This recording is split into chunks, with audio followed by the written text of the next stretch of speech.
Bruh, is that Bill Cipher? Anything's possible, and if so, let's stop playing this immediately. Oh no. Hi, Cozy. Hi, Comfy. Hi, Gravity Falls. This is a game called Beacon Pines, but we just hit start and we're reading a book now, so let's just dive right in, I guess. Whoa, don't make assumptions about me. I don't know how to read. Come on. I guess I'll be reading for two. Dear reader, allow me to introduce you to my book. Though it might like many books Oh, they're you've reading come it. across, it is far from ordinary.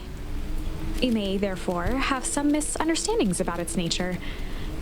The story that awaits you has not been fully told. Oh. In fact, its conclusion is not yet known, even to myself. Well, who wrote the book? It is in that way that my book is special. It is in that way that you are special. Thank you. Thank you for noticing. No, she's talking to me. Oh my god. Story. Woo! Chapter 1. Normal isn't what it used to be. This is a story about change. I'm about to change. Nestled in a shallow the valley channel. is the No, town of you Beacon cannot do Pines. this. You were just talking about that today, where it's okay to change. It is okay Far to from the change. town square, across the river, past the neglected welcome sign, the meadow a and through young the boy woods. walks alone at dawn.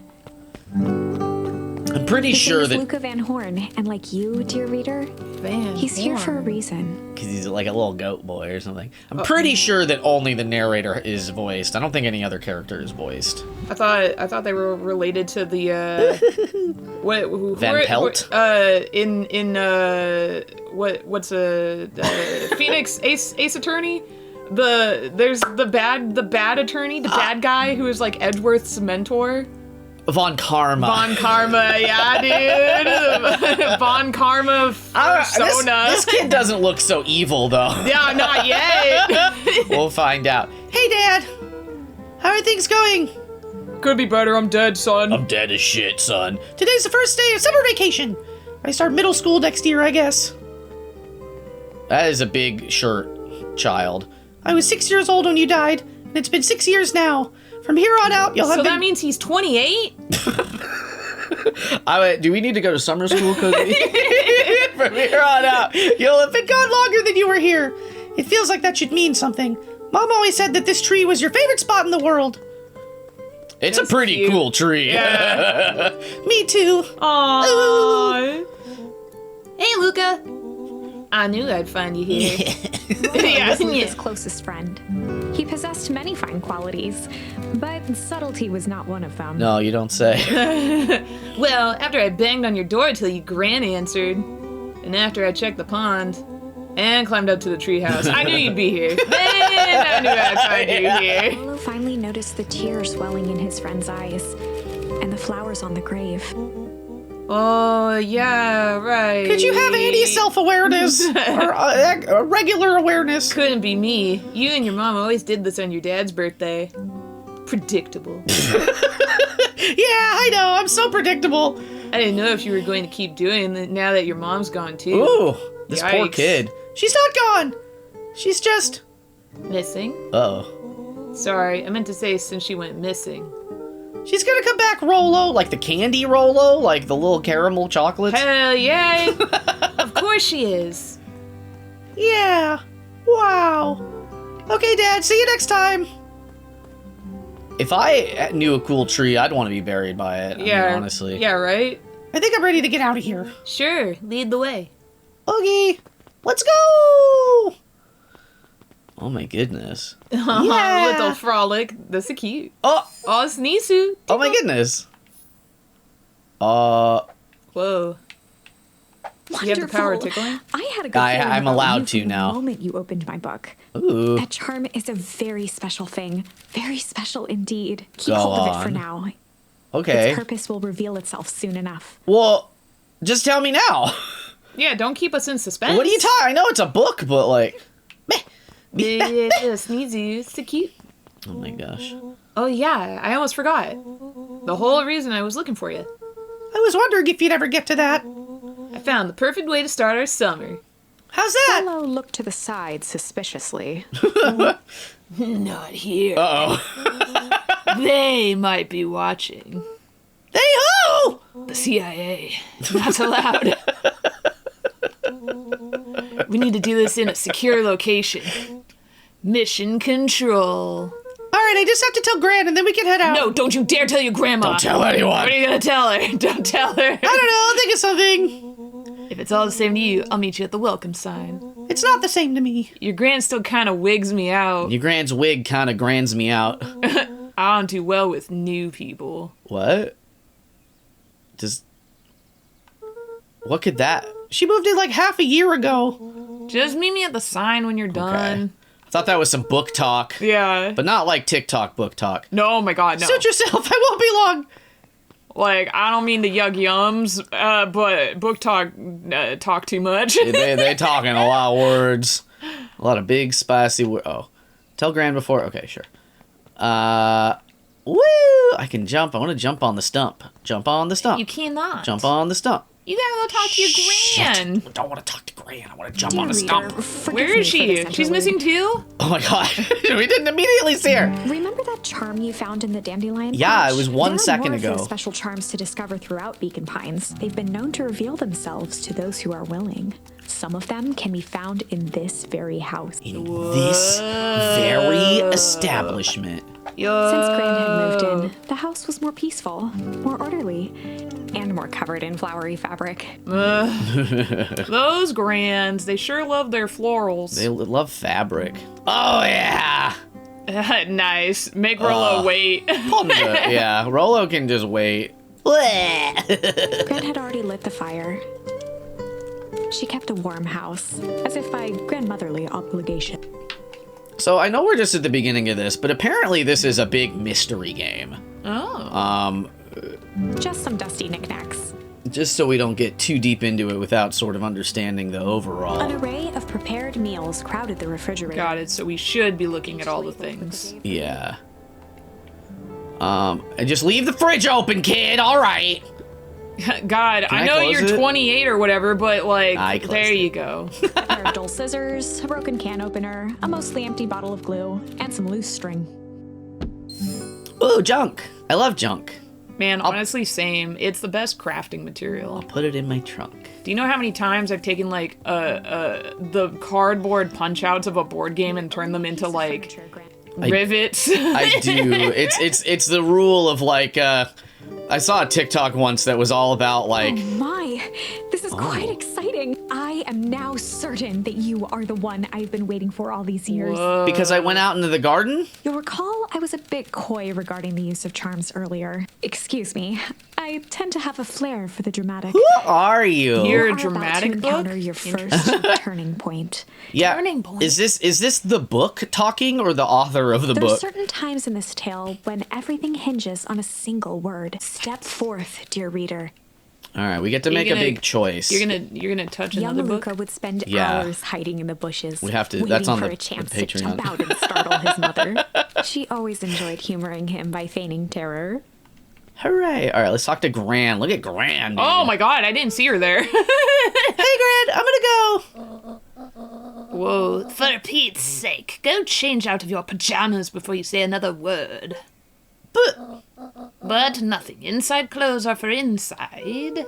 And outside clothes are for outside. Lucas stared at his feet and muttered under his breath. Mom always let me wear my pajamas in the garden. Well, I'm not your fucking mother. Heather isn't here, is she? Now go upstairs, change, and then we'll talk.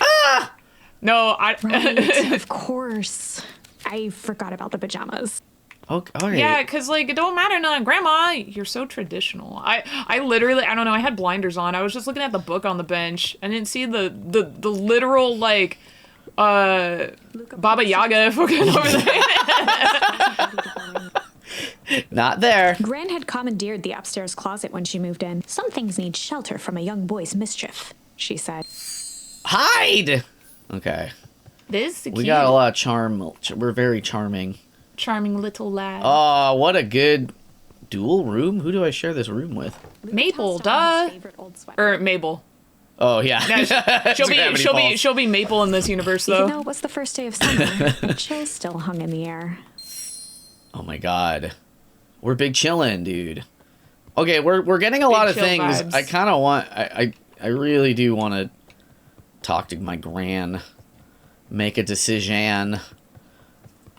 I love your fit. It's so cute. I do look as comfy cozy as possible. You're just such a happy little guy. Stop. Okay, I'm gonna go hang out with Rolo for the day. See you later! Okay. Hold up now. Where are you and Rolo headed exactly? Oh, nowhere The special. less grand new, the better for everyone involved. Okay, yeah, okay. Ah. Oh. We were just gonna go chill chill. for the day. Yeah. We were just gonna go chill for the day. We were just gonna go chill for the The day. best lies are built on truth. You boys are always in a hurry to do nothing.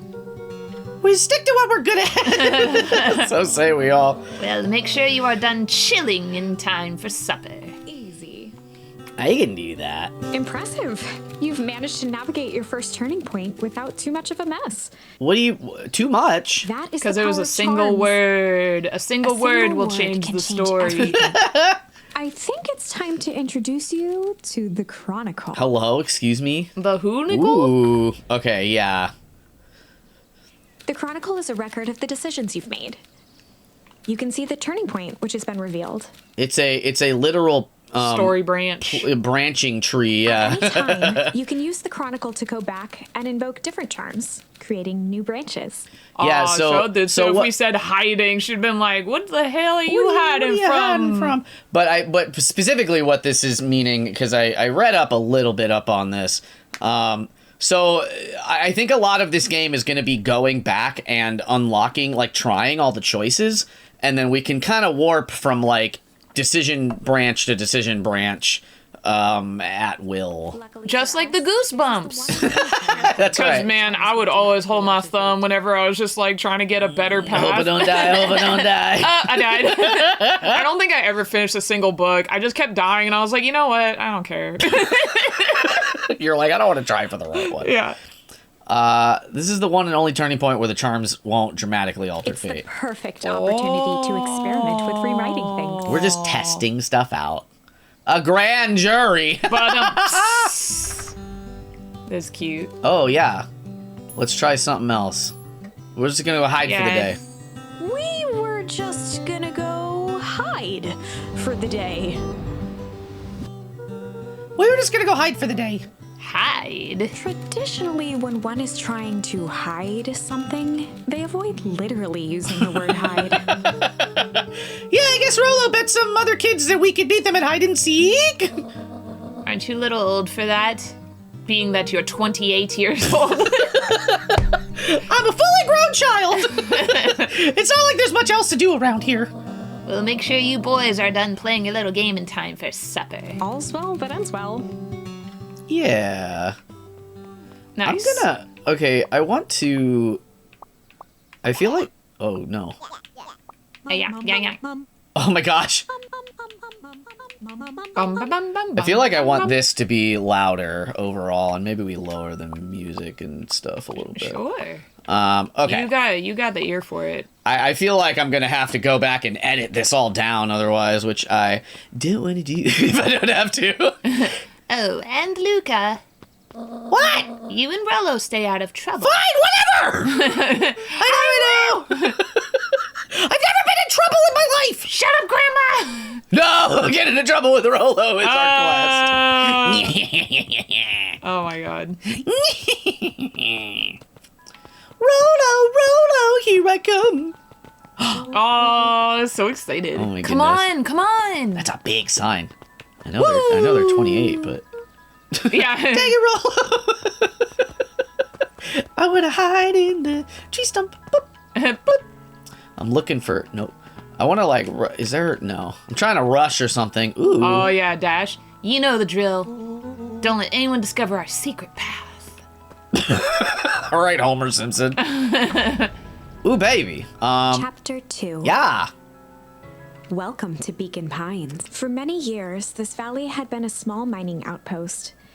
It wasn't until Sharper Valentine built his fertilizer Whoa. company that Beacon Pines was established. Sharper Valentine, Over what the a name. next 30 Yeah. years, the town had grown and prospered until the foul harvest and his sudden death. In the 6 years since, everyone was simply trying to get by.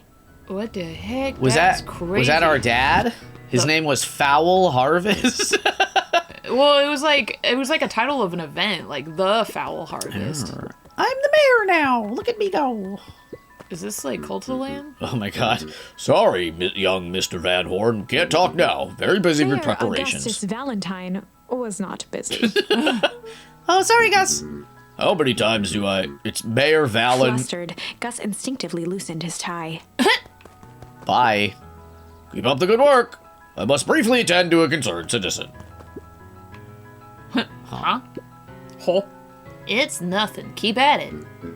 All right, what can the mayor of Beacon Pines do for you today? Oh, I'm just saying hi, I guess. Well, good day to you too, young Mr. Van Horn. Okay, well... Should I talk to... yes?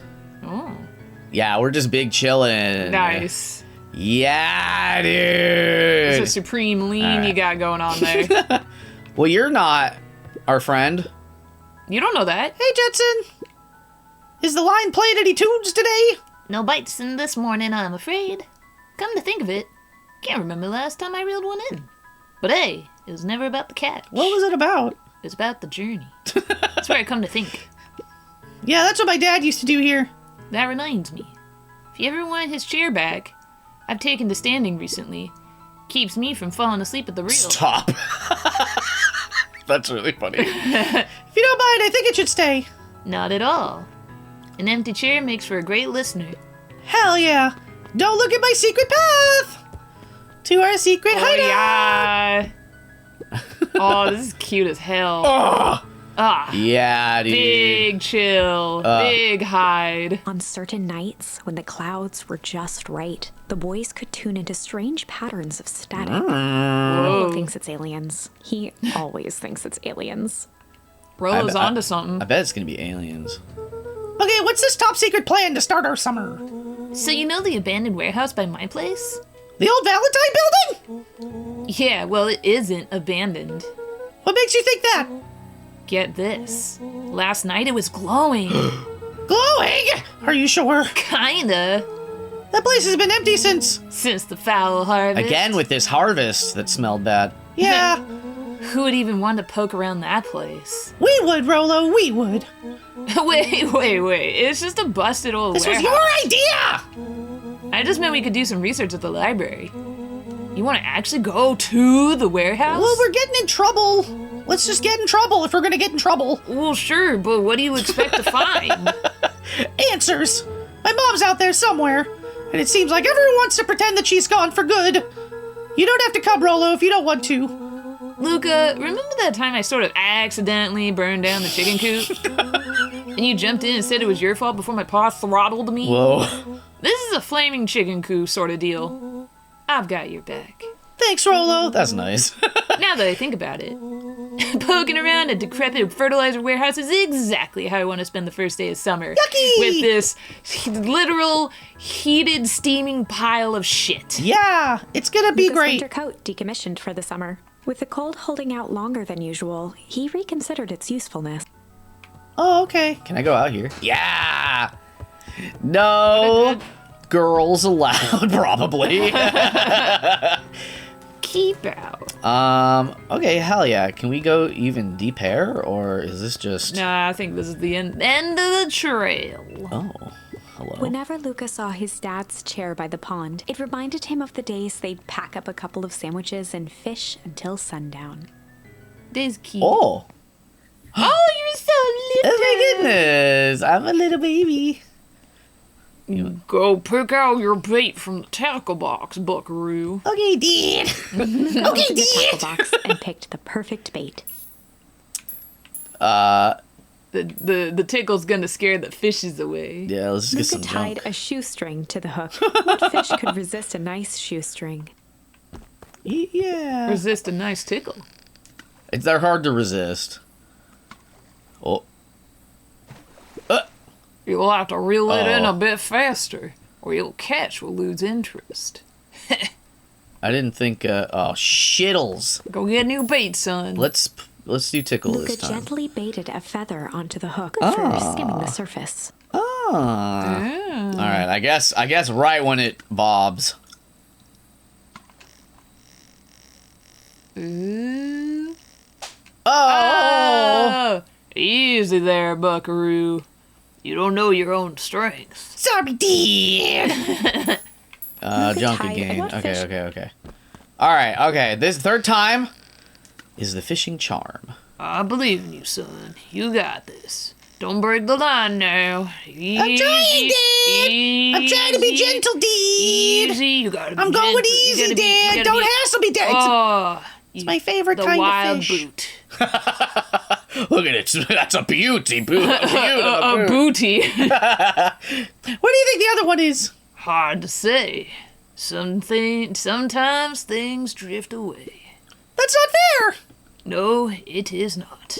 Well, whatever it is, wherever it is, I hope the other boot at least has a sock to keep it company. Do I get to keep fishing? What? Okay, that was okay. Yeah. Let's get a tickle fish. Ticklefish. Tickle fish. That's right. That's right, darling. You were the fisher. the fisherman, the fisher boy. Oh, fisher boy. Yeah. Ducky. That's so cute. I love that. Well, I'll be switched. Nintendo It's your Switch? old rubber ducky. You were just a little drooling ball of fur when you lost that. No, just a regular Switch. Cried for days. the regular kind. I told you it'd turn up. But why is he here? I guess I just keep fishing. Luca gently baited a Er- for skimming the surface. Wait. Because you got both check marks on those. Oh Luca yeah, I gentle did. first. Okay. Maybe Looks like we could use some new bait. What do you say we head out and find some more? Okay, Dad. Bye. Oh. Yeah. How beautiful. So maybe Little later I memory. can come back with new Yeah, new memories things. Yeah. and fish out more things. That's so cute. Oh, there he is. Hello, Oh. secret friend. I'm so tired of waiting. I'm just catching my breath a bit. I think he was regular tired. I'm going. I'll catch up. Okay, all right, Rolo. Whatever. God, what a bustling community. Yo, look at that cutie on the bench. What the hell? The They're like oh yeah. Or His a hatch these could word. often be found Miss near the fountain. Hatch. Too absorbed in a book to be distracted. All right. That's you. The two wandered down the wooded path, unaware of the danger ahead. Oh, this is getting good. Oh. Oh. Hell yeah. Okay. What a whole cast of characters. I don't, Yeah, I think you just keep going down because we gotta Oh. go out of town. Luca, just the fella I was looking for. Hey, Roxy, what's up? Oh, right. Rendezvous with Roxy. Oh. This is an important turning point. The first time where your charms will change the course of fate. Oh, And my goodness. Currently, we only have one suitable charm at our disposal. Have no fear. We can always return later using the Chronicle once we find more charms. Well, now I'm just rambling. Where were we? I don't know. Have you seen my blockhead brother today? Who's that? Definitely not Rolo. He skipped out before breakfast. Well, not really, no. Can't say I have. Can't say or won't say. Roxy, would I lie What? Wait up! I almost forgot to tell you. What an idiot. Roxy might be lurking around here. This is one of her favorite places to stand around and be useless. to you? Rolo! So we need to make sure she doesn't spot us. Rolo! Why are you doing that turning thing with your body? What, you're not scared, are you? She's harmless. He's so confident. And a chump. And she's right around that corner, isn't she? Yeah, we did it. Got him. Don't mind me, just over here lurking uselessly. Oh, hey, sis. Nice weather we're having, huh? I couldn't help but notice you snuck out this morning before breakfast. I wasn't hungry. I just love his like, Yeah, that's the like, here, I run this town. yeah, he needs like a thistle in his mouth, you know? what I mean? Yeah. Also, couldn't help but notice your morning chores were left unchored. Roxy, I'm gonna level with you. I'm sick and tired of digging up carrots. We all gotta pick up the slack since the foul harvest. Almost every carrot I dig up is rotten, and the rest look like they were hit with Hank's atomic shrinko ray. All the more reason to keep on digging. Just keep digging. Just keep digging. There's gotta be more to life than puny carrots. Look, Roxy, Luca and I have places to be, so if you don't mind... Oh, I do mind. I'm not gonna catch hell again because of you. So either you march yourself home and harvest those carrots, or I haul you home myself. Uh-oh! No! What do we do? As Roxy took a step toward him, cracking her knuckles. Oh, shoot. Oh my god. Luca knew he had one chance to save his friend from being dragged home. Being murdered. From having himself be foully harvested. Yeah, right. In the past, he found the best way to deal with an enraged Roxy was to be a little chill. In the past, he found the best way to deal with an enraged Roxy was to be a little chill. That will do nothing, I assure you. I'm just a chill guy. Come on, Roxy, it's the first day of the summer. The sun's shining and we just want to take it easy. Let's leave tomorrow's problems for tomorrow. That's great and all, but Rolo's problems have a way of becoming my problems. And Pa always says tomorrow's work is best left for yesterday. March, you big O. Shit. Ah, rats. I expect a full report about the Valentine place. Okay. A full report! Well, dang. All right. Well, hello, Fitz. So, Fitz. Some mighty big chipmunk cheeks you got there. Are you a chipmunk? A squirrel? What are you up to? Doing stuff like that, eating nuts. Putting all the nuts in your mouth that you can fit? Yeah. I bet it's a lot. I bet that's just what you're biologically predetermined to do. Nope. Cool. I wasn't thinking about you eating nuts or anything. That'd be weird. That'd be crazy. Oh, I should talk to Mr. Wilder. Mr. O. Yeah, probably that. This like. Yeah. Holden Wilder ran the local paper of record, the Beacon. Hey, Mr. Wilder. Morning, Luca. What's the day have in store for you? I was wondering if you heard any news about... News? The Beacon knows the news that needs knowing. Any news about the old fertilizer warehouse? Nope. Oh. Rolo thought he saw some lights there last night. Rolo ought to be careful poking around that part of town. The winds of change are blowing. And change is a dangerous animal. Not like me, a hyena, or like...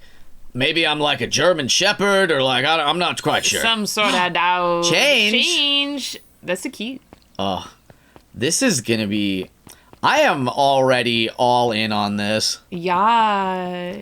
Nun Creed's drugstore. Hey, Solomon! Apologies. No time for chit chat. Oh, bye. They look like a Rottweiler dog. Yeah, a little yapper. Looks like the library hasn't opened yet. I'll check back later. What up, big dog? Luca, my boy, hold up a tick. Oh, hey, Mr. Nuncreed. I was just on my way to... I just sold the last jar of your grandmother's preserves. Can't stock the shelves fast enough, turns out. Hey, that's great, but I'm actually... I guess Juniper will just have to swing by with more of her lovely jams so that I can jam my what? What? Well, don't let this old man slow you down. I got jam in my ears. Gotta go. Can't hear you. Just remind her that she still owes me that dance. Oh, I won't. I definitely Promise won't do Graham that. regretted the second it was made. Yeah, Oh, is he like that a big tracks. creep? Uh-oh. Yeah, Will do. she's a fine woman, that Juniper. I'm only 28. You can't talk to me like this. Yeah, she's pretty cool, I guess. A real fine woman. Gotta go. Sweeter than any jam on earth. Please, sir. Nah, I saw him a mile away. I was like, this The man's phone got booth it was for brand grannies. new. Oh no, Perennial he's a granny Harvests lover. Beacon Pines Reborn initiative. It didn't see much use. Everybody has a cell phone. No, this seems a little bit in the past. Oh, hello. Yeah. Oh, hey, Luca. Hey, Joey. How's the bug hunt going? Not great. Bugs have been shy this week. Bugs get shy? Oh, sure. Bugs aren't that different from people. Sometimes they just want to be left alone. If you're going into Weepwood, just be careful where you step. Don't cry about it. No bug crunching, got it. We're weeping. Wait, is this a... Yeah. Luca peeked up at the beehive. It appeared to be deserted. Oh, That's strange. sometimes bees just want to leaves. Bees just want to have leaves. I'm like looking around for... Looking around for a good spot to hold up. Led into a secrets, small hollow baby. at the Yeah. edge of Weepwood. Ooh. Okay, no turning back now. I want to... Caution, electrified fence. Is that sign new? Thrummed with a gentle electric buzz. Uh-oh. Okay, so what would Rolo do if he was here? Luca often asked himself what Rolo would do, so that he could rule out that option. I'm definitely not touching that thing. No, but there's a hole in it. You gonna throw that at the fence. Oh. Ooh. Sparks flew from the fence. The light atop that section shut off. Ah. 2 bulbs remained. Aha! We're puzzle solving. Got him, bud. That's 2. 1 more to go. I know how to count to 28. Sick. Buzzing gave 6 way plus to 6. silence. 28. Okay, moment of truth. I died. Kid in town knew the old Valentine fertilizer building. Long Oh, baby. abandoned, the warehouse once served as the industrial heart of Beacon Pines. Now, it stood only as a reminder of things left behind. The dormant building showed strange signs of life. What kind of life? Okay, so Rolo wasn't exaggerating for once. What's going on There was here? only one way to find out. Well, This let's is, have a disgusting sip of icky water. Let's have a first. little The sippy water doodle, looked yeah. almost diseased. It flowed slowly into the woods. Yummy, yummy. I wonder why there's a big crop problem. The Yeah, hose right. emitted a subtle sound. It was actively draining some kind of liquid. The hose's sound was it was just going like hose. Hose. Okay, so it's draining some poison. Oh, Whoa. Wow, that smells awful. Too bad Rolo's not here. He'd have no problem poking around in there. Ha ha ha. Poking around and looking at corpses. He's nothing he loves more than dead bodies. okay. Investigate the Valentine warehouse alone. Locked. Luca thought he heard faint sounds coming from the other side of the door. Oh, you know though? Because I think they're later on. So this game has branching paths if you missed the first episode. And I think there's probably a way we can convince his sister to like let him come here and then we Yeah. can see what's in the garbage. Yeah. He pressed his ear against the cold metal to hear better. A zipper. Footsteps. The sound of footsteps grew louder. Uh-oh. That's not spooky. Hello. Whoa. Oh! Oh. Shit. Oh my god. Yeah, The that's a heavy charm. steel door knocked Luca to the ground. Disoriented, he looked up to see an imposing figure silhouetted in a green glow. Retro. It lunged toward him. He tried to scramble away, but felt a gloved hand latch onto his ankle. Oh my god. Oh, Watched his he's fingernails leave trails in the dirt as the hand slowly dragged him back through the door, into the lab, into the green light. This is a story about This change. is a story about change. It was far from the sort of change Luca imagined for himself. Changing from alive to dead. Change is, after all, a dangerous animal. The end? No, we He got died! We should goosebumped. have warned you about this. There are many paths that our story can take. Most will end in tragedy. Oh my god. Oh. We will find the ending that this story deserves. I just know it. From here on out, a charm will have a check mark when it's been used to its full potential at a given turning point. Now, That's kind of like the try fishing something bait. different. Okay, we gotta go back now. Whoa! Oh no. I see. So now that we have shit, we can go back to Roxy, and then when we shit ourselves, she'll let us go. Yeah, wait. In the past, he found the best way to deal with an enraged Roxy was a little was to be a little shit. He found the best way Nice. to deal with an enraged Roxy was to be a little shit. Hell yeah. Seems accurate. Make a break for it! What have you done? Ah! Did that little shit just kick me? Oh my god. Run all you want, little twerps. You gotta come home eventually. I love this game. Are you kidding me? It was very silly. Sorry. Investigate the Valentine warehouse with Rolo. Hell yeah. Okay. What up? Oh, they have a picture this time. Sorry about that. Rolo can get overexcited sometimes. Solomon Valentine, current ward of and future Oh. successor to the Valentine fortune, huffed as he brushed off his pants. A town of complete and utter fools. Foolish fools. One wonders if it's worth taking anything seriously here. Either way, I'm really sorry. No matter. How are you doing? Me? Yes, with all that business about your mother and whatnot. Oh, I'm getting by. Still no word from her at all. No. That is truly a shame. Shame. Shame. Shame. Your grandmother has taken residence to keep house? Yeah. And how is that going? We mostly stay out of each other's way. You make it sound like she's rarely at home. It's not like that. She just has a lot to do. She's still settling in and trying to figure out how to make ends meet by selling nice jam to perverts. Indeed. Well, count your blessings. It's better to have a caretaker who's rarely around, in lieu of one who tries to compensate by smothering you with attention. That doesn't sound so bad. Trust me when I say, it's best to rely on yourself. Family has a way of creating more problems than they solve. I don't know how much more talking's gonna happen, but I'm taking note that like the speech bubble color kind of and the text like they match their like portrait a little bit. His is like black and sort of this green, but Luca's was like white. With the red? Yeah. Yeah. Oh, hello. Oh, Who are you? That's Lucius Malfoy, dude. Solomon trifled a gesture toward the approaching heiress Valentine. Oh. Speak of the devil. The devil, my father. The devil. Oh, hello. Do not wander off like that. See, it's like yellow for the tie. Yeah, yellow and black. It's cute. I'm much too busy to be looking all over for you. Apologies, heiress. I was just taking a stroll through town. Strolls are for commoners. You're a Valentine now. I want you to be present for the construction of the History Museum. The future of this town relies on its ability to remember our family's great past. Of course.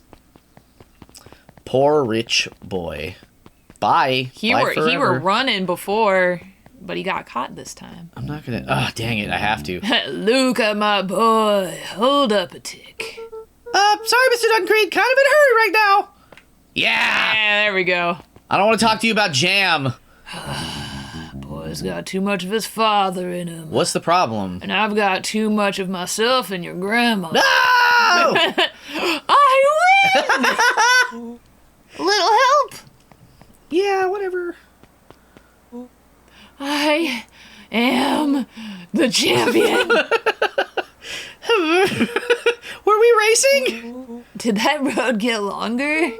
Like anything ever changes around here. It seemed longer. You're just lightheaded from the run. You really need to pace yourself better next time. Not sure why I would take advice from second place. All right, Rolo. Has that sign always been there? Wait, what? Caution, electrified fence. No, that's definitely new. Creepy. How are we gonna get around an electric fence? Don't worry, I've got this. Uh-oh. Oh, beans, dude. Why did you do that? Polly says you can figure out what the plan was when you're done. Great, what now? Well, I did my part and established that touching the fence is bad. I'm sure you can handle it from here. You touch the fence now. I'll supervise.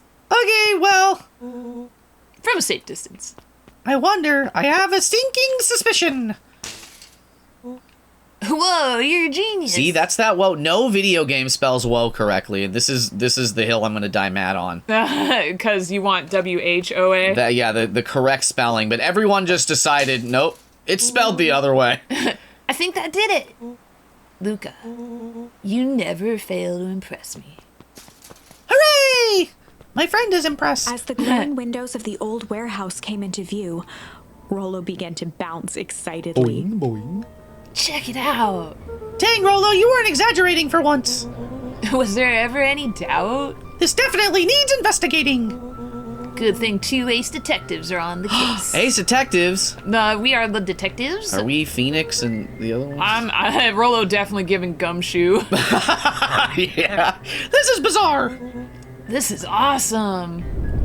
Rumbling. Rumbling. Rumble. Oh. Ooh. Did you feel that? What? The excitement in the air? You bet your butt I did. Oh, check out this puddle. That's not normal. Oh, he's This hose. He's an idiot. He's detectiving. Oh no, he gonna get dragged in. Oh man, the door's locked. If he gets dragged in, we can't get dragged in. Yeah. Try harder. I want to open up the garbage. No dice. It won't budge. Oh well. Rollo, look in there. This dumpster is new, right? I bet it's got stuff in it. I can't really see what's in here. Who did all of this? My nose is itching. I think I smell some treasure. Are you sure that isn't just the hazardous waste? Just help me get. Yeah, get in that garbage. Rollo, it would be my honor to throw you in the trash. Hell yeah. Silly. Come on, Lady Luck. So, what's in there? Let's see.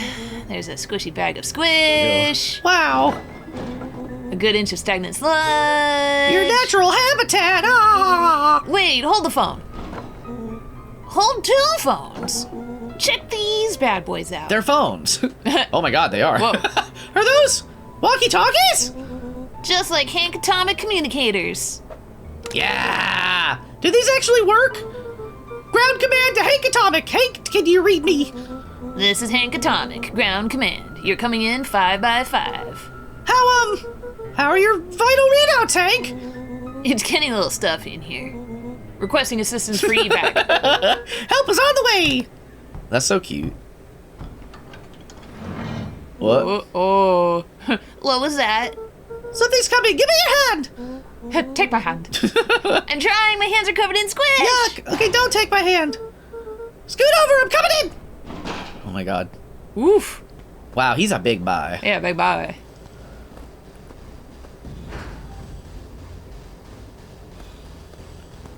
What? Was he searching for us? He might have opened it to like throw something in. Tell me you saw that. Dude, I don't know what I saw. He's coming back. Get down. Yeah. okay. Oh, that's a body.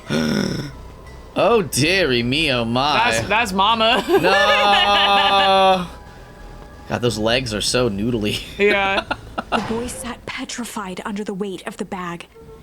Oh God, tell me that's not what I think it is. Luca, do you know what separates run-of-the-mill detectives from ace detectives? The ridiculous hat? When the chips are down, ace detectives dig deeper for clues. Rollo felt around at the large sack which burdened them. He Aha! snapped off a tag from just within a small zipper opening in the bag. A toe tag. Yeah, some sort of badge or something. What's it say? Rollo held the badge up to a faint shaft of light within the dumpster. Dr. Prescott, Deep Engineering. It's a name tag. Who would throw away a bag full of slimy old name tags? Well, I think it's just one name tag in a bag full of something else. Okay. I think we should make a break for it. Stay calm. This is no time to panic. I'm not panicking. You're panicking. Rollo, calm down. Calm down. You don't have to squeeze my hand so hard. Dude, I am not holding your hand. Oh. Quit messing around. What other slime-covered hand would be in here? Whoa, it's a zombie hand. Ah! What? Oh my god, there's a hand? I'm beginning to see the benefits of your Run for Our Lives plan. Right, we've clearly established that I'm faster than you, so I'll go first. Why not go together? Flint and chicken coop, Luca. I'll make sure the coast is clear. After I go, count to 100. If you hear me yell, run. If you don't hear me yell, run. And actually, either way, haul ass. Rollo, I'll give you credit. You sure found an eventful way to start our summer. It's what I do. Well, here goes nothing. Bazinga! Sat in the dark, tracking the sound of Rollo's footsteps as he ran. 1, 2, 3. He pressed his ear to the dumpster wall, straining to hear Rollo's footsteps as they faded away. 15, 16, Why are they splitting up? 17. He tried not to think about the contents of the dumpster as he counted. 35, 36. I think the idea is 37. that, like, The if thick he stench gets made it seen, then the hard to other guy breathe. just goes after one and not, like, catching the second. Screw it, that's gotcha. long enough.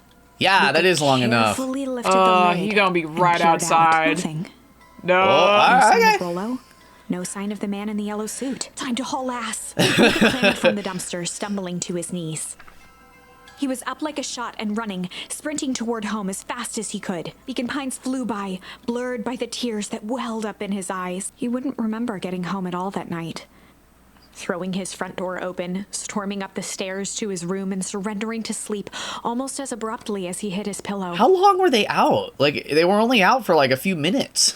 They were 3. out for, like, the night. Finding a friend. It was the next dark. morning, Whoa. it was quieter than usual at the breakfast table. Okay. Only the sound of silverware and chewing interrupted the awkward silence. It's really awkward because you just went straight to bed and you smell like shit. Yeah, you didn't take a bath or whatever. I finished jarring a mess of jam last night. It was really messy. So that'll need to get delivered into town today. Okay. So what did you and Rollo get up to yesterday? Oh, nothing interesting. That's also not true. Your son did something super interesting. Hello. Yo, girl, let me get some of that jam. Hey, Calm down. Yo, but girl, I gotta get that sticky. if you know what I mean.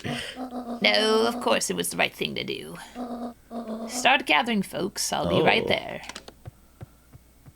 God, I love her design, actually. Yeah, she's very cute. Are you sure there isn't anything you want to tell me about yesterday? Anything I want to tell you? Not really. We just sort of ran around a bit. Gran's brow furrowed. She let out a long sigh. Her voice was quiet and even. You're lying! I have... Oh, sorry. I have to go take care of something. You are to stay in this house for the day. Under no circumstance are you to leave. What? If I am not back by dinner, there's stew in the icebox. Yeah, see, there's like an ice box. Yeah, that's crazy. So I feel like that was the thing I saw that I was like, oh, we're in the past. Yeah, this is like 50s. Yeah.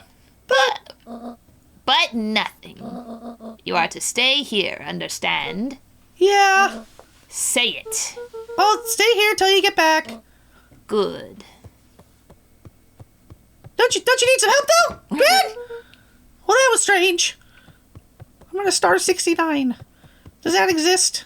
Going in the backyard counts as staying in the house, Oh, right? leave the fridge open. Yeah, be a rebel. Woo, woo, woo. Yeah, is there anything Baku here? Any Aboku? A beginner's guide to gardening laid open on the bench. Well, that didn't give me a charm. A sturdy old wheelbarrow. Put a body in that. Yeah, right? Yeah, somebody gonna take the trash out? He threw that body in the dumpster, but like, who's coming for that? Yeah, right? A whole box of Baby Bell cheese, yummy yummy. I want that. A whole box? A Sure. faint electronic sound floated in the air. Whoa. Is that coming from upstairs? Rollo snuck in and just started playing video games. Yeah, right. Hello? Uh-oh. Is anyone there? Is that my room? Oh, it's right. Oh, yeah. Hello? Rollo, is that you? Oh, this is spooky.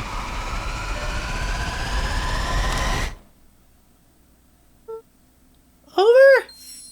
Oh my goodness, yo, I'm getting goosebumps a little bit. I'll be honest yeah? with you. Yeah. Oh. Stuff like that. I don't Glanced at the know. now It's silent walkie-talkie. I feel like I don't really like horror because horror usually sort of just means jump scares, but I like horror that is actually sort of, you know what I mean, like spooky. Yeah. And it gets He me. wasn't sure what to think. Oh, Luca That's your glanced. He wasn't- boy. that knock sounded a little too real in my headphones. Oh, no. It's like, is somebody here? Oh, no. Hello? Oh, my brother didn't come home. No. Uh-oh. Hey, Roxy. If this is about me accidentally kicking you yesterday.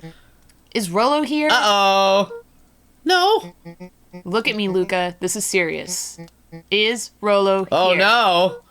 No, I haven't seen him since yesterday. Rolo didn't come home last night. Shit. Yeah. What?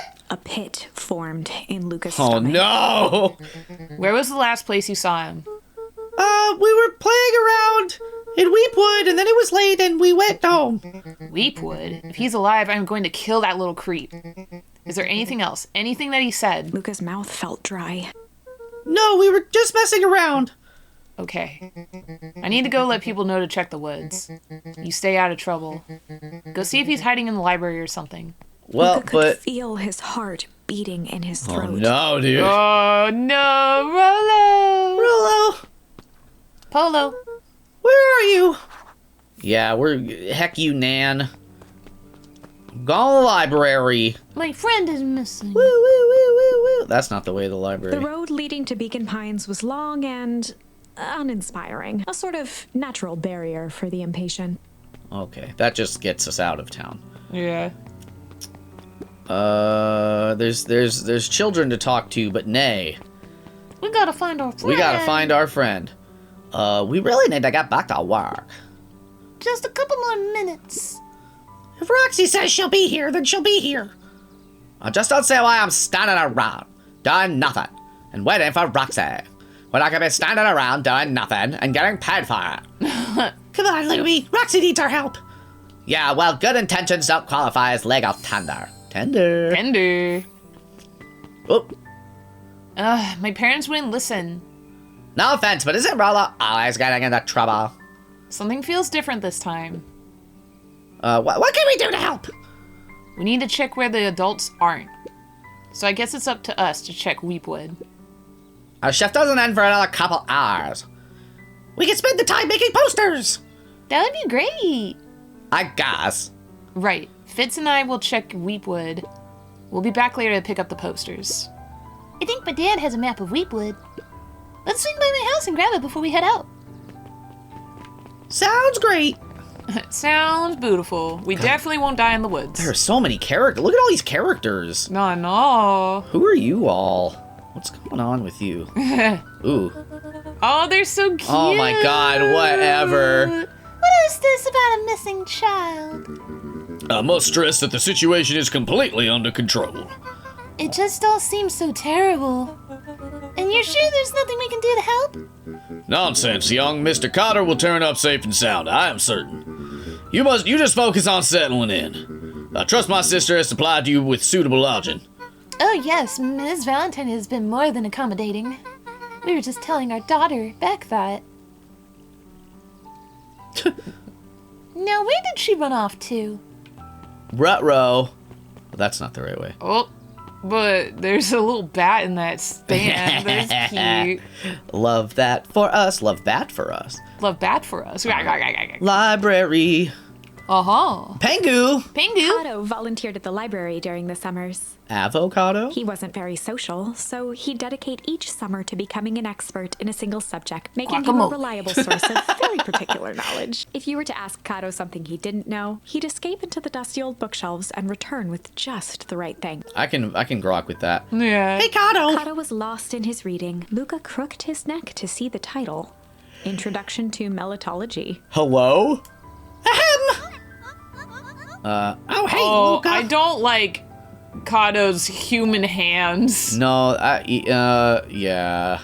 It feels okay with everybody else, but the fact that this is like it looks a little, something's not quite right about it. I'm getting Chucky vibes just to the Pengu head on top. Like Chucky the murderer Chucky? Yeah. Oh my god. Can you do a Chucky voice? You want to be Chucky the I've penguin? never seen that movie. I just know the striped shirt and overalls thing is the staple. You be Kato. Alright. Oh, hey, Luca, you snuck up on me. Kato kind of wild. Good book. Dodo just started He it. gestured to the shelves. I'm really running out of books I haven't read yet. I know it's on the Wonderful World, so now it's on to the Wonderful World of Bees. Turns out bees are pretty cool. For instance, did you know that around 70% of bee species actually live in underground tunnels? Or that if there are 2 queens in a hive, they will fight to the death for supremacy. Fight! Whoa. Ooh. That's interesting, but you haven't seen Rolo around recently, haven't you? Not since yesterday. Keep an eye out for him, okay?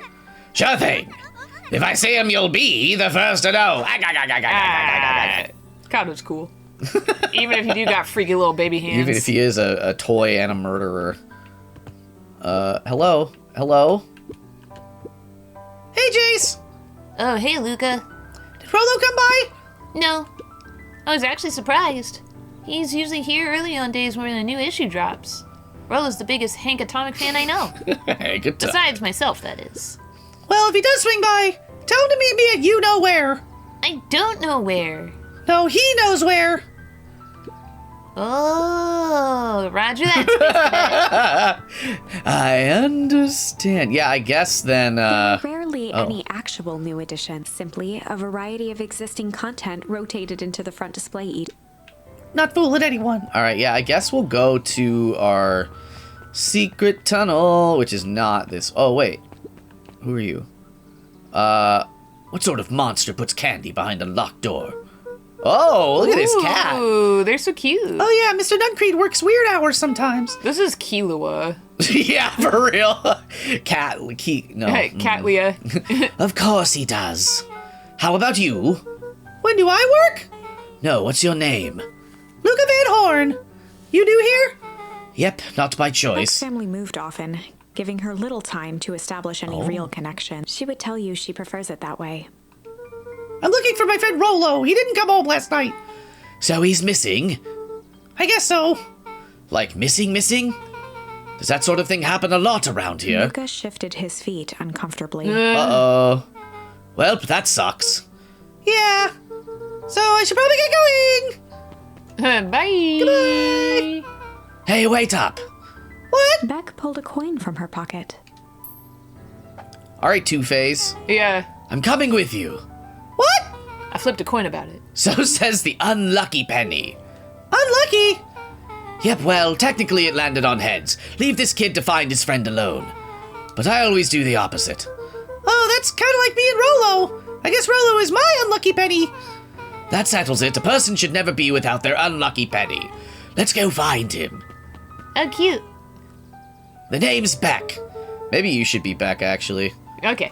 Pleasure to meet. If we're gonna stick around with him for a while. Yeah. Pleasure to meet you, Beck.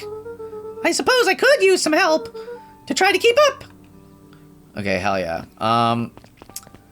This isn't where... Well, I guess, yeah, we'll check. We'll talk to you. Joey, have you seen Rolo around? No, sorry, Luca. I had my eyes in the dirt looking for beetles. Can't seem to find any. He never came home last night. Do you think it's because it's been colder than normal? I don't see why that would have anything to do with Rolo. No, the beetles. Do you think the temperature confused their circadian rhythm or something? Who's to say? I'm no beetleologist. Just keep eye out for him, would you? Of course. We're going to... Uh-oh! Oh. Dang, they boarded up the way in. Shit. Ooh. Oh. Oh, but what's that way? That's a trail. Alright, this is you now. Yeah. Hey, Luca. It looks like a path goes this way. Oh my god, what? Are you kidding me? Oh, poison puddle. Let's just jump and have a puddle party. Don't do it. Luca felt a chill as he approached Beck. Her eyes were locked on the strange green liquid. The nearby grass was coated in a fine layer of frost. Is this sort of thing normal around here? Because puddles of glowing ooze are definitely not what I expected from this place. I have no idea what that stuff is. Well, the next obvious step is science. But what does science suggest? Poke it with a stick. Whoa! Luca watched as Beck dipped a broken tree branch into the goo. Gonna fucking incinerate. Beck's eyes widened. Whoa. As flowers grew Oh, from the dead opposite. wood. First small buds, which quickly bloomed into vibrant petals. Well, that was... what a twist! Yeah, right? What the? Cool. As quickly as they had grown, the flowers began to shrivel and turn gray. Oh. Beck dropped the not stick with a cool. grunt of disgust. Okay. So the science tells us this skunk is weird as hell. Yeah, it seems dangerous. Whoa! Hey, Tish, look what the cat dragged in. Yup. I don't have time for this right now, Iggy. Ah, don't say things like that. It hurts Tish's feelings. Isn't that right, Tish? Yup. She looks fine to me. Why, hello. I don't think I've been properly introduced. Iggy's the name. This is my compatriot, Tish. Yep. You've probably heard of us. Can't say I have. I'll forgive you just this once on account of you being new around here. Why would you hang out with this dud? Oh, he seems pretty alright. Iggy, why do you have to be so... you?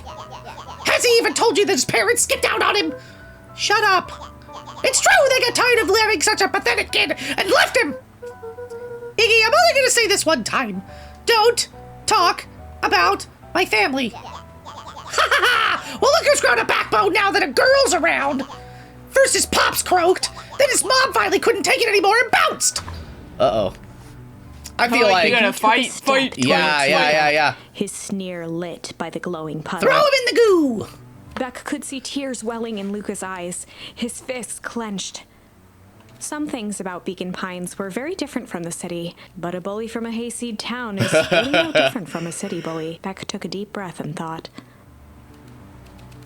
Well, time to bust out the tickles or the strange? The strange. Bust well, out the tickles. time to bust out the strange. All right, Luca, it looks like you need a little mud bath. What's wrong with you, new kid? We're about to pound your friend. Beck stared in silence, the only sign of life being the twitch of an eye. It's weird when people don't talk. Yup. Stop being a weirdo. Hello? Are you some kind of wackadoo? I'm some kind of wackadoo. Makes sense, wackadoos travel in packs, eh, dud? At the sight of Iggy taunting Beck, something in Luca snapped. Iggy's smirk shifted to a look of shock as Luca launched himself into his stomach. Ooh, get him. Yeah, with them horns, dude. Oh. Drenched in the glowing ooze. Oopsie doopsie. Oopsie ooze. You jerk! My clothes are ruined. I'm gonna... Iggy's voice began to slur as he struggled to get up. I don't feel so good. Ah! Help! I'm sorry, I just... Oh shit. Yup. Is that really all she says? Oh, no, dude. Well, let's touch it for fun. That was intense. Iggy's gonna be okay, right? Nothing about this seems okay. The person at the warehouse, this strange ooze, and what it did to Iggy. Was Rollo caught up in all of this? Oh, my God. We have to find Rollo. You took the words out of my mouth. Oh, my God. Well, holy moly, Cozy. What a Hecky and me story. Oh my also, God. man, I don't appreciate a bully, but that kid was looking a little fucked up. They were looking a little like, ooh, it's all ogre. Oh my God. Oh, well, I forget who this person was. We didn't talk to them, but they were talking with the mayor day one, that's kind of right. out there. Do you want to be them? Yeah. Hello there, little buddies. You startled me. What in the dickens are you up to in this part of The town? Dickens. There's the Dickens fair. We were just helping Rollo look. We were just helping look for Rollo. Oh, you haven't heard the good news? Rollo showed up safe and sound a bit ago. Oh, yay. Really? So where was he? It's funny, really. He just got a little turned around in the woods. They can be disorienting, you know. I am starting to get that impression. Rollo's at his house now, getting some well-deserved rest. Wow, that's a relief. You two should scurry along before you get lost yourselves. Yeah, come on, Beck. I can't wait to introduce you to Rollo. That reminds me. Luca, your grandmother was looking for you. What she was? She was worried sick. You should march straight home. I guess. Beck, your folks might be getting worried too. I'll walk you home. How do you know who Beck is? I need to talk with Nellie about work anyway. Beck glanced toward Luca. I guess all's well that ends well. I'll introduce you to Rollo tomorrow. Sure. Glad he's okay. Oh. Whee! Rolo was safe. A wave of relief washed over Luca, which was quickly replaced by a sense of dread. Uh-oh. Gran is going to kill me. If he hurried, he might just make it home before sundown. Ruh-roh. What is Chapter like? Why 4. are these days so short? Our harvest awaits. Uh-oh. Luca Oh, took a no, deep breath dude. and gingerly opened the door, steeling himself for Gran's wrath. Gran! I'm home! Everything's fine! Not for you, it ain't. Gran! I don't feel like this day is technically over. It just is like a scene transition of like I wasn't supposed to go anywhere, so Well, now they we're said it was suffering our consequences. nighttime. Oh, yeah. Well, I guess the light's coming through. I don't know. I wasn't supposed to go anywhere. I was just helping look for Rolo. No, it's daytime. Gran! You worried her sick to death. Gran? Roxy came over. She was worried about him, so I figured you wouldn't mind if I helped look for him. She's gonna be dead upstairs. Ruh-roh. It turns out Rolo is safe and sound! Yeah, she better not be. Is this Gran's room? No, Gran's room is this one. Is she in my room? Luca was alone. The house was empty. Uh-oh. So Gran's not back yet? I guess that's a good thing. Nothing to do but sleep, I guess. Blah. Blip.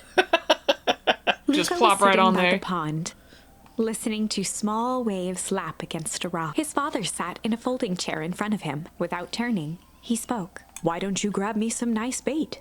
"Sure thing, Dad." Luca hopped over to the tackle box and popped open the lid. Inside was a rolling, buzzing mass. "You're fishing Whoa. with bees?" Luca's father gave a warm chuckle. "Well, you catch more fish with bees than honey. Pick us out a good one." Luca closed his eyes and plucked out a bee.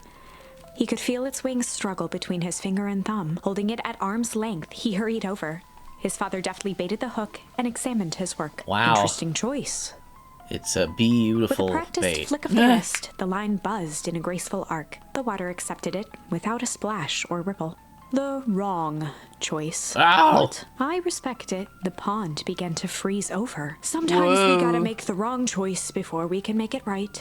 I feel like that's a little bit symbolic of this Pallid game. ice propagated across the still surface with an alarming speed. Luca scrambled back as the ground beneath him turned cold. "Dad, I don't understand." "Sorry, kiddo. Understanding isn't always part of the deal." The relentless ice shot through the fishing line toward his father. "Dad, look out!" His father casually wound the reel. "None of it's your fault, you know. Never was." I know. "Dad, I we know, have I'm to only go." 28. Luca grabbed his father's shoulders, trying to pull him away. "Please, you have to run." The ice crackled as it spread across his father's hands. That's the thing about fishing, Luca. His chest began to crystallize. You toss your hook in, and you never know what you're gonna pull out. A shock of searing cold ran up Luca's curse. arms. With one last desperate tug, the chair tipped backwards in a single frozen mass. Luca tried to stop the momentum, but it was too late. He watched the icy form of his father slam into the hard ground, shattering into 1,000 pieces that crowded around his feet. No, nightmare I don't fuel. understand. What does all this mean? The gentle rustle of leaves was the only reply. I think it's just a regular old nightmare. It's been already fuel. Oh, yeah! Ooh, nighttime. Luca's eyes struggled to focus on the walkie-talkie. Rolo! Faintly, he could hear Rolo amongst the noise. Luca! Rolo, is that you? Luca! There? Rolo, it's the middle of the night. Luca, thank God! Listen, I don't know how long this thing will work down here. Down here. Down here! Rolo's voice was coming through more clearly now, but some words were still just static. Listen to me, someone grabbed me yesterday. What? The man in the hazmat suit? Took me to some sort of... I think I'm underground. Underground? Are you okay? Kinda. They seem more interested in... For now, at least. Mr. Kerr said you made it back home safe. Kurt? No. Trust. He's... Hold on, someone's coming. The signal went silent. Uh-oh. Rolo! Rolo, where are you? Luca held still. waiting for a response, his pounding heartbeat marking the passage of time. Okay, I think they're gone. Getting worse. I can barely hear you. Rolo's voice began to fade. Losing signal. Not much time. Commission control. You need to... The treehouse. The treehouse. With that, Oh my the signal goodness. died for good. Oh, shut the... What was he trying to say about the treehouse? What's at the treehouse? The antenna! He wants me to use the antenna in the treehouse to get a better signal. Rolo, you're a genius. Luca grabbed the walkie-talkie and sprinted to the treehouse. Yeah, let's go. Yeah. Who cares about Nan? No, Nan never even came home. I bet Nan's in on it. Luca heard a group of footsteps approaching. He dashed behind the bushes to avoid being spotted. That would be really upsetting. Oh, there she is. Yeah, no, she's... Ooh, what's she doing out here? So we all understand our roles. What do you mean rolls? You can count on me. I still think we need more time. This wasn't the original plan. Mr. Tolliver paused, shifting his eyes to one side. We're all in danger now. I, for one, refuse to sit idly by while that danger persists. Refuse. Hiram, you just keep your wits about you. Mr. Tolliver took one long, quiet breath. You're right. You can count on me. I just wish we'd have made that deal with Eris Valentine. Her resources would have still come in handy. As I said, I had no Time to contact her after your call this morning. Plans change. How is Luca holding up? He's fine. We shouldn't lose sight of the fact that this is all... I know very well what all of this is for. We have no choice. Operation Sparkplug has a new objective. Oh my god. Are we in agreement? The three shared a determined look. Oh my god. Good. The secret cult shit? Yeah, We'll reconvene after the festival. The Death Festival. yeah, the death harvest. Oh, Granny. Oh, Granny. Granny. Uh-oh. Oh. Gran, why are you meeting with Mrs. Fratelli and Mr. Tolliver late at night? Oh my god, it's the bat! Is that me or you? We didn't voice them yet. You go. Yeah. Hey, Luca! Ah! Dawn, you scared me. How long have you been there? A bat named Dawn is very, very cute. Oh, just a few minutes. Earlier today, I saw Mr. Tolliver and your gran enter the diner together. When my shift at the newsstand was over, they still hadn't left. So I used the greatest tool of any investigative reporter. Time. When they left, I tailed them here. What do you think they're up to? Whatever that is, they seem unorganized, or they seem organized and determined. They seem sloppy and shitty. Not like me, a professional child investigator. They mentioned the festival. Yeah, I heard that too. Has your gran been doing anything different recently? Anything strange?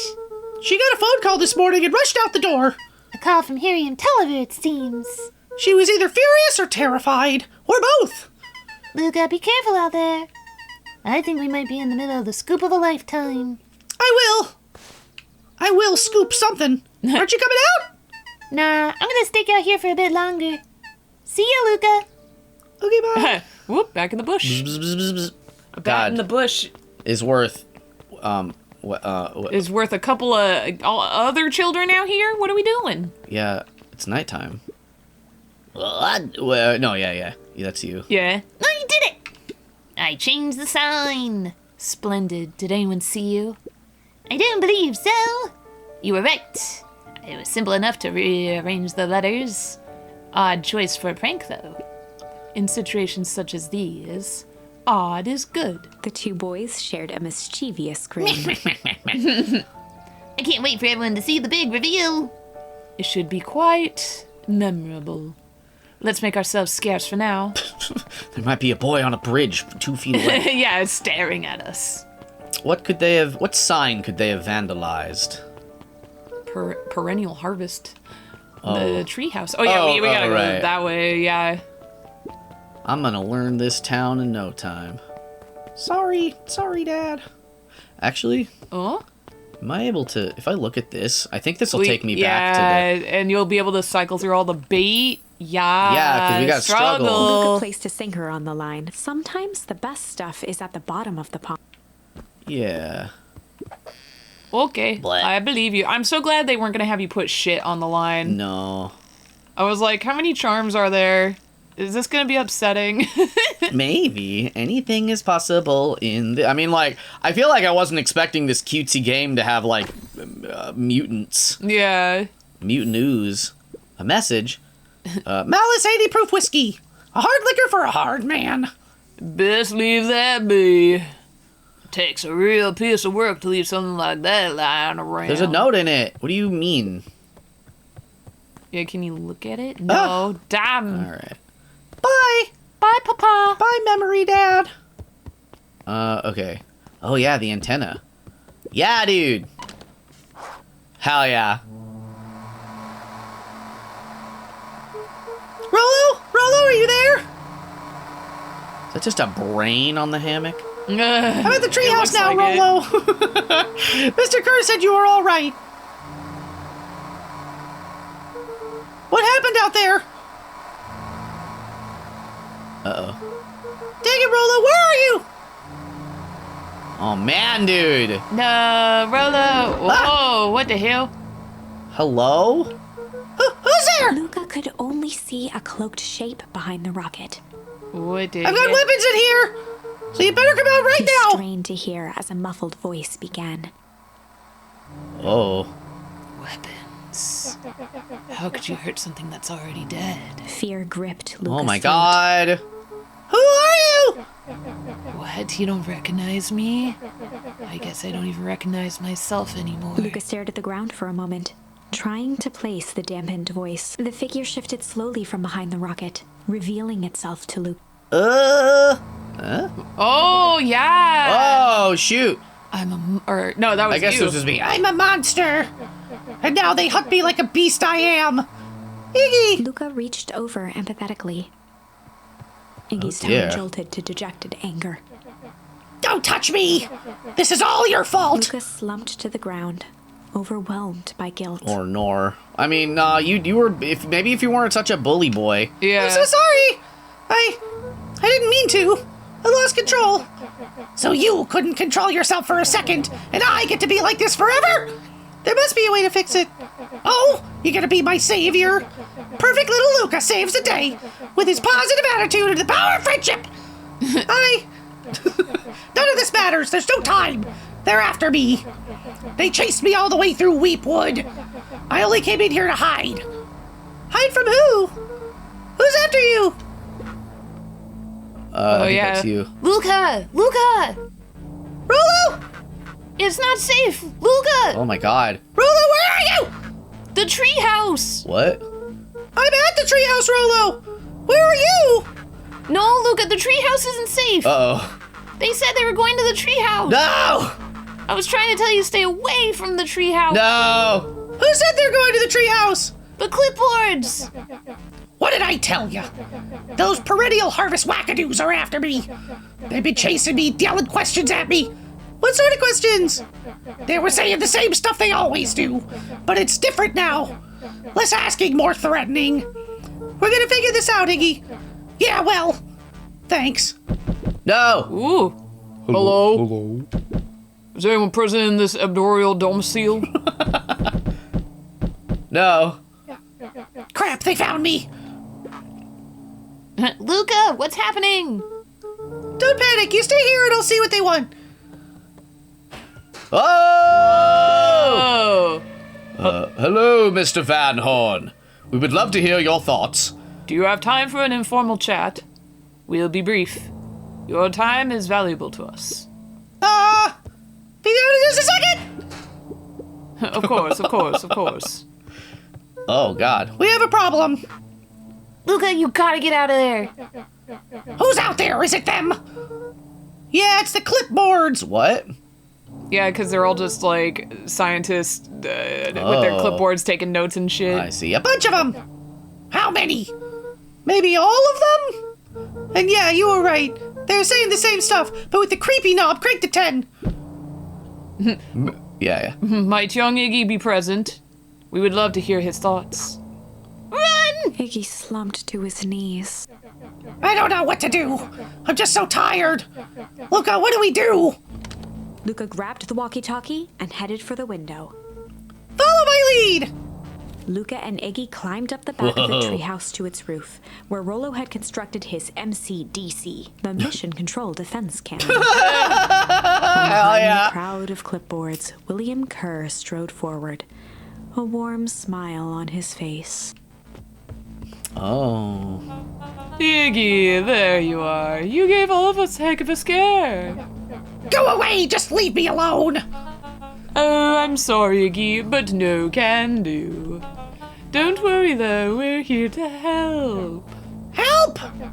Then why were you chasing me? Luca, can you talk some sense into your pal here? Just look at him. He's not well. What's wrong with him? What did that gunk do to him? Well, that's a pretty honkin' big question, Luca. All you need to know is that he's sick. He's real sick, Luca. I just need you to let us up there and take care of him. You told me Rollo was okay, that he was back in his place resting. He is. Poor fella just got a little lost. That's a lie! That is a hurtful thing to say, Luca. I thought we were buddies. Why? Because he let you ramble on like a wackadoo? Nobody likes you, you creep! Kerr's smile faltered. Why don't you pop on down here so we can have a face-to-face? Yelling like this is gonna give us all a heck of a sore throat. And who wants that? Not me. Luca's grip tightened on the MCDC. Shoot 'em all! Call of Duty, shoot him! Why did you do to Rollo, you liar? Well, shucks, Luca. The only teeny tiny fib I told you was that he was at home. He is resting, and he is perfectly safe. For now, at least. What the hell? What happens to him next is up to you, Luca. Look around. You're in quite the pickle, and I'm the only person in the whole wide world who can help you. That sounds oddly not true. That sounds super threatening! You get to decide how this ends. I'm making one-word choices. Yeah. Luca's Yeah. mind raced. He was caught in a trap. What do you do when there's no hope? Shit. He wiped his chest. with his Yeah, right. What are you gonna do, Luca? He drew himself up and decided to take the only option, fight. Yeah. Oh, yeah, Luca let drew them himself fight. up and decided to take the only option they had left. He swung the Mission Control Defense Cannon around, aiming it confidently at the smirking face of William Kerr. What's it gonna shoot? Hey, Mr. Kerr! Luca summoned his most insolent demeanor. Rollo sends his regards! What the hell? It's a plunger? Hey. Look at him. He's like, uh-oh. Yeah. That was uncalled for, more than a little rude. And just plain unsanitary. Luca, I really did think we were good pals. What a shame that it's come to this. Kerr turned his back on the two boys. End this. With a nonchalant wave of the hand, he made his exit. Beans. As the clipboards began to slowly advance on the treehouse, Luca looked to Iggy with resignation in his eyes. The end No! What the hell? They got us! escalated quickly. Maybe discretion was the better part of valor here. Oh no, dude. Let's put a pin in this for now. What? Alright, so we gotta find eventually some other word. Yeah. Okay, so... Oh. Because we. Alright, what do you think? Do you want to go back to the ooze puddle or to the solo adventure? Ooh, I think the solo. Okay. Throw it back a little. Throw it back. This is a story about Struggle. This is a story about struggle. Luca could hear a machine humming somewhere nearby. He felt around wildly, searching for something, anything that could help. His hands found a hard object. A loaded A knife. pistol. Yeah. He yanked it free, lifting the cold stone. Let Cold stone? me go! Luca swung the tile as hard as he could at the shape that still held fast to his leg. Yeah. I thought Cold Stone was He ice heard the cream. crack of glass Oh, as the an ice stone hit cream. the assailant's mask. Yeah, I did. With a muffled yelp, the hand let go. Luca was free and scrambled to the door. He never looked back once on the long run home. Yeah, dude. Chapter 3. Whoa. Everything's fine. Hell yeah. It was Okay. quieter than usual at the breakfast table. So, our friend is not even captured. Everything's fine. Yeah, literally everything's fine. Only the sound of silverware and chewing interrupted the awkward silence. There will still be a call, though. Maybe. I finished jarring a mess of jam last night. It was so messy. So that'll need to get delivered into town today by to that creepy man. Sounds good. Can I do it from 6 feet away? So what did you and Rolo get up to yesterday? Oh, Rolo had things to do, so I just sort of poked around town. I've set the jam down by the front door. I don't care about I don't your care at all. struggles. Grandma, why'd you ask? What the hell's the problem? There's 2 batches to drop off. One for Mr. Tulliver and the Bag and Wag. Another for Ms. Fratelli at the diner. Interesting. Those are the 2 people she was meeting with before. Yeah. Oh, and Mr. Nuncreed. He said he wanted some more. I suspected as much. Yes, he seems to have taken a particular interest in my jam. There are some extras in the basket for that enthusiastic gentleman. Okay. Just make sure Fratelli and Tulliver get the ones on top. What happens when we accidentally mix the jars? Ooh. Off with you now while the day is still young. Ooh, oh, this is jam. These aren't Baby Bells. This is the jam. Oh, you so right, I knew they weren't Pesty. actually Baby Bells, but you understand. Yeah. Ooh, what's she doing? Oh. She's pulling out a shotgun. No, A that's weapon that killed his mom. Yeah, that's right. Hello, it's Juniper Hartford. Before you hang up, just hear me out.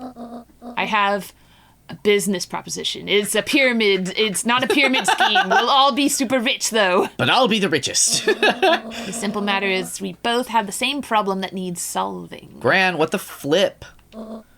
Very well. We can meet tonight. Oh my Oh, god. Shadad. Oh, look at you. That's a big bundle. That's a lot of- Hello! Okay. Sorry about yesterday. Roxy can be so annoying. But good news, no more boring chores for me today. Did you make it to the old Valentine warehouse? So, what did you find? Give me the dirt. Something happened. There was someone else there. What? Who was it? Was it aliens? Capital aliens. Yeah. I knew it would be aliens. No. Zombies. No. Alien zombies? What else could it possibly be? Rolo, I gotta deliver these into town first. We can catch up after. Oh, is it a whole thing? Sounds like a whole thing. Not half a thing or a quarter of a thing, but a whole thing. Not even 1.5 things. It's just one entire thing. Math. Yeah, we shouldn't talk about it here. Maybe at the treehouse tonight. I'm not sure what this treehouse is that you speak of. Maybe at mission control. Roger that, Space Cadet. He's he's just annoying enough to be still super endearing. You know what I Yeah, mean? just a silly little guy. Oh, but there's a clipboard right there. Oh yeah. Oh, I can't talk to anybody right now. Okay, I think the restaurant's over. Yeah, the Last Chance Diner. Last Chance Diner. Sheesh. Well, if it isn't my favorite little jam runner. Hey, Mrs. Fratelli. Look at you. She leaned forward and pinched Luca's cheek. You're all skin and bones. Is your gran not feeding No, you? you're getting all the jam, actually. She is. It's just... I understand. You know, I taught your mama how to cook back in the day. You may not even remember, but you and her used to help out in the diner. Well, that's nice. See that picture over there? That's you helping your mama back in the day. So cute, running around in your little apron taking orders. I'm sorry, could you take this jam? It's really heavy. Yeah, I've been holding this literally all morning. The whole situation just breaks my heart. What happened with Eleanor? Break. Oh, that's a break good it. word. Yeah. I've got a feeling she's out there somewhere, yearning to be with you again. Few things in this world can keep a mother from her son. Luca shifted the basket uncomfortably. Oh yes, let's see here. Mrs. Fratelli lifted the cloth and inspected the jam. Ah, they even have my name on them. How She thoughtful. carefully lifted Okay. out her jars of jam. I was like, what if we just sort of rearranged who got what? Yeah, or like went out of order accidentally. Yeah. You tell your gran hello from me, Luca.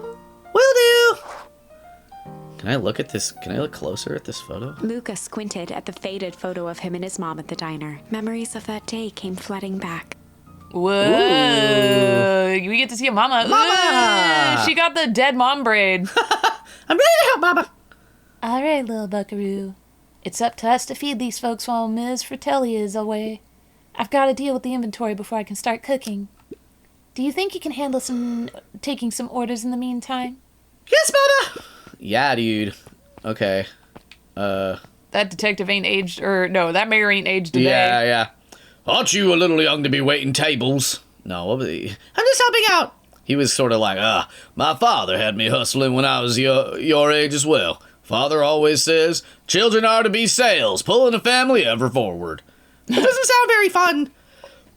There's plenty of time for fun. For instance, Father and I always make time to have lunch together once a Luca month. glanced at the empty seat across from Gus. Uh-oh. Should I come back? Oh no, it turns out Father was too busy to have lunch today. I'll just go ahead and eat alone.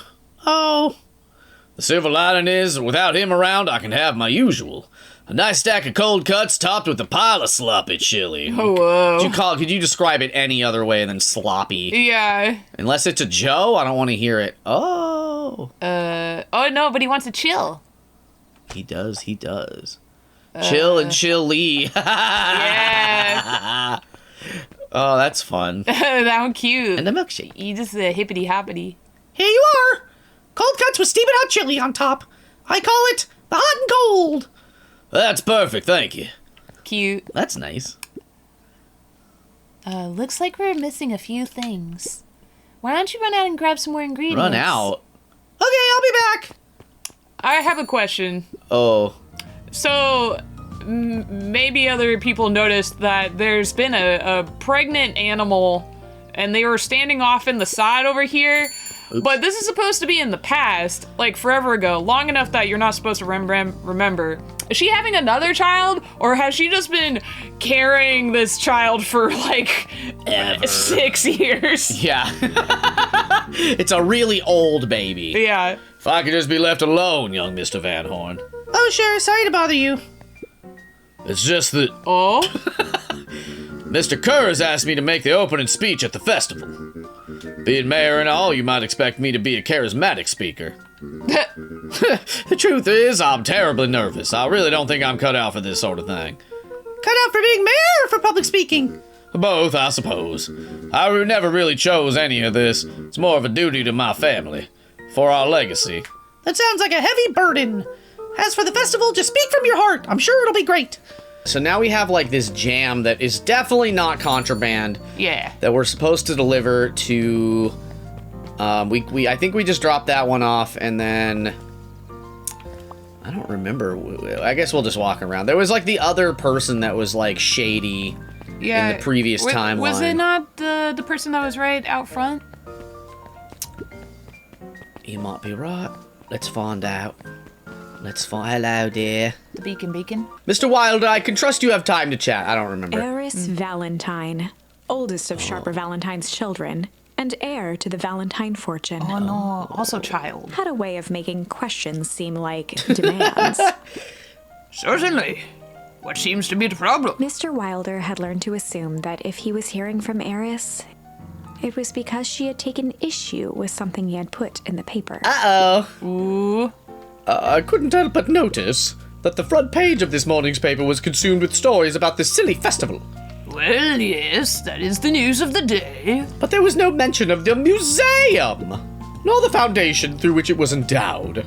I'm sorry, Miss Valentine. My readers are more so interested in this town's future, I'm just a country newsman.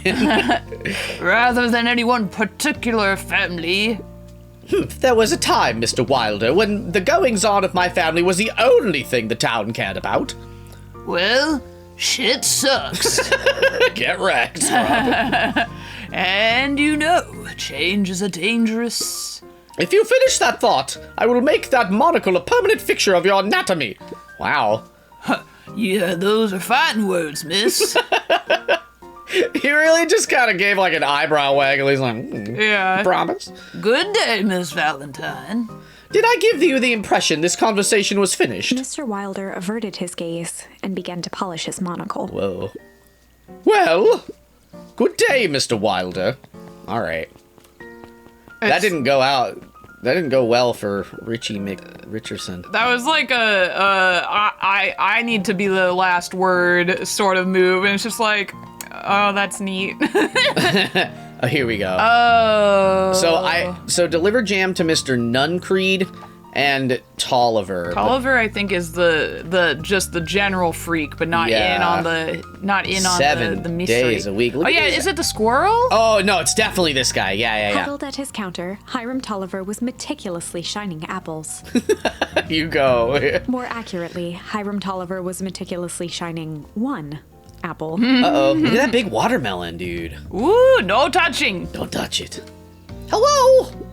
Eek. With a yelp, Mr. Tolliver fumbled the apple, flailing at the air as it fell. Shiny no longer. Damn, now it's gonna be bruised and ugly and stupid. Worm's gonna grow inside of it, just like JFK's brain. Yeah. RFK, I mean. Oh, sorry! No bother, no bother. He leaned forward and lowered his voice.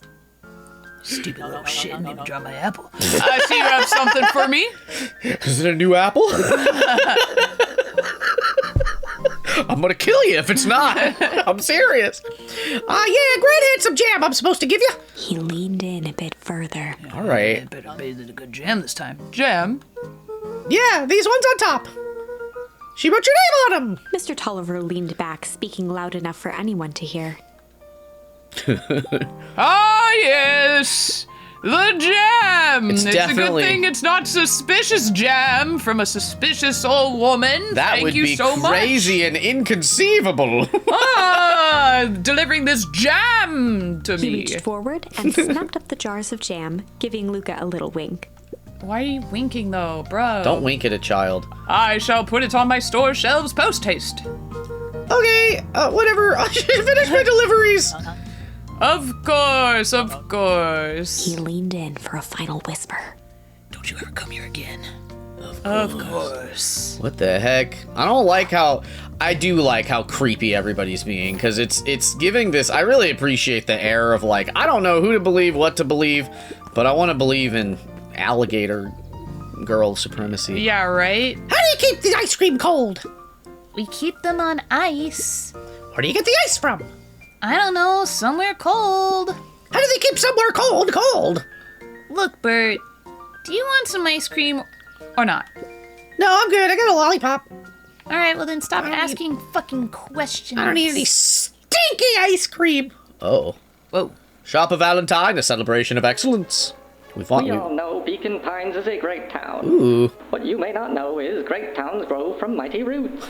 And that is why you cannot tell the story of Beacon Pines without telling the story of one Shopper Valentine. Whoa. Young Shopper's keen intellect and strong moral fiber led to a grand vision. A vision of a community dedicated to a better tomorrow. In his A own dog words, treat in every a better bowl. tomorrow is within our These grasp, are what he but ran it on. requires a singular mind to harness it. Lucky for us, he decided to grow that vision here in Beacon Pines.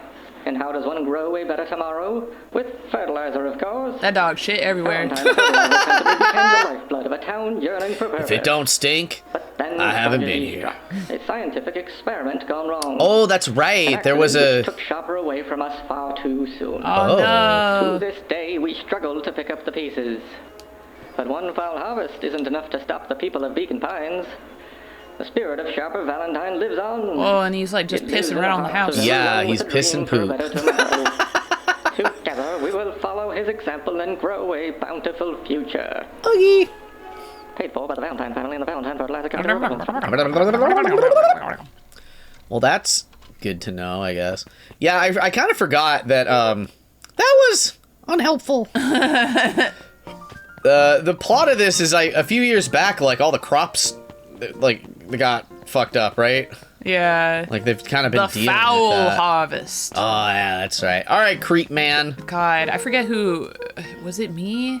Was I the creep? I think of the two of us, you've got a really good vibe for being like unsettling. And Sure. creepy. Got some jam for you, Mr. Duncreed. Luca, you seem chipper. Well, aside from being on delivery duty, it's a nice day. Mr. Nuncreed eyed Because I've Luca for a experienced moment, enough creepers. then nodded in agreement. I suppose it is. So, do you want your jam? I want your grandma. I mean, right.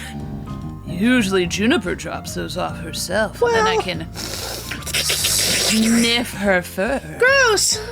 I guess she's busy today. Busy and tired of your bullshit. Busy avoiding you. Anyway, this is the last delivery of the day. Oh, in that case. We hold you up for a really long time. Nuncreed snatched the basket from Luca. The whole thing? I'll hold on to the basket until the next time I see your grand. I hate him. Yeah, no, that's creepy and manipulative. Yeah. Oh boy. Bruh. I mean, we don't have to hold the basket no mo. Yeah. It's like, I guess that's Oh. good. Oh, yeah! It's Killua. Hey, Catlua. Hey, you. Anchovies or pineapple? What? Don't think, just answer. Pineapple. Why? How old are you? 12. Perfect. Follow me. Who are you? Oh, we don't know them yet. Oh, right. Okay, so hold on. Well, let me do this at any time. Yeah, so this is the timeline. Whoa. Oh, look at these pictures. Hello? There's the key. Oh, wow. I don't think I... Wowie zowie. Okay, yeah, so... this... We're over... I don't know where we are at the moment.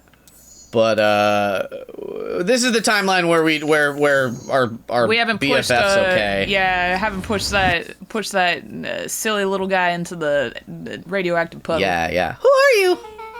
Anyone ever tell you you ask too many questions? Just try to keep up, okay? Wow. Oogie. Huh. What just happened? Well, Boo-doo-doo-doo-doo. goodbye, creepy old man. See you never. They're all so cute. Yeah.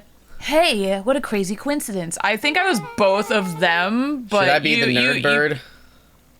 Yeah. The glasses yeah. I was like, which one's the nerd? But then I was like, oh yeah, traditional stereotypes pegged Velma as Yeah. fucking nerd.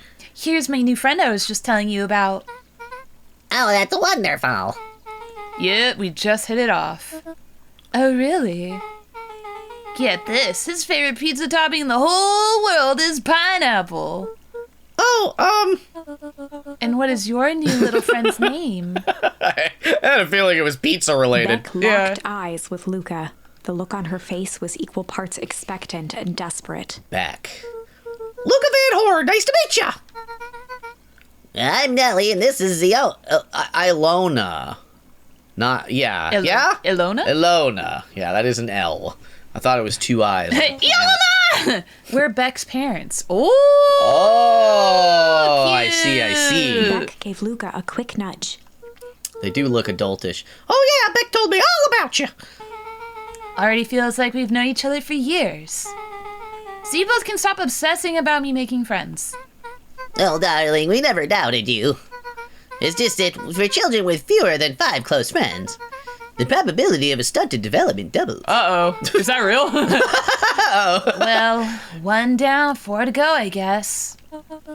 What Nelly means is that we just want this move to be as easy on you as possible. You can relax. A friend has been friended. This calls for a celebration. Luca, you must join us for dinner tonight. Dinner. Wow, another coincidence. Actually, I already asked him, and he said he would love to. Oh my god. It's just Wonderful. In that case, we should pick up some groceries. You two don't get into too much trouble now. every new sentence she got like Oh, more deeper and deeper. Right? Our little baby deer just been used. Yeah. Wow, I can't believe that worked. Thanks a ton. You're welcome. I owe you one. My moms are great and all, but they can be a bit much sometimes. Our house is a little cottage next to that big mansion place. Wait, you live on the Valentine estate? Yeah, that's the spot. Meet me by their big creepy gate. I don't know where that is. Don't be late. Or I'm back to square one on this whole friend grift. We could be friends for real. Great, see you there. No, that's not an option. Okay, bye. Hey, bye! Oh my goodness. Yeah, is that my only to do? Yeah. Oh, okay. Yeah, okay, let's go for it, baby. Can I run? Hello. Oh, hello there. Whoa, A sloth. I don't think we've seen them before. Good morning, Jeff. Oh, what's so good about it? Wait, can you do this? Give me your best, the creepy man from Atlantis, the bomb man, the toothless. Oh. You know? Give me your best version of that guy for him. Hey, you ain't so good about it. Another day further down the tubes, if you ask me. Hell yeah. Come on now, it's not all bad. The festival's coming up. The festival. I hate fun. Old man Valentine used to put on cock and them shindigs all the time. And where did that get us? Well, it's Perennial Harvest putting on this one. And they're doing it for the whole town. As far as I see it, the difference between the old Valentine company and this new Perennial Harvest outfit Jeff dug through his pockets for a bit. is the difference between this empty soup can and this brown banana. I called his personality immediately. Yeah. Both of those are garbage. That's right. Oh, okay, bye. This whole town, garbage. Well, this whole town is a piece of shit. Can I go in and look at what a creeper might get up to Yeah, I was gonna say, you don't want to go in there. during the day? You might not come out. Oh, is Oh this yeah, where and a then you big go creepy that way. gate? Yeah. Ah. We ain't never been this way. Hell yeah. So who all lives in that house? Eris and Gus Valentine grew up there. And Solomon moved in a few years back. The creepy little kid in the vest? The one and the same. That sounds like the one. So just 3 people live in that huge thing? I bet a bunch of shady stuff happens all the time in a place like that. Not really. The Valentines pretty much keep to themselves. So it's empty and boring? All right, kid. Pretty much. What a waste. My mom says that it used to be way busier back before Sharper died. Before the foul harvest. Okay, that's like the 5th time someone mentioned this foul harvest thing. Is that a Left 4 Dead level? And you all use that same ominous tone. Eventually, you're going to explain to me how the harvest got all fouled up, but we can't keep my parents waiting anymore. This way. Is it nighttime? I thought I left in the morning. Time is soup in this game. Time be a shift. Oh, this is so cute. All these, the illustrators of the maps, top-notch job. Most kids would have just ditched me by this point. Why are you still here? I'm not most kids. I'm the main character. You look like you could use some help. You know what, Luca? You're not so bad. Let's get through this as simply as possible. Okay. Just eat, smile, and nod. Sounds good. I like food. Fun. Great. Whatever you do, don't bring up their work. I think I can handle that. Beck took a long breath, then gave a firm nod. Here goes nothing. Hooray, food.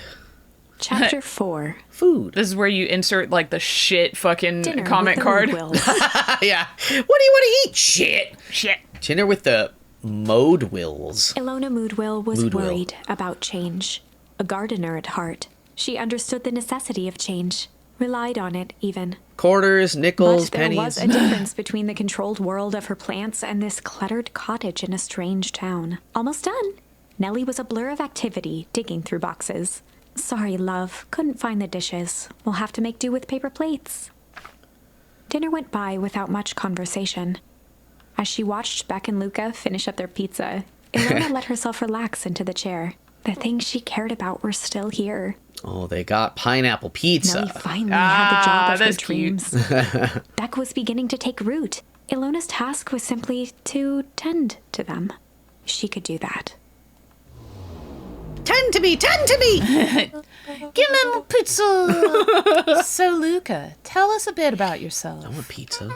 Where do you live? Oh, I live with my grandma. On the other side of the river. Your grandma? Where are your parents at? Well, Beck Manners. it's all right. My dad passed away in an accident at the fertilizer plant 6 years back. Oh dear.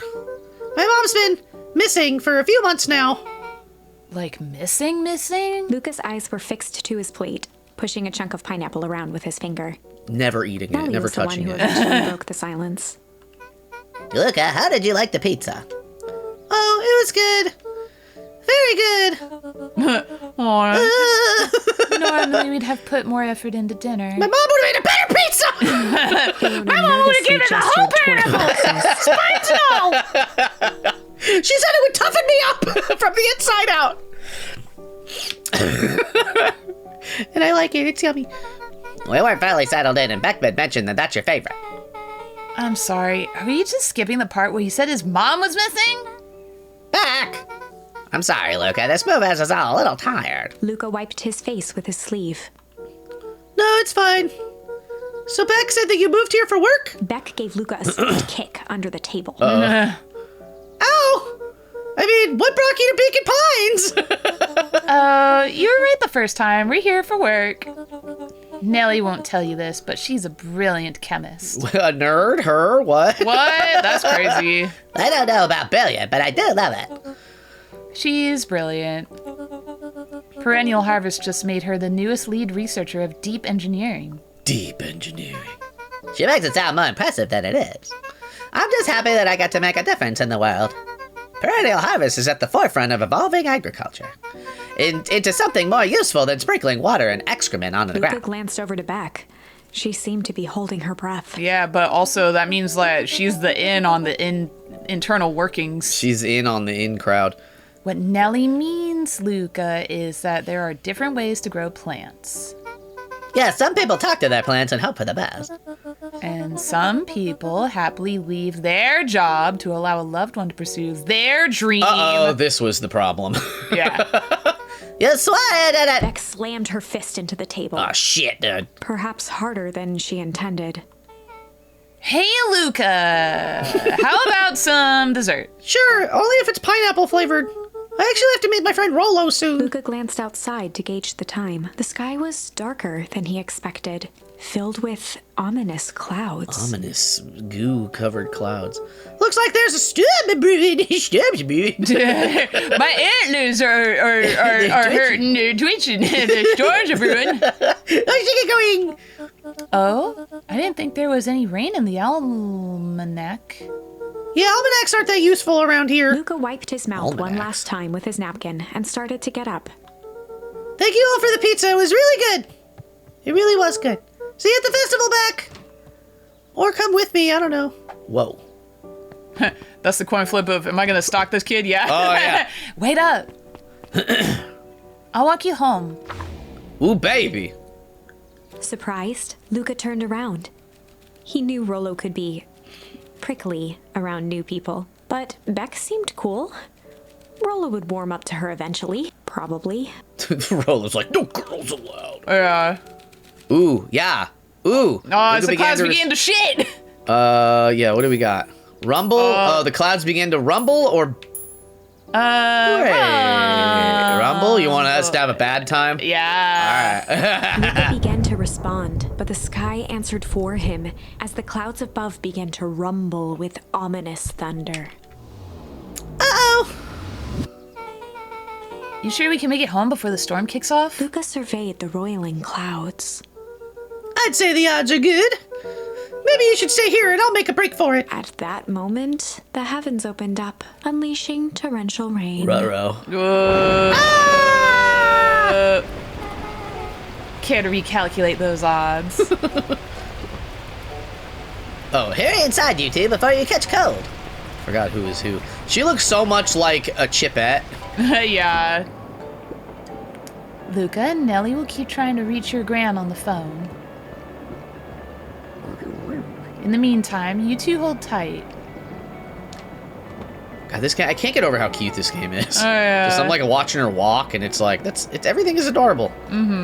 Sorry, not much to do up here. Most of my stuff is still in the boxes. Mind if I poke around? Be my guest. Poke around in what? The boxes. Her luggage. Luca squinted into the eye hole of the microscope. I gotta Get charms, my new friend. This looks wild. What is it? Gum. Gum? Luca adjusted the slide with his fingers to get a better look. I'm tracking the structural integrity of gum with increasing amounts of chewing. Chewed that one for 47 days. Holy shit. Luca wiped his hand off on his sweater and gave a nervous laugh. It's weird, I know. Beck looked down, timidly tapping the ladder with her feet. You think it's weird, don't you? A little. But weird can be cool. That is the truth of the matter. I feel like sometimes, I don't know, people, it's okay to be weird. Yeah. It's okay to call, you know, a stone a stone. What's the expression? Luca bent Oh, down I have to no idea, examine the but bouquet of wilting flowers. Weird's better than weird, normal. Weird is cool. Judging by the odor, they were well past their prime. Ruh-roh. Pungent. Oh no. He flipped open the attached card. Happy trails from Coach Walker and all the Fairview Condors. Boy, you weren't kidding about poking around, huh? They're just on the ground. Oh, sorry, was this from your old school? The most recent one, yeah. Some schools gave me going away cards, some did flowers. When they're really trying to feel good about themselves, they do both. So you've moved a lot. Yeah, that's the thing with having a brilliant parent. They're always a better job somewhere else. You know about that. Yeah, These flowers would last longer if you put them in some water. that's the sort of thing I would do if I cared. All right. Well, you cared enough to keep them is all. Yeah. All right, call Got her her. out. Oh, wow. Rolo and I have a radio just like this at the treehouse. Probably not exactly like this one. Mom and I tore the whole thing down to the bolts. Fitted with some Ooh. state-of-the-art vacuum tubes. I love how ambiguously dated this game is, too. Yeah, She seems pretty awesome. she gets carried away sometimes. I think she feels guilty for working too much. So when she does have time for me, she showers me with high-tech overcompensation. Luca flicked at one of the toggles. Ooh, baby.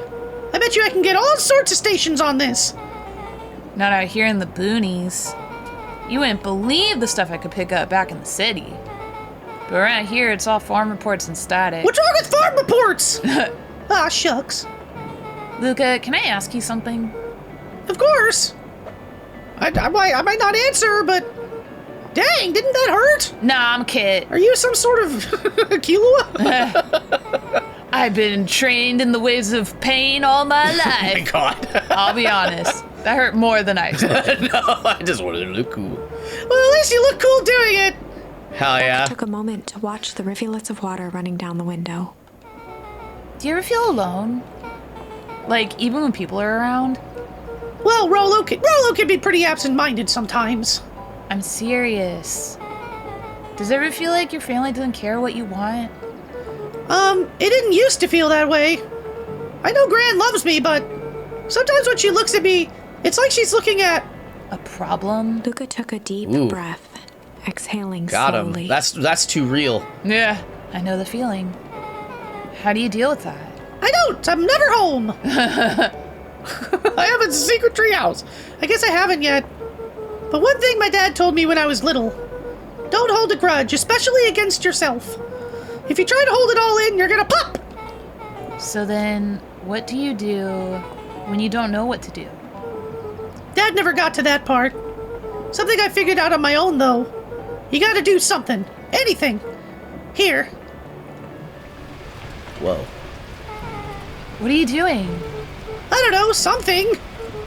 We're gonna register our complaints with the storm. Listen here, you miserable universe. Stop jerking me around. I just want things to go back to the way they were. Everyone tells me it's gonna be alright. That things are gonna change. Luca let out a feral scream that echoed into the Yeah, night. go, Luca. Woo! Every time something changes, everything gets worse.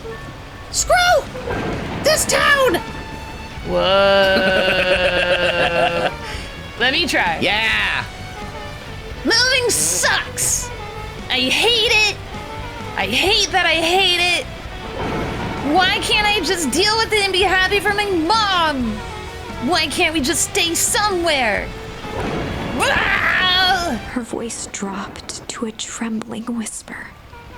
I just want to be a normal kid. Beck brushed off her shirt and straightened up. There. All better. Wow, I actually feel a little better. As abruptly as it began, the storm abated. Yeah, get abated, Thanks. Storm. I needed that. Me too. I should head out before the rain starts up again. Sure, I'll walk you out. Oye.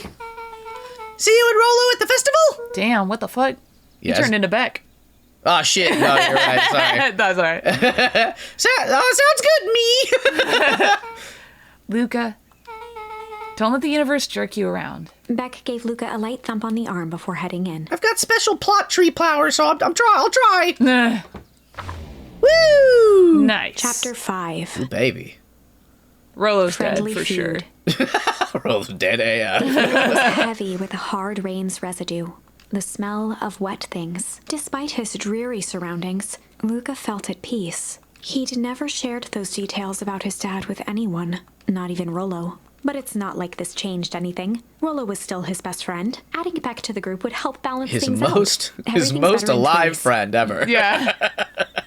My favorite thing about Rolo is how very not dead he This is. is what Luca told himself as he headed to the treehouse. The treehouse where definitely Rolo will be. Hell yeah. Ooh, baby. She wasn't here before. What are you doing? Hey, Dawn, tracking down a lead. You bet. I heard a juicy new For a rumor. little.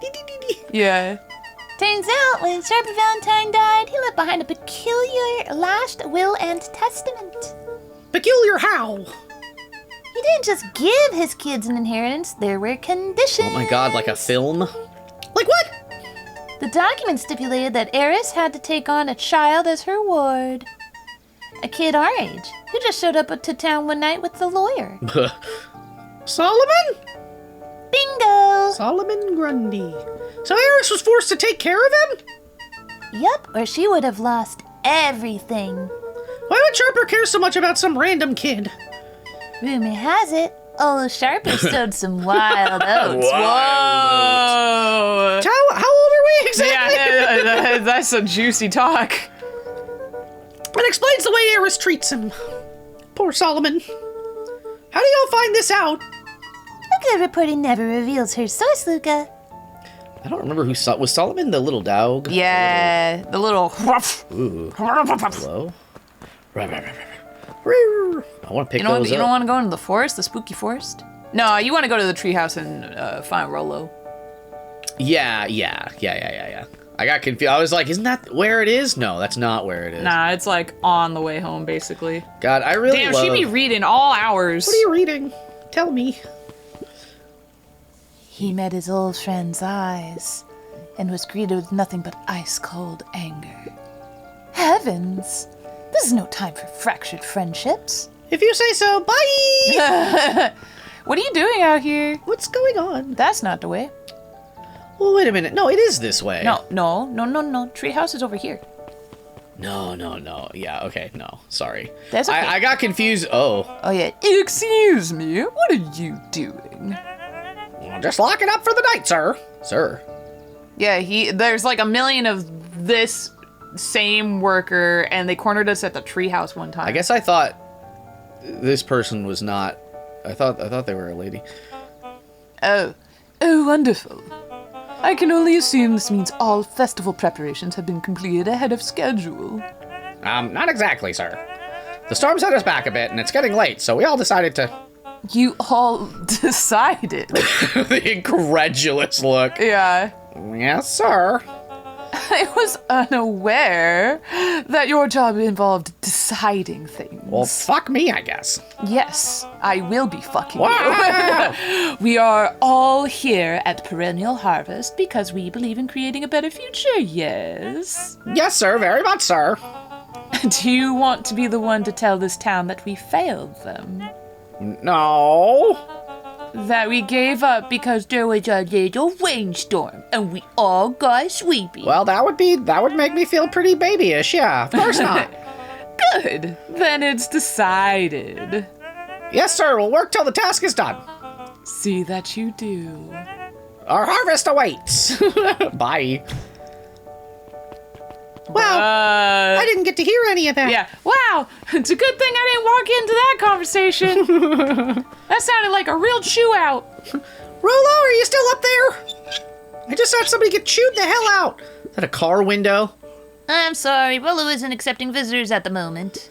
Come back never. What the hell? Luca 'Cause we're had late. only ever heard him speak in this stiff yet gentle tone a few times, and it always meant one thing.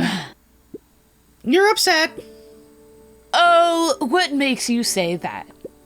Maybe because my best friend abandoned me for no reason. I didn't abandon you. I'm just a little late. Rolo scoffed. The rain held me up. Liar! You weren't even home. What? The storm got bad and I got worried, so I went looking for you. Imagine my surprise when I made it to your house and you weren't there. I hadn't made it back yet. I'm not a fool, Luca. Doesn't take all day to deliver some jam. No, the storm rolled in out of nowhere, and I got stuck after dinner at Beck's. Luca stumbled on his words, knowing he'd said too much.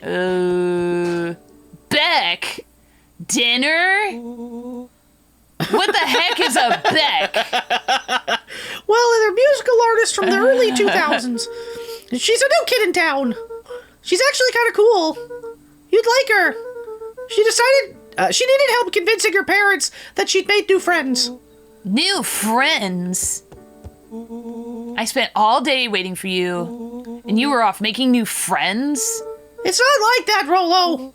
You know, while I was waiting, I made some upgrades to Mission Control. It was gonna be a surprise. But you took so long, the storm knocked it all down. Beans.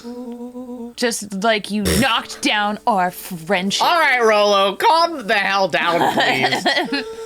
What does that even mean? Luca became instinctively angry in response. Both boys were now shouting across the distance.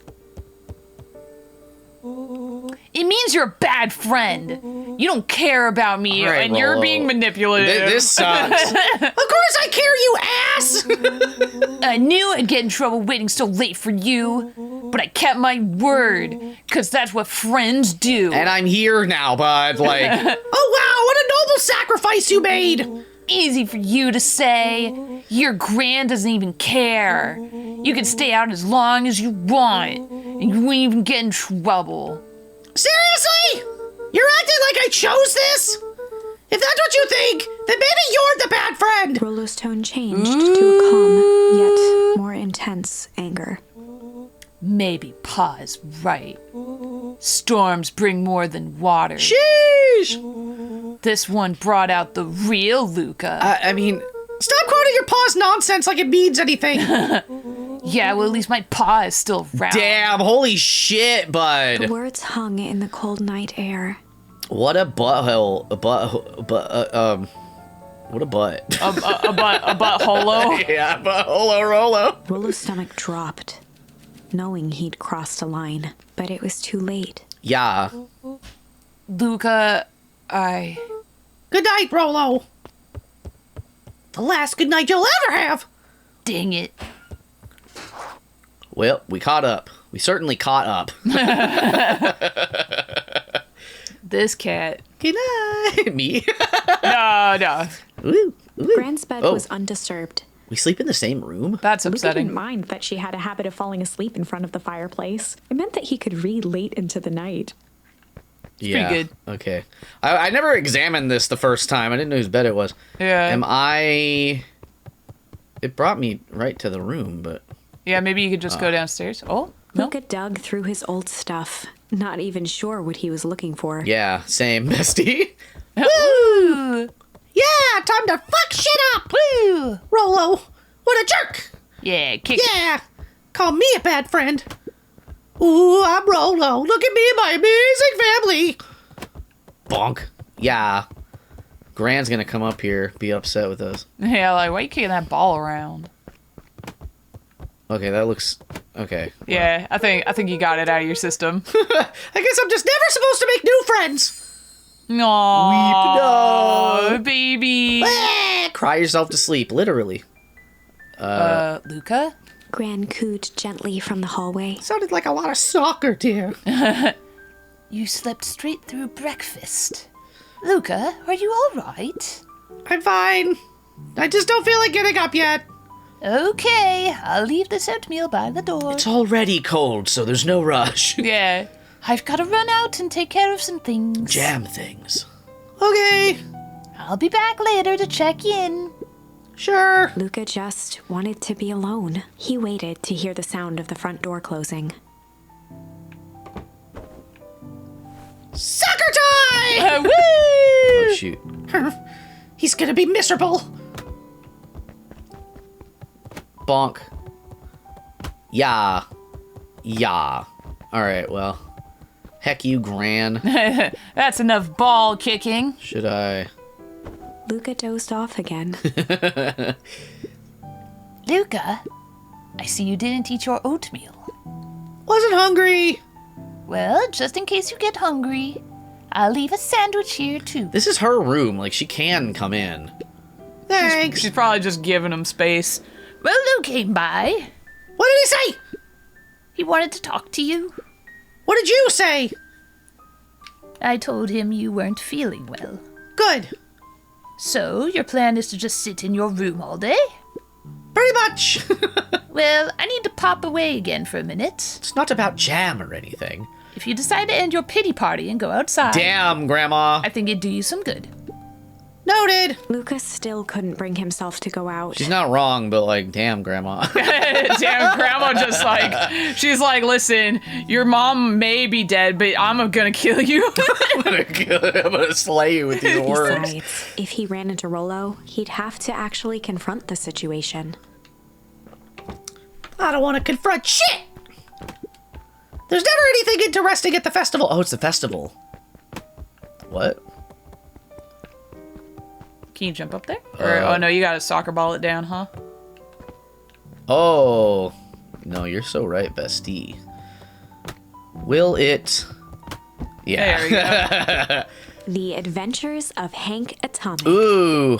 The complete first volume. Luca carefully opened the cover and began to read. Rollo had received it for his birthday, a special hardcover edition with behind-the-scenes commentary and bonus art. Rollo cherished it, but asked that Luca keep it at his house. Luca wasn't sure if it was because Rollo didn't trust himself with it, didn't trust his sister around it, or just wanted an excuse to come hang out at Luca's more often. Well, that's nice. Whatever the reason, Luca didn't mind, but it had stayed right there where Rollo had stashed it ever since. Now, at the foot of his bed, Luca lost himself in the pages. He'd read it all before, but at this moment, it somehow felt sentimental. I love Hank He Atomic. was well into issue number 5 when he heard soft footsteps from the hallway.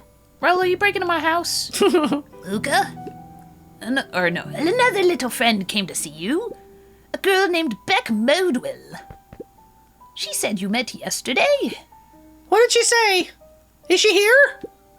She was just dropping by. I told her you weren't taking visitors today. Oh, She seems nice. yeah.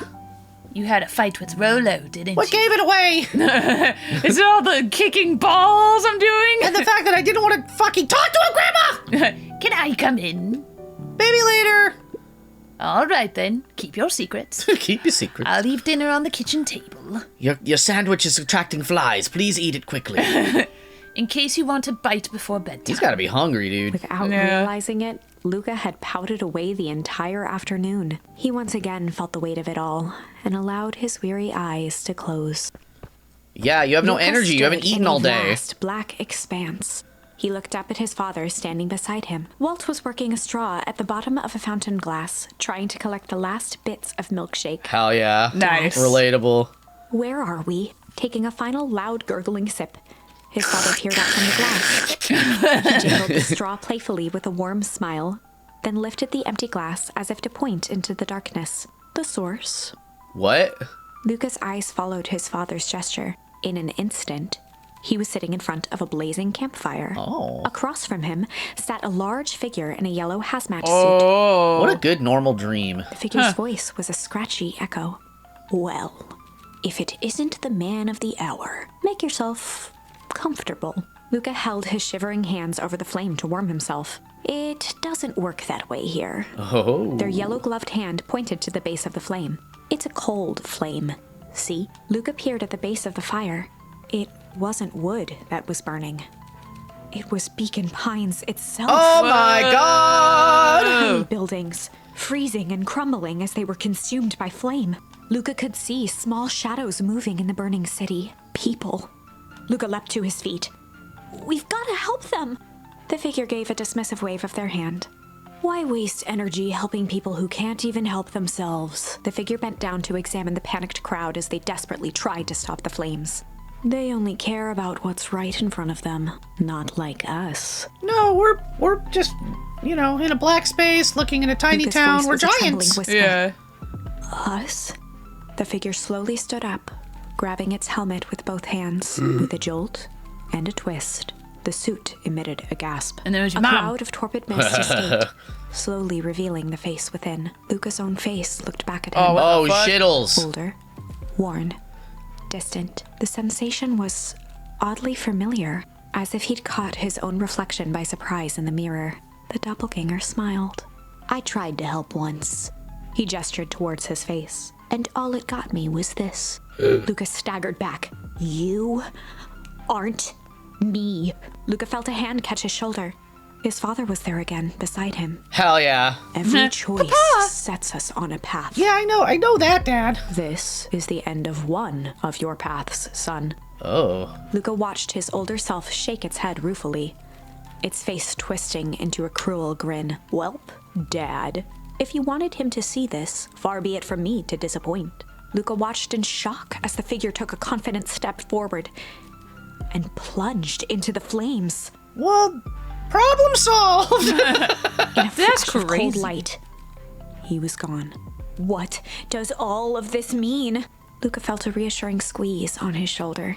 Just remember, why we choose matters just as much as what we choose. I'm sort of choosing options as to just trying stuff out, Yeah, Dad. just experimenting. Luca woke up to see a hazy figure at the foot of his bed, silhouetted in the morning sun. A yellow hazmat suit.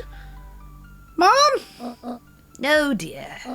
It's only Gran. Luca rubbed his eyes. The kind, concerned face of his gran came into focus. How are you feeling? Shitty. Fine. Anything you want to talk about? I don't feel like talking. That's just as well. How about you sit there and listen a bit? Whatever you and Rollo fought about doesn't matter. But Gran silenced Luca with a gentle pat on the leg. Fights between friends happen. What was said doesn't matter. The important thing is that it's not the last thing you ever say to each other. well, that's ominous. But he said stuff about Dad. Well, do you think he meant it? No. He was just mad. And did you mean any of the things you said to him? No. Good. One must appreciate friends in their best moments and accept them in their worst. Except. Now get your little butt out of bed. It's not The little. festival's today, and Grandma wants her room back. You don't want to miss that, do you? Yeah, how could you? I guess not. Seems like a good opportunity to make amends with Rollo, doesn't it? Whatever you say. Luca gave a reluctant nod. So buy him a corn dog and apologize. Buy me a corn dog, Luca. Shit. Yeah. But he's the one that... What did I just say? Buy him a corn dog. That's a good boy. Everything's better with corn dogs. So say we all, baby. Grandma knows. I need to get going now. Got some last-minute festival business to take care Not of. jam related. That would be crazy. No, I'm just gonna also never acknowledge that the basket is gone. I don't ever want that basket back. It's fine. Did Rollo break it or what? No, it got stolen by a yucky man. I'll come find you at the fountain a little after lunch. All right. I love you, Luca. I love you too. Oh. Luca took a deep breath. Okay. Woo! Chapter 6. Wow. We've never gotten this far down a Through plot thick and thread. thin. Despite Luca's bitterness, Gran was right. He needed to hash things out with Rollo. A big fight changes the nature of a friendship. Whether, in the end, it is for the better or for the worse, all comes down to understanding. If one is not careful, the same familiarity that builds the strongest of bonds can become the wrecking ball that shatters them. Luca emerged from Miley seclusion, Cyrus? taking in the crisp Coming in. festival air. But the events of the day weren't on his mind. He had to find Rollo. I wanted to say that joke faster, but I could not remember her name. Yeah, that's all right. Oh, hey. Oh. Yeah, Luca. Rollo wanted me to tell you something. What is it? Roxy rolled her eyes, shaking her head. A space adventure, though you needn't buy it. If ye be brave, go somewhere quiet. Roxy, I don't... It's a riddle, Luca. My goofy little brother wants you to find him. Luca looked down and kicked at the dirt. Look, I know you two had a fight. The only thing more annoying than my little brother is my little brother without his best friend. So I'm doing him this one favor. Now I need one favor from you. Whatever it is that went down between you two, squash it. Like a bug. It's not self-serving of me. I just need him to stop bothering me. Okay, I guess we just need to go to the The library. road leading to Nope. sort of... Okay. Whoops. I think we need to go to the library. A library, not the treehouse? Well, it said... Hello? Sunglasses. We're getting so close. You're also doing an extreme lean. Yeah, I don't like how close I was to that person. I think, it's like, hey, Hey, what's up? What's going on? no, I'm pretty... I mean, I could be wrong, but let's look at there first. That's this way. I do believe... yeah. The library, somewhere quiet. Oh, you nailed it. Oh, but... is this me? I think you were Creepy Chucky. Hey, Luca. Kato's eyes lit I'm with crazy, excitement. Chucky. I've been expecting you. Bravo on deciphering the first riddle. So, I solved a riddle. The first. Oh, you didn't think that was all, did you? Rollo does go all out, doesn't he? Kato straightened up and cleared his throat as if preparing to sing. Ahem. On planet Farpole, you may take issue. When the fifth king dies, you'll need a tissue. Kato stared at Luca eagerly. Get it? Want me to tell you? No, it's okay. Let me figure it out. All right, when you find it, bring it here to be What? And if you decide you want a hint, the offer still stands. The fifth issue of something? So, like the newspaper? Well, I guess I'm thinking comics. Oh. Planet Farpole? Luca grabbed 500 meals for one big pot from the shelf. Okay, that's not it. Luca grabbed the issue with self-help, a helpful guide. That's wrong. Luca grabbed the 5 pillars of success from the shelf. Probably not that, but that does have 5 in it, huh? Okay. Luca grabbed natural photography, volume 5. Nope. Give me Luca grabbed space. the modern science of atomic radiation from the shelf. Well, probably not that. Luca grabbed The Adventures of Hank Atomic, issue number 4 from the shelf. Issue 4?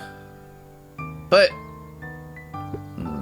Luca grabbed The Adventures of Hank Atomic, issue number 5. there we go. There it is. Oh, you found it. Kato removed his book from the desk and replaced it with Luca's, turning on the lamp. Whoa. As he slid the book under the purple light, 2 words glow: The Adventures of Hank Atomic, issue 5. Great. We did it. Luca clicked his tongue with recognition. Rollo cipher pen. He used to write secret messages everywhere with that. And only I had this special flashlight needed to reveal it. But I lost it. Well, apparently he traded Jeff for this purple light bulb. Parted with his entire Halloween candy stash. Oh, Rolo. Now, let's see here. Kato began flipping through the pages, I'm a little stopping when child. he hit a A little glowing word. child Pingu. Get away with such a grift. He continued flipping. Only found in... Grub. Grifton Grub? Cart. Reaching the end of the book, Kato looked up. That's it. Grift. In. Grub. Cart. Griffin. Griffin's grub cart. Good job, Luca. Hog. He wants me to go to Griffin's snack stand. Oh, brilliant. I guess you're off then. Good luck on the rest of the scavenger hunt. Thanks, Kato. Your voice is much deeper than I remember. I wonder, are you good? It's like somebody's reading for you. Okay, bye. Hey, bye. Alright, that was just over. Yeah, like down? Maybe. Oh, yeah. Yeah? Because that's ice cream, but not necessarily. Maybe it's snack. at the fish TV. Is that it over there? I don't know what this character's name is. How goes the beetle hunt? Pretty rotten. I haven't seen so much as an Hello, exuvive. excuse me? Gesundheit. And it's not just the beetles. This morning, I couldn't find any critters at all. Oh, that's right. It's like everything that buzzes or skitters is packed up and left. They all hate it here. I'm sure they're just out there somewhere. Maybe all the commotion of the festival just spooked them. Yeah, maybe that's it. Okay, well, that's not a snack stand. Are you a snack stand? Hey, moving. Oh, okay, for sure. Seems fine, I guess. Yeah, okay, I guess you should keep a looking. No. And that's the diner.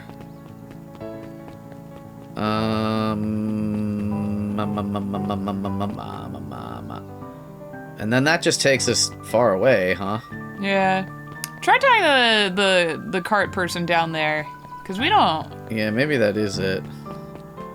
If this gator's name is Griffin. Oh, what? Oh, shoot. Hello? This is ice cream. That's a tickling. Hey, Griffin, this not. I'm not taking the L on this. Hey, Griffin. Did Rolo Before come? Luca could finish his sentence, Griffin handed him a corn dog. Oh, that's it? Bought and paid for. Enjoy. I thought there was supposed to be a riddle or something. Luca shrugged, taking a sizable bite out of the corn dog. It's cold. Oh yeah, that's been sitting here for a while. There's nothing worse than a cold corn dog. Yeah. Rolo wanted me to be sure to give you that one specifically. Well, that's just... Luca tongued at his cheeks, feeling something rough between his teeth. He reached into his mouth and pulled out a slip of paper. Oh, come on. He shook off the bits of corn dog to read the slip. Pick up when you need some pep. Near the fountain, up the step. Luca finished off the remainder of the corn dog. This is getting to be a whole thing.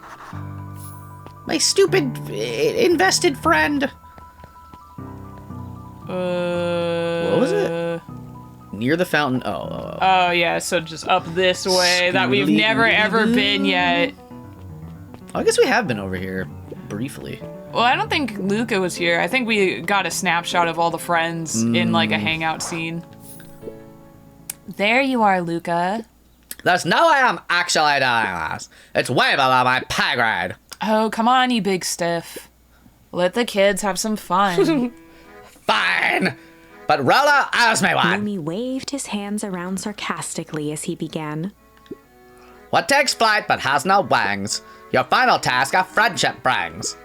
See, that wasn't so hard. Hard. I got one muscle. One little I muscle ate bump. one spinach. I felt chicken somehow. I think it's sweet. What takes flight but has no wings? Your final task. Good luck, Luca. I don't actually know. Maybe Is that's that just... a balloon? You got. Oh, there he is. Yeah. Hey, Hey. Did you find the comic book? Yep. And you got the corn dog? Yeah. Well then. I know it doesn't make up for what I said, but here, you've earned this. Rollo sheepishly handed Luca the balloons. It's another corn dog. Nah. Flight, oh, we're getting so many words. That's the real treasure. Woo! Thanks. You didn't have to go to all this trouble. I'm sorry I got so mad. Dang it, you were supposed to let me apologize first. Now we're angry again. Yeah, and now we're fighting again. Oh, sorry. Now you've apologized twice before me. Just let me do this. Luca, I'm really sorry. With everything that's happened, with your mom and all, I've always wanted to be there for you. Be a good friend, you know? When you said you were hanging out with someone else, I kind of freaked out. Rollo. Still my turn. I felt like if you needed some new friend to help you, it meant that I wasn't good enough. But that was selfish and wrong. Thank you for noting that. I was wrong. I'm so sorry, Luca. Okay, apology over. You can talk now. Luca threw himself at Rollo, hugging him as tightly as he could. Yeah. Rollo, I don't deserve you. I don't deserve you either. That's why we deserve each other. I love this expression. Yeah. So, what else do you want to do today? We could snoop around and try to find some info about your mom. Snoop where? We could probably sneak into Perennial Harvest headquarters while everyone's at the festival. Hell yeah. Aren't you curious about all the stuff those clipboards write down? What if we get caught? I think I've had enough excitement for 1 week. Let's just make the rest of the day about us. Really? Yeah, the rest of the world can wait 1 more day. You know, I have been wanting to get some work done on the MCDC at Mission Control. The aim is a bit unpredictable. That sounds perfect. Hell yeah. Oh, I almost forgot. I ran into your gran this morning. She asked me to give you this. Rollo handed Luca an unopened letter.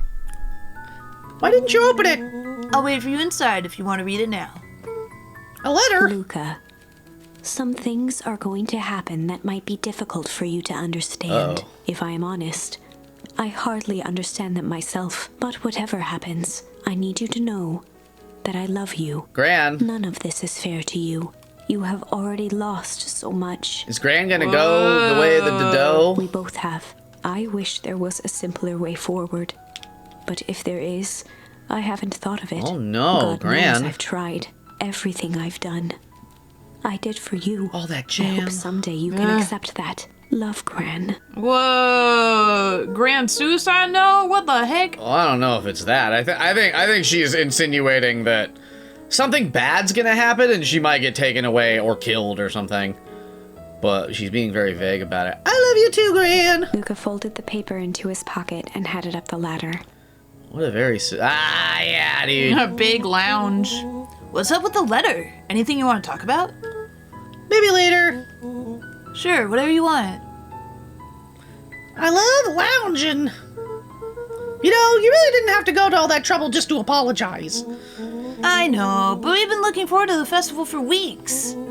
After I ruined everything with my big mouth, this was the best way to make sure you still had a good time without me. Rollo. Luca was at a loss for words, but that was fine. Words aren't always necessary. The festival seemed nice. Was it nice? We can still go. Nah, this is fine. Well, there's always next year. Sadly, this was untrue. Uh-oh. A distant rumble shook the treehouse. Oh my god. What? Huh? What was that? Nah, man, we missed the fireworks? It was not fireworks. It Come on. was something the boys couldn't possibly comprehend. Something as old and cruel as time itself. Hello? An earthquake?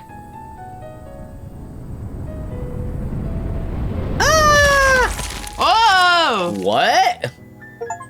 Bruh! We just got an achievement called the Big Chill. A shockwave Excuse of me? cold tore through the room. A bitter, unfathomable chill.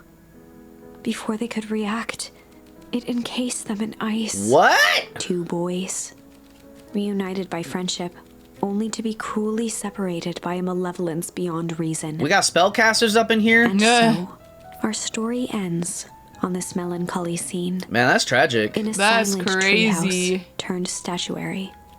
In a town brought low by its secrets, sits a pair of friends, alone, together, for the rest of time. The end. What a way to start this episode. Yeah, what the heck? That can't be the ending. It simply can't. I won't accept it. And I hope you won't either. Nah, we got game to play Nah, still. we got a There million are billion more keywords. endings, more possibilities. I can feel it. We got really far down that path, though, I gotta We are tell just you. going to have Yeah. to sort through them all until we find the one that fits. Uggy. Yeah, sure. Okay. So, some of these, so as a refresher, if they have a check mark, then, that means we've done that path. explored that possibility. So, we haven't. Yeah, we did rumble, but not break with Beck. Yeah, do we want to stay? I guess the question is, do we want to, because this will be the rain, but do we want to stay on that?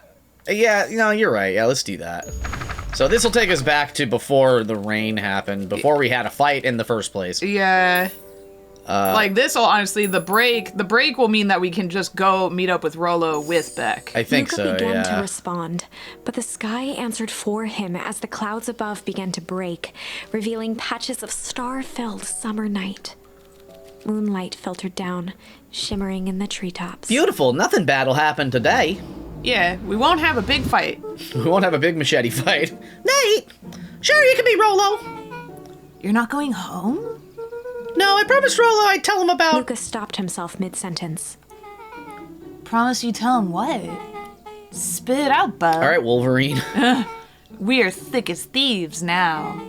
If there's a juicy secret, you've gotta tell me. All right. Spill the tea. Okay, here's all my tea! Woo! You can come to the treehouse and I'll tell you both what happened. Heck yeah. Hell yeah, gamer. Well, you don't know where it Lucas is. saw Beck skulking by the gate. So you're telling me there's nothing mysterious or creepy about this place? It's mostly boring and empty. I refuse to believe that.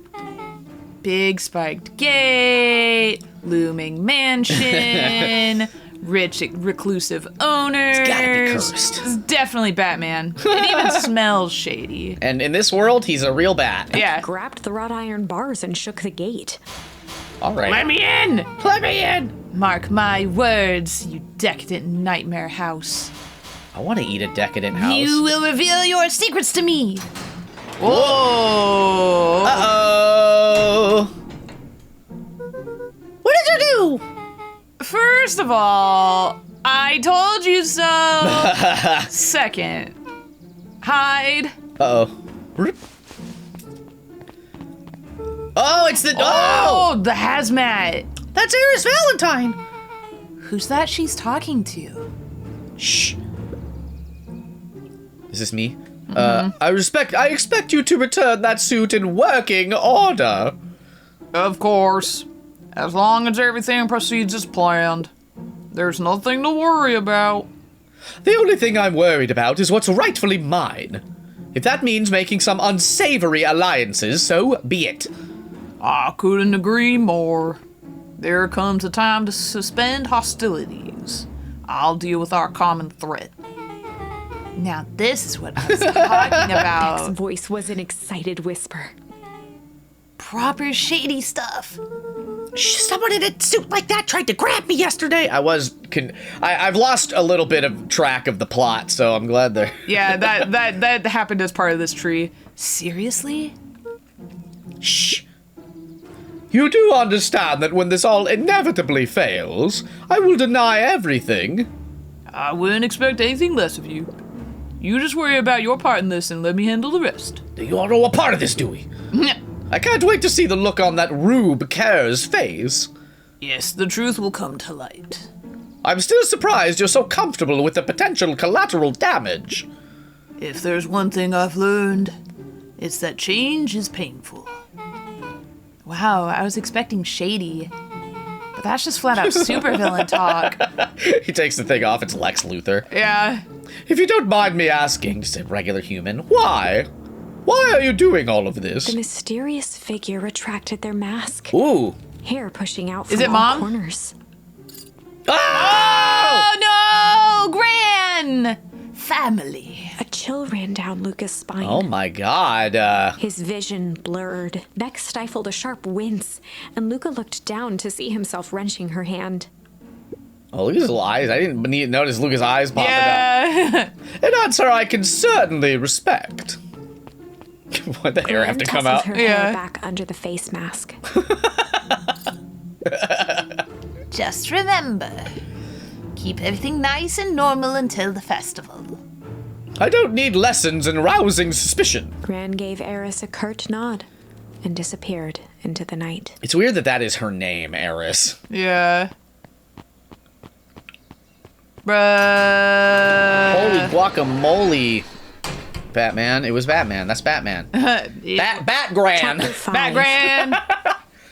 God, we were sitting on that kind of a bombshell. What big ears you have. All right. Lucas sat shivering in the bushes, staring at his feet. After checking to make sure the coast was clear, Beck gave him a gentle tug on his sweater.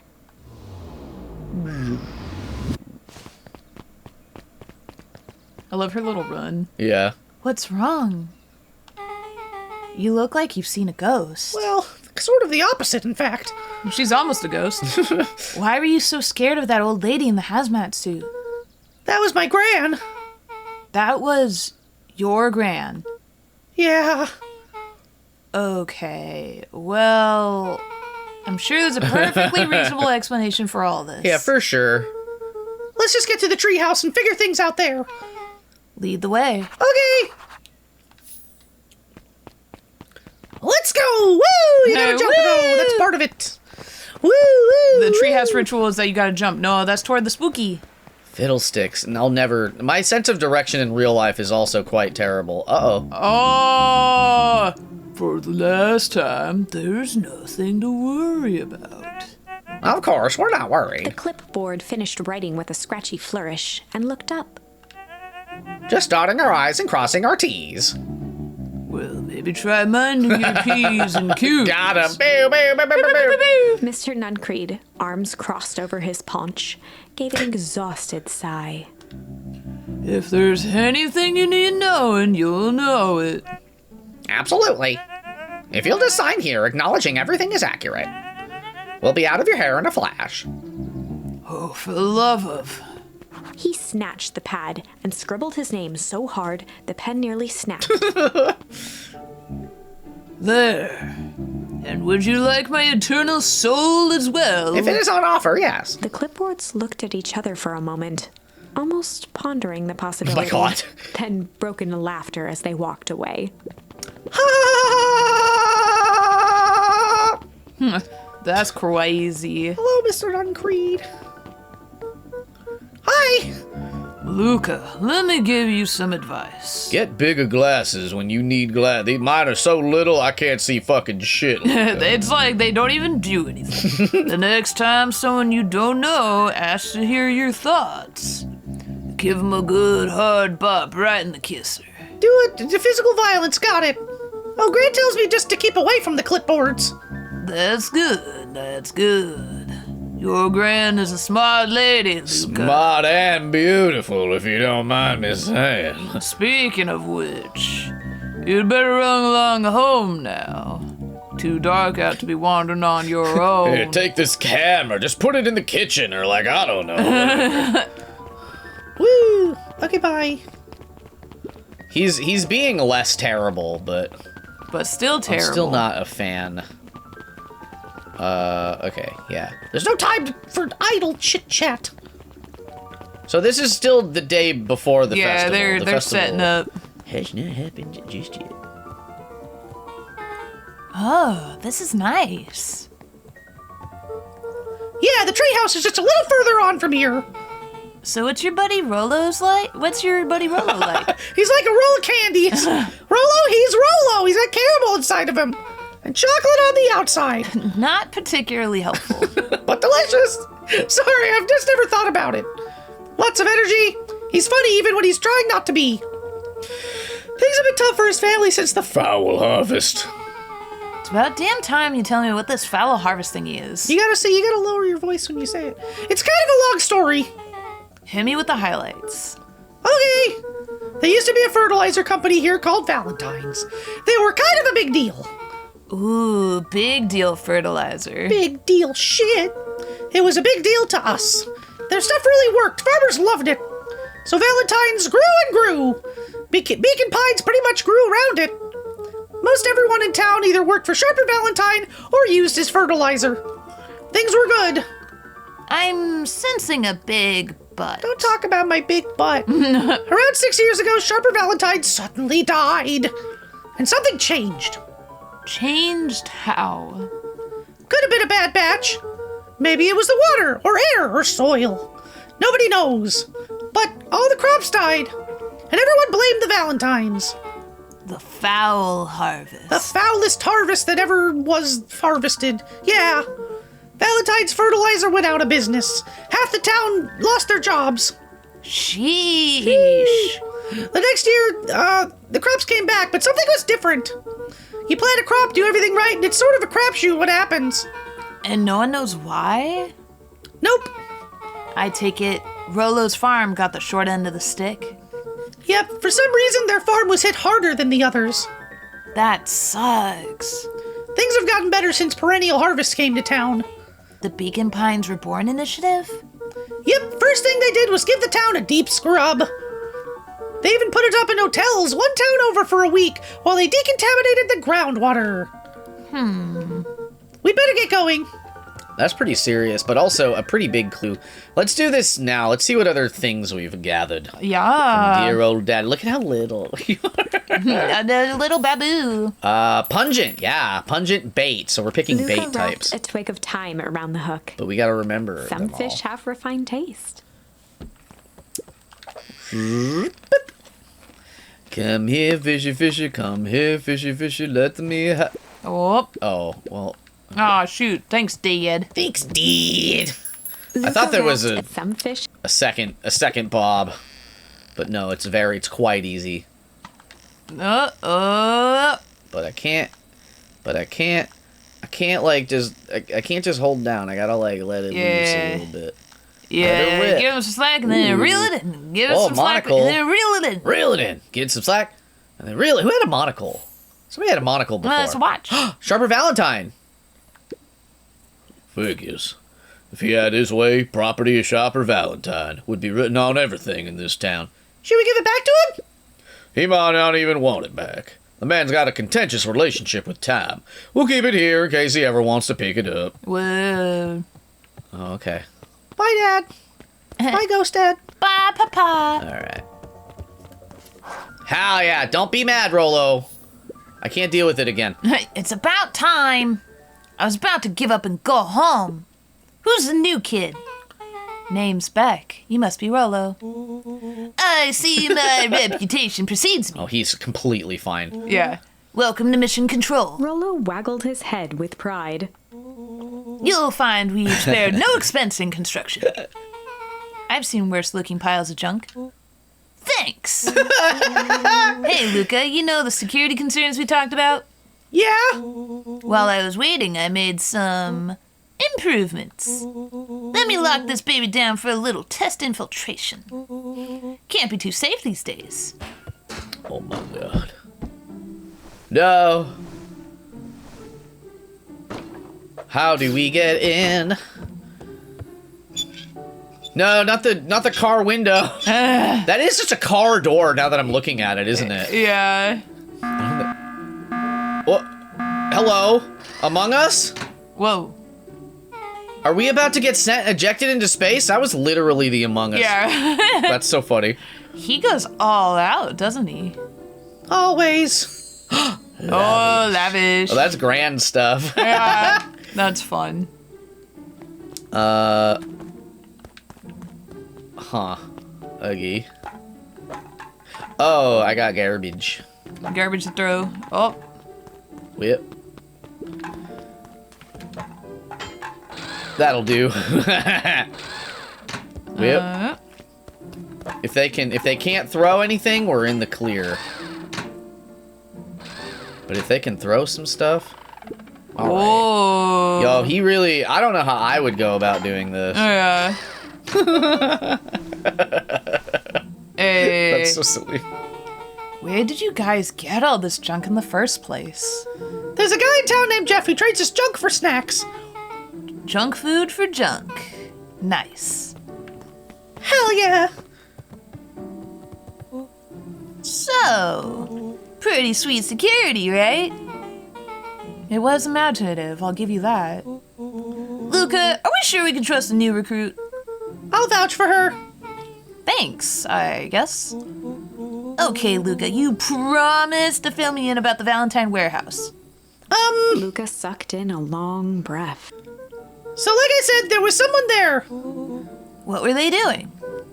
I don't know, but the place was lit up and active. Is this about the This is the about poison when place? we went by ourselves to the factory and we almost got grabbed. Oh, yeah, but we struggled. Okay. Mm-hmm. Maybe they were squatters? I don't think so. It seemed more organized. When the man pulled me in, I saw some sort of equipment running. A man pulled you in? Yeah, but I got away. You keep saying he was a man. They were wearing a mask, right? Yeah. Then it could have been a woman. How did you get away? I grabbed a rock or something and broke their mask. They let go and I ran. Dang. That's intense. No wonder you freaked out when you saw your grandma. Yeah, that's the other part. On our way here, Beck and I saw Eris Valentine meeting with Gran, wearing the same sort of hazmat suit. Lolo let out a low whistle. And they weren't there for idle chit-chat. It was a proper clandestine meetup. So let me get this straight. There's an operation in full swing at the Valentine warehouse. You were almost abducted by a strange man or woman in a protective suit. And then you saw your gran in the same suit talking to Eris Valentine? Pretty much. I'm beginning to think this town is kind of awesome. Rolo and Luca shot back a look. No offense. And so, we can logically conclude aliens or alien zombies have infiltrated this town. Dun dun dun! And their leader is your gran! And she tried to murder you! First of all, and for the last time, there are no aliens. Second, it could have been my Gran at the warehouse. I broke that person's mask to get away. The mask Gran was wearing wasn't damaged. But she's definitely hiding something. Maybe. Your gran is weird, but she might be the most boring person in the universe. All she does is sit around all day making jam. What could she possibly have to hide? I don't know, but we haven't talked much since she moved in. Moved in? Your gran isn't from here? No, she came a few months back to take care of me after... After his mom went missing. Did you know your gran before? Not really, no. It's been years since I'd seen her. Luca, don't take this the wrong way. But are we sure your gran is on the up and up? Oh my Luca god. gazed out the window. I'm just saying. It sounds like strange stuff has been happening since she showed up. We could say the same thing about your family. But you're right. Luca, your gran is hiding something. And Pa always says folks only bear stuff worth digging up. Got him. We need to investigate your house. With a shovel. If my Gran really is hiding something, don't you think I would have noticed by now? That's kind of the whole point of hiding something. I guess you're right. Gran's been leaving the house for hours at a time this week. I'll call you two tomorrow when the coast is clear. And we can start getting to the bottom of this. I'm always game for a good snoop. You can count me in.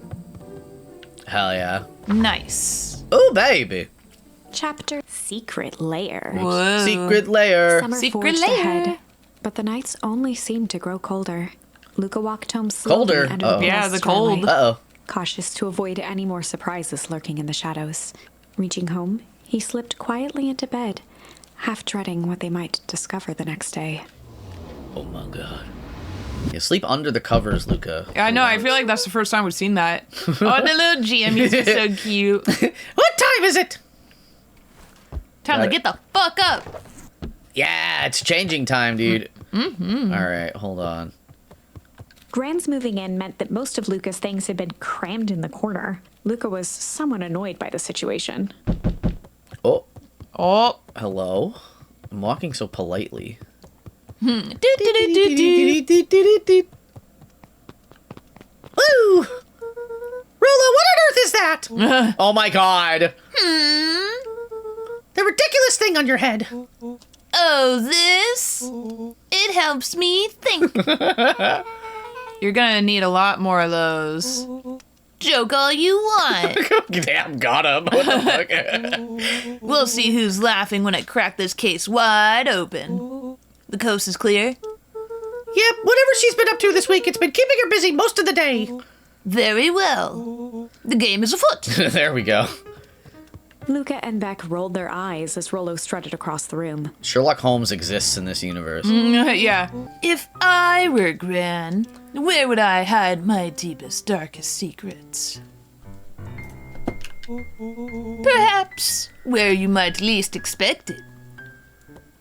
I don't Rolo know. flung open the cabinet with confidence. Don't make a mess, bud. He Uh-huh. coughed as a veil of dust hit his face. I think it's safe to assume anything that dusty isn't what we're looking for. Or maybe that's what she wants you to think. Then again, any good detective knows not to trust their first hunch. Oh, for sure.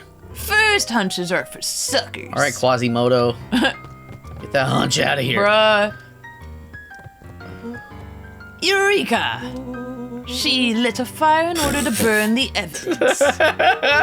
She keeps that fire going every day, Rolo. Drat, it may already be too late. Just think of the mounds of documents lost to ash! Okay. I'm gonna stop you right there. Can we just think for a moment? Luca, is there anywhere Gran doesn't want you to go? Yeah, the closet upstairs. So maybe it stands to reason that we should check there first? No dice, it's locked. Well, well, well. Look who stands to reason now. And I have no idea where the key is. If it really is important, Then she probably keeps it with her. Anywhere else? She has her berry bushes. Who has ever thought, I'm going to take this important thing and heck it in a bush. true, anything else, maybe something out of the ordinary? Well, she is always worried I'll break her fancy dishware in the kitchen. But it doesn't matter anyway, I can't reach the latch. A look of realization crept onto Luca's face. All three kids snapped to glance at each other, then sprinted in turn toward the kitchen. Oh my god. Get it! Get the cabinets! There's a key in the cabinet. All right, Rolo. This is your time to shine. Ah, yes. You've called upon my expert detective skills. And now I shall proceed with... Before he could finish, Luca scrambled up Rolo's back. Oh my god. Yeah. Hey, this isn't my idea of detective work. You just get a chair. Yeah. Every squad needs a good lockpick. And every good lockpick needs a sturdy head to sit on. This is beneath my standing. No, I'm standing. You're beneath me Yeah, standing. you're still standing. Stop complaining and hold still. Got it. The three crowded around the hutch to peer in. With the glass doors opened, a perfect porcelain display gleamed in front of them. Their eyes searched for anything amiss, but the only distinct feature was its impeccability. This is so impeccable. Well, that was anticlimactic. Yeah. I don't really know what we're expecting. Like, oh, hey. Let me just yank on this random teacup and... Stop. As Beck pulled on one of the teacups, it slanted forward with a hollow click. Uh-oh. There is a The big... hutch began to rustle. Oh my god, and oh my slide god! under its own. Seems like your Gran has been doing some remodeling. Dude, only two types of people have secret lairs. Evil masterminds and superheroes. So which one do we think she is? We're about to find out. Oh my god. Oh, shut the... Whoa, look at all those caution barrels. Okay, so more of an unhinged conspiracist vibe? Oh, wow. Yeah, this cannot be good. We need to look around before jumping to conclusions. Oh my god. Luca jostled each cabinet drawer in turn. Only one was unlocked. He fingered through the filing cabinet, pausing at a bulging folder labeled Walter. Walter. For a long Ain't that your moment, dad? he just stared at it. Oh my god. What do you got there? It's my dad. Looks like some of his old medical files. Your dad was a doctor? Luca nodded and caressed the label with his thumb. I thought he was a fisherman. Yeah. Well, are you gonna read it?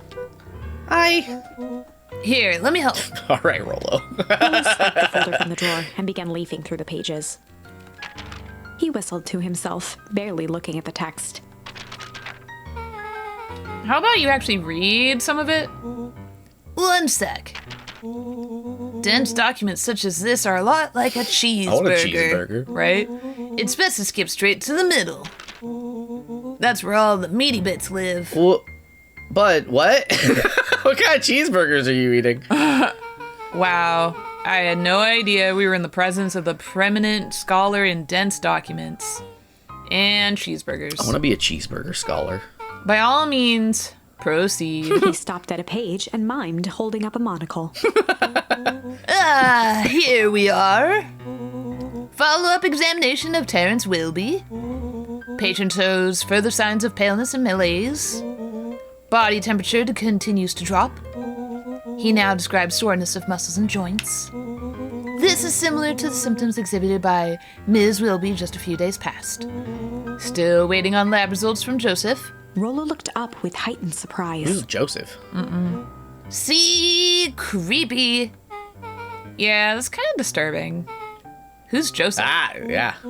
That's Mr. Nuncreed's name. The shop owner? The creepy grandpa, yeah. Yeah, okay. Wait, Rolo's finger traced across the page.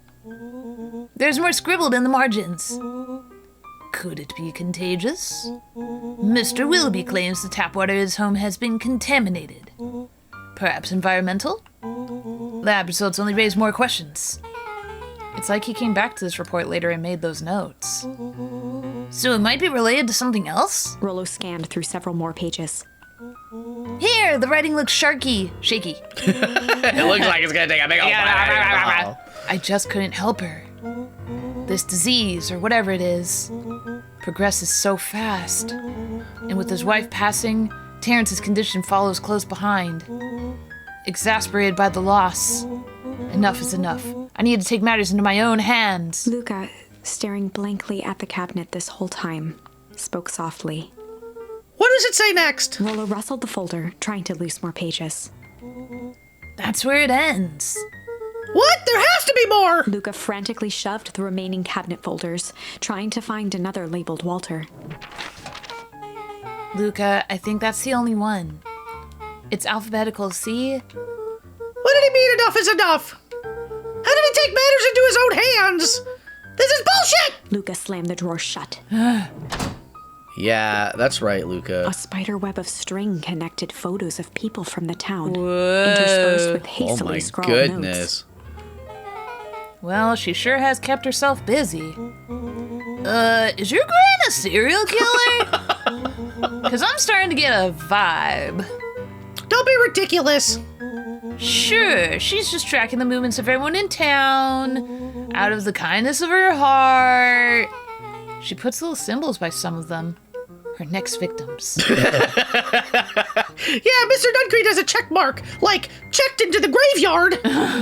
The clipboards are all inside a big circle. My moms are both on here. Both with question marks. Gus Valentine has a question mark. Eris has a question mark that's been crossed out. Mr. Kerr has a bullseye. The killer has chosen her next victim! We don't know what any of this means. Whatever it means, it's probably not good.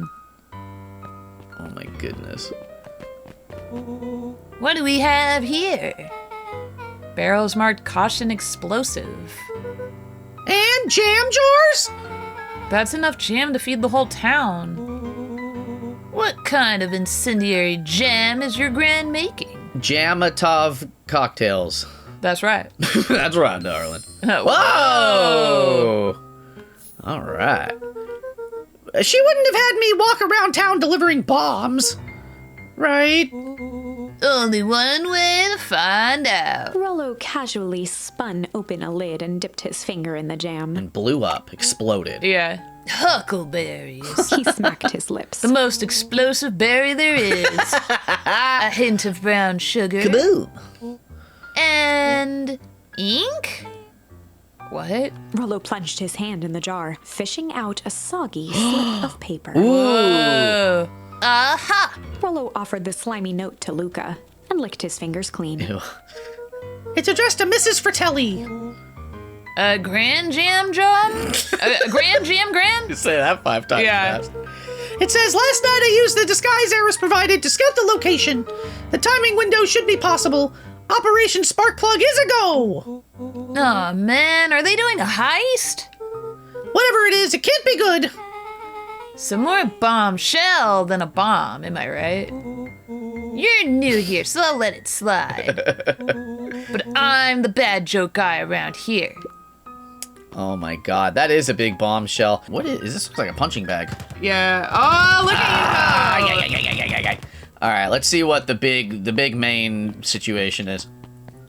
They crowded around a worn-down old map of Beacon Pines. Cool. This looks like a treasure map. Not every old map is a treasure map, Rollo. Yeah, but every treasure map is an old map. Can't fault that logic. Looks, there's even a pathway drawn on it. It starts at the entrance to town, and if we follow it, Rollo carefully traced the path with his finger. it leads right to He jabbed down at the end point. town square? That's the fountain in the middle of town. What a weird place to hide treasure. Rollo, that doesn't look like treasure to me. The end of the path on that map has the same symbol as those explosives over there.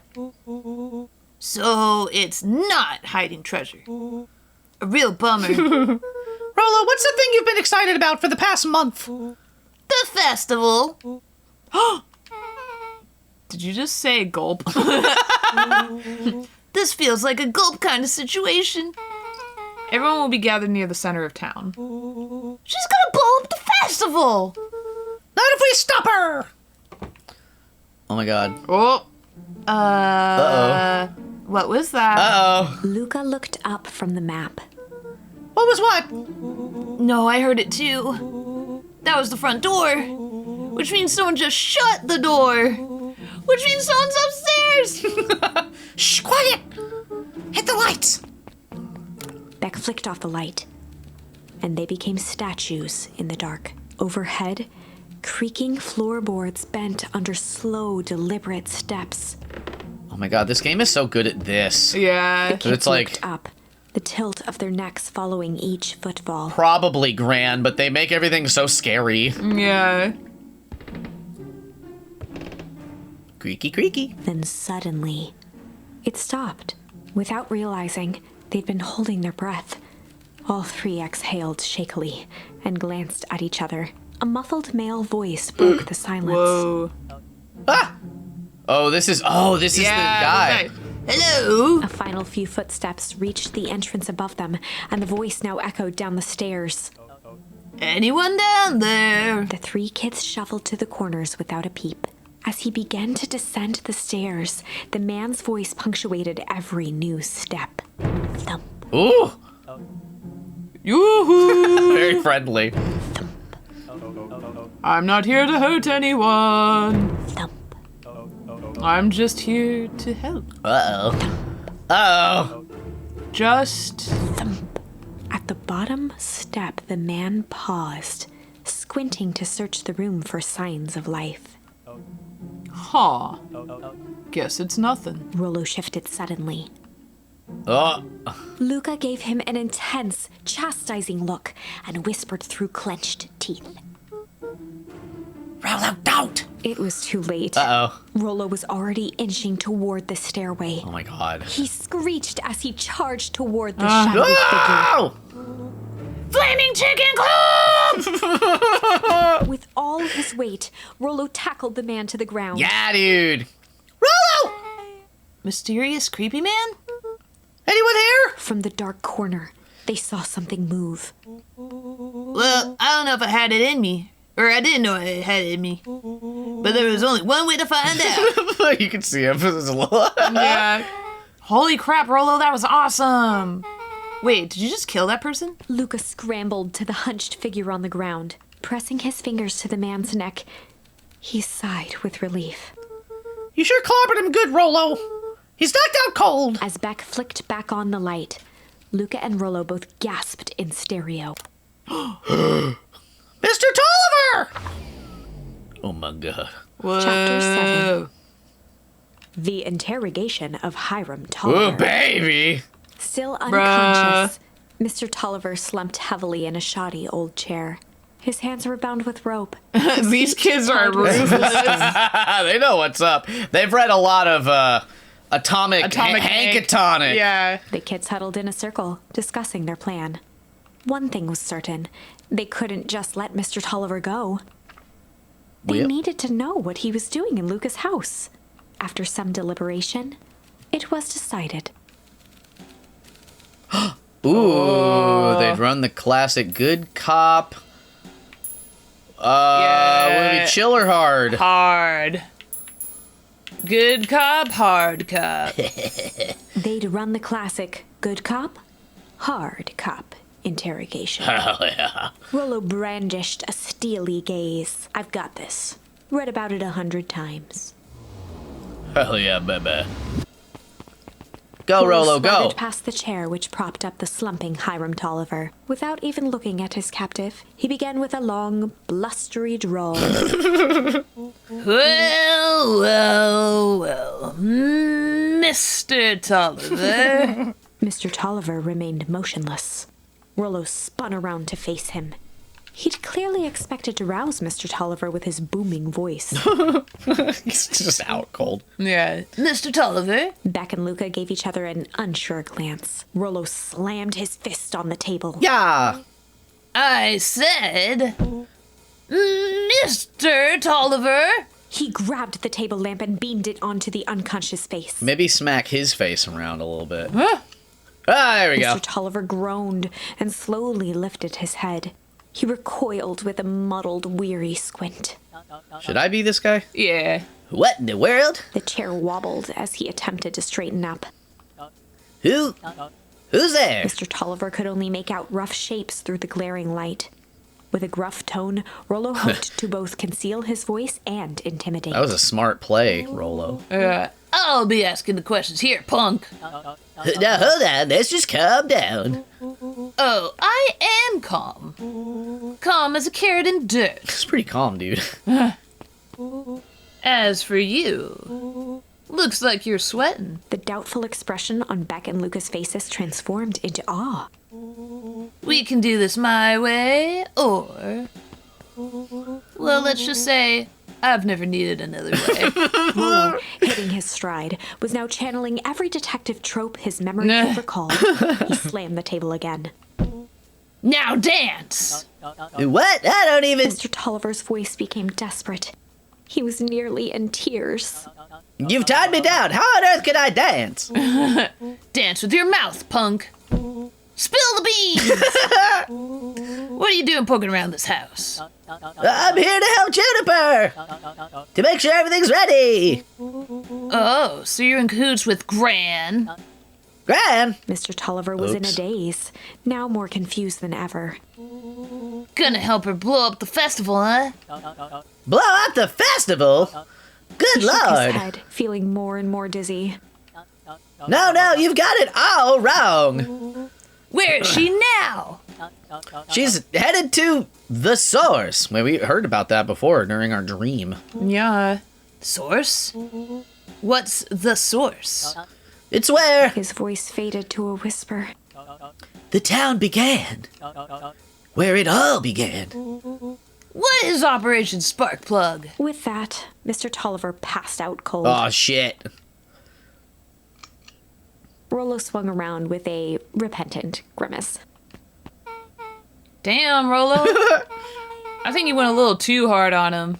What did he say about the source? It's where the town began? We need more information. Yeah, but we better not push Mr. Tolliver any farther. Is there anyone else who might know more? What about the History Museum? It just got set up for the festival. Nah, that tent was put up by the Valentines. Everything they do is just a bunch of fluff to glorify themselves. Is there anything more reliable? The library. If there's any information about this source thing, Kato can help us find it.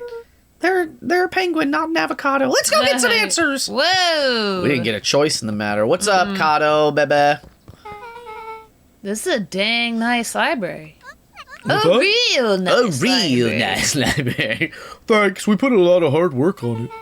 Aren't you a little too adorable to be a librarian? Thanks. Wow! Oh! Woo! Oh, Kato hung out here so much, eventually they gave him a set of keys. yeah, I just keep an eye on the place for Ms. Novak sometimes. They got you working for free? It's quiet and I get access to all the books I can read. What more could a person want? Fair enough. What can I do for you all? We need a favor. I already told you and Rolo. I can't put you any higher on the wait list for the next Hank Atomic. And if you're here with more candy, I'll have you know I can't be bought. Call it a personal code of conscience. Actually, we're looking to do some research. Now you're speaking my language. What are you looking for? That's the thing, we sort of don't know. What do you got on the history of the town? That's the county record archives. What's in those? Births, deaths, newspaper clippings, stuff like that. Pretty boring reading. But they do go all the way back to when the town was founded. Great, we'll start there. Oh. Chapter 8. Chapter 8, dude. 6 feet under, 3 towns over. Whoops. The kids spent We the rest died. of the afternoon combing through dusty piles of old county records, desperately searching for anything that could help them make sense of Mr. Tolliver's cryptic utterance. Luca tried to shake the thought of Gran's basement, but his focus wavered.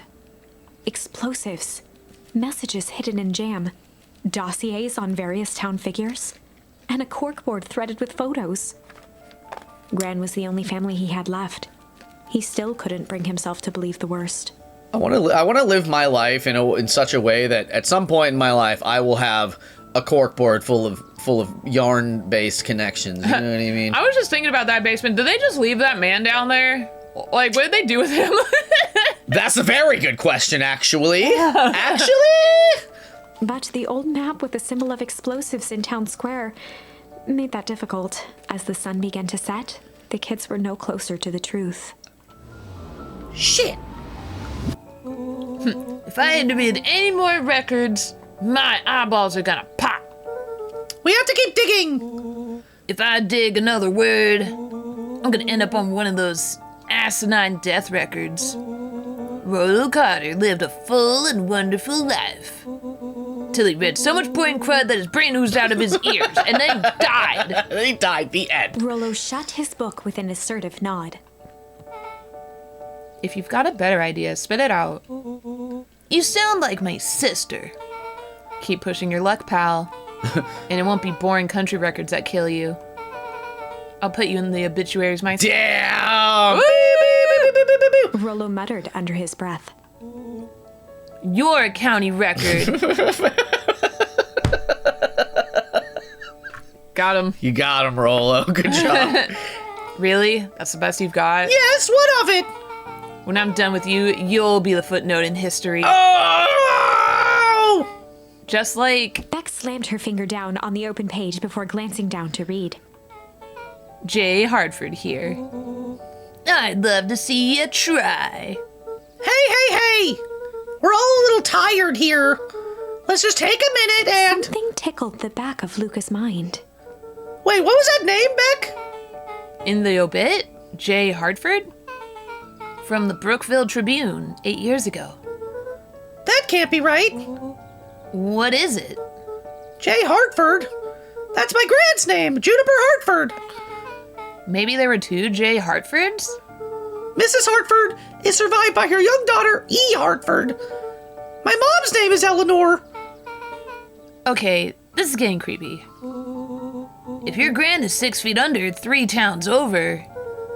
Then who am I living with? The question hung in the air. Whoa! All right, here's my tinfoil hat theory. Yeah. Is that this game involves An amount of time travel. perhaps that just is my mom, but she's aged up because I don't know what. Yeah, there's the time traveling forward and backward. And the basis of that is that when we were dreaming, when in the timeline when we were upset with Rolo, when we had a fight, we dreamed about the source, and Luca looked at an older version of himself. Yeah. And they were like talking, and that scene had a lot more going on than your average dream, I think, your regular dream sequence. Ruh-roh. All right, gang, I gotta close up for the night. Aren't I adorable? Beck rubbed her eyes. How late is it? Almost 10. Oh crap, Pa's gonna kill me! I gotta go. Yeah, my parents will be worried sick. Okay, let's meet up as early as we can at the festival tomorrow.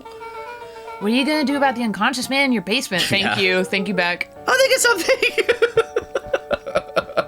They just left him there all day. What if Gran came home? Luca's heart was pounding as he approached the house. If he was lucky, Gran, or whoever it was, hadn't gotten back yet. And of course, there was Mr. Tolliver tied up and unconscious in the basement. Of course. Dealing with him would be the first order of business. Luca shook out his arms to calm his nerves before entering.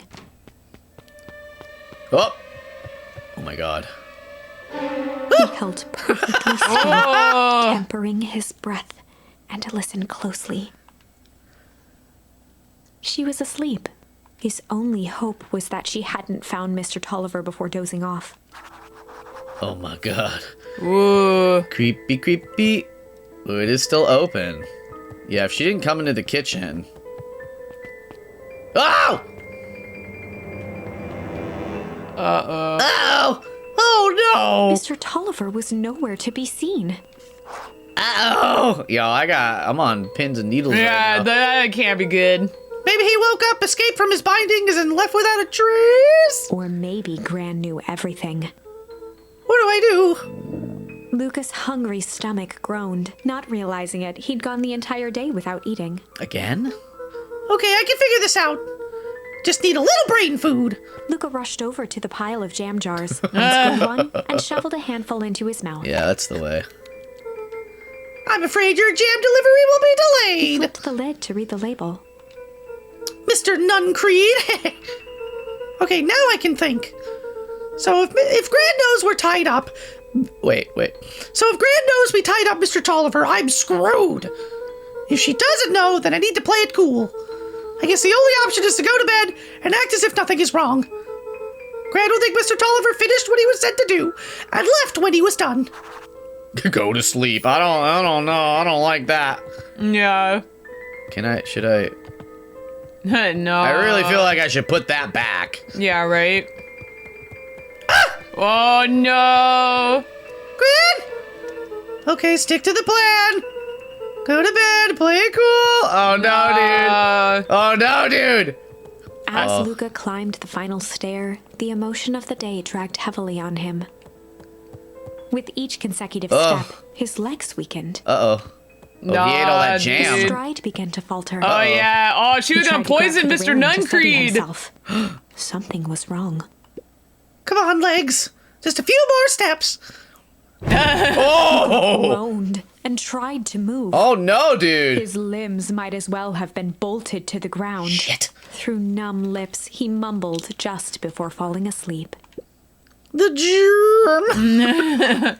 Go to sleep forever. Yeah, go to sleep in the hallway. Ruh-roh. Sweet boy. What did you get yourself into? Uh-oh. Uh-oh. Uh-oh. Rest now. And let me handle everything. Okay. Oh, okay. We're not dead. Yeah. Ooh. Chapter 9. A speech to end all Oh. speeches. Luca awoke to find himself face down in bed. Ow. He moaned into his pillow. Why would Gran drug him? Well, that's not quite what happened. Or rather, why was she trying to drug Mr. Nuncreed? Shaking the questions from his woozy head, Luca snapped back to the matter at hand. The festival! Wow, I'm so excited about the festival. Early as possible. Time to run to the festival. Whatever to all the other problems I had. Damn, just still open, huh? Yeah, I don't, Okay. I really feel like Lucas should put it back, but fuck me, I guess. Okay, goodbye. Goodbye, Gran.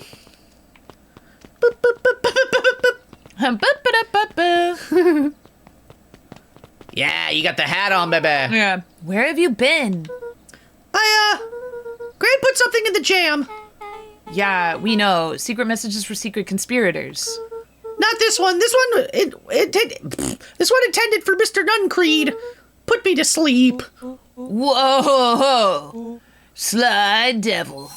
Ooh. The little sandals. Yeah. I think she's trying to remove him from the equation. Who is Mr. Nuncreed's is old, the old man? Yeah. He might be in danger. Have you found anything? We looked around, but haven't seen anything odd. Your Gran is nowhere to be found. But Mr. Nuncreed is just loafing around, waiting for the speech. Oh, no, that's the, I guess, mayor guy?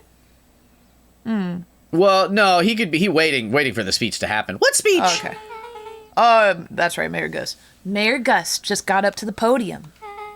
Everyone is gathering at the stage. There's gonna be an explosion Let's get moving. of ice, or I don't know. Yeah. Ooh, baby. Ooh, this is a lot of people. Augustus That's a lot of Valentine pressure, Nate. nervously wiped his brow.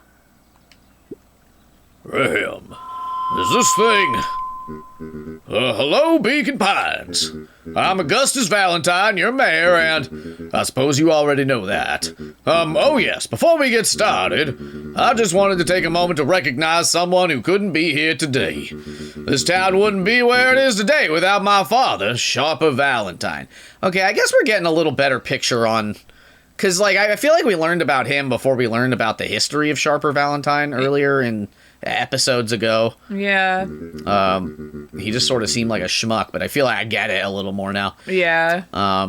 So I thought we could begin with a round of applause befitting such a great man. Clap, clap. A little bit of claps. Even that's more than the old codger deserved. Gus cleared his throat and awkwardly loosened his tie.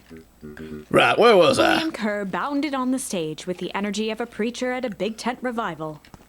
Oh, William. Gus Oh. Valentine, everyone. He gave Gus a hearty slap on the back and motioned him off the stage. Let's hear it for our mayor. God. What a great turnout. Aw, heck, I didn't prepare anything. But I suppose I could say a few words.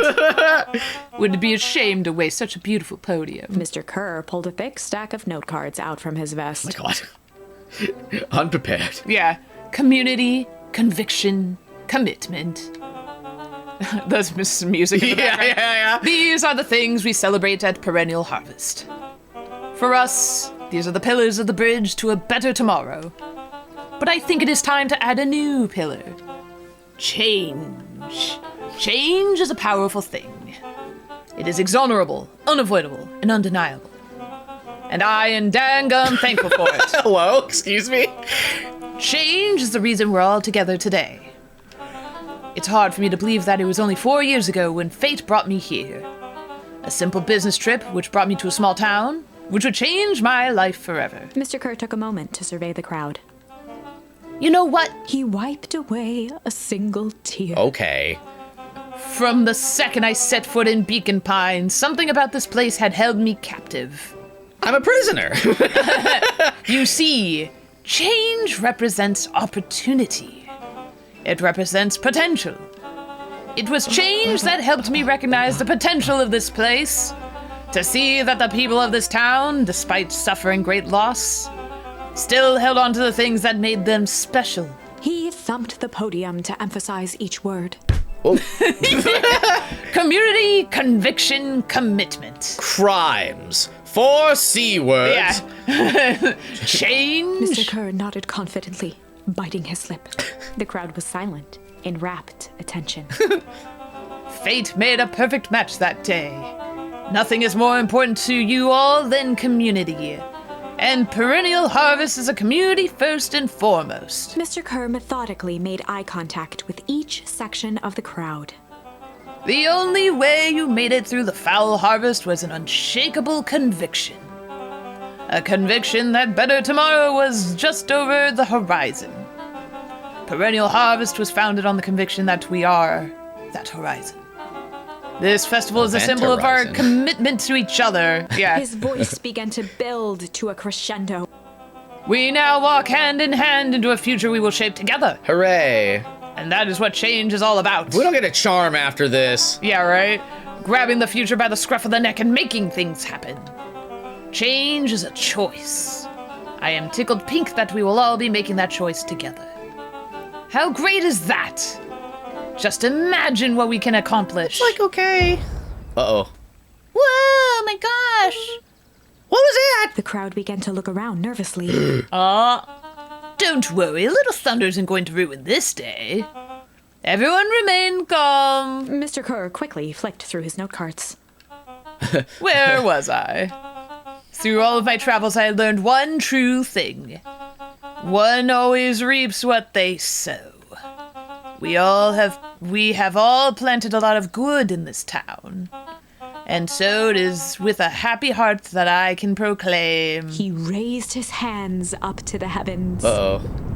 our harvest awaits! Ah! Oh no, dude. Well, fiddlesticks, dude. At that moment, a merciless wall of impossibly cold air ripped through the crowd, Again? instantly freezing everyone and everything it touched. For a man like William Kerr, this was a fitting way for things to end. On a stage, with an entire town frozen in rapt attention for the rest of time. Awful. Oh my god. I like that it's snowing inside of the ice. Yeah. And Oh my god, dude. Well, there's shit. that ice again! Yeah. Whenever I think we're getting close, it comes along and ruins everything. Maybe we should just quit? Huh? Maybe you should just close the book, walk away, and never think of me again. Who are you? Aren't you the book? Yeah, are you okay? I don't mean that. We got a little closer this time. We just need to try again. Is she the source? You know what I mean? Maybe. I don't remember if she introduced herself. Please. Oh my god. Well, The Beginner's Guide to Hostile Interrogations. I think, because there's the we got Sly Sly Cop and now. the Chill Cop. Interesting. yeah, maybe it makes. God, these little art pieces are so. I can't get over these. Yeah, they're cute. Yeah, well, what do you think? We'll go back to the interrogation. I know we got Sly, but I kind of want to see what happens with Chill. Yeah, Chill Cop first. will probably get more information because we're not beating the shit out of him. Yeah. Let's go back here. We'll start a Chill, but then we'll sort of next time it. Yeah. Chill Cop. Chill Cop. They Maybe run the we'll be so classic chill Good cop, chill cop. that will freeze the interrogation. whole world apart. Ooh. I'll handle this. Oh, Just gotta play it cool. It cool, baby. Mr. Tolliver shook his head, gathering his wits. Golly, I sure got my bell rung. He looked over to find Luca, who returned a calming grin. Sorry, Mr. Tolliver. This was all a big mistake. Luca, what's going on here? Why do you have me strapped down? No one's fault, really. Rollo just got a little startled. Rollo's here. Rollo and Beck emerged from hiding to give a timid wave. Rollo. Well, all right. Mistakes happen. You kids gave old Hiram a good scare.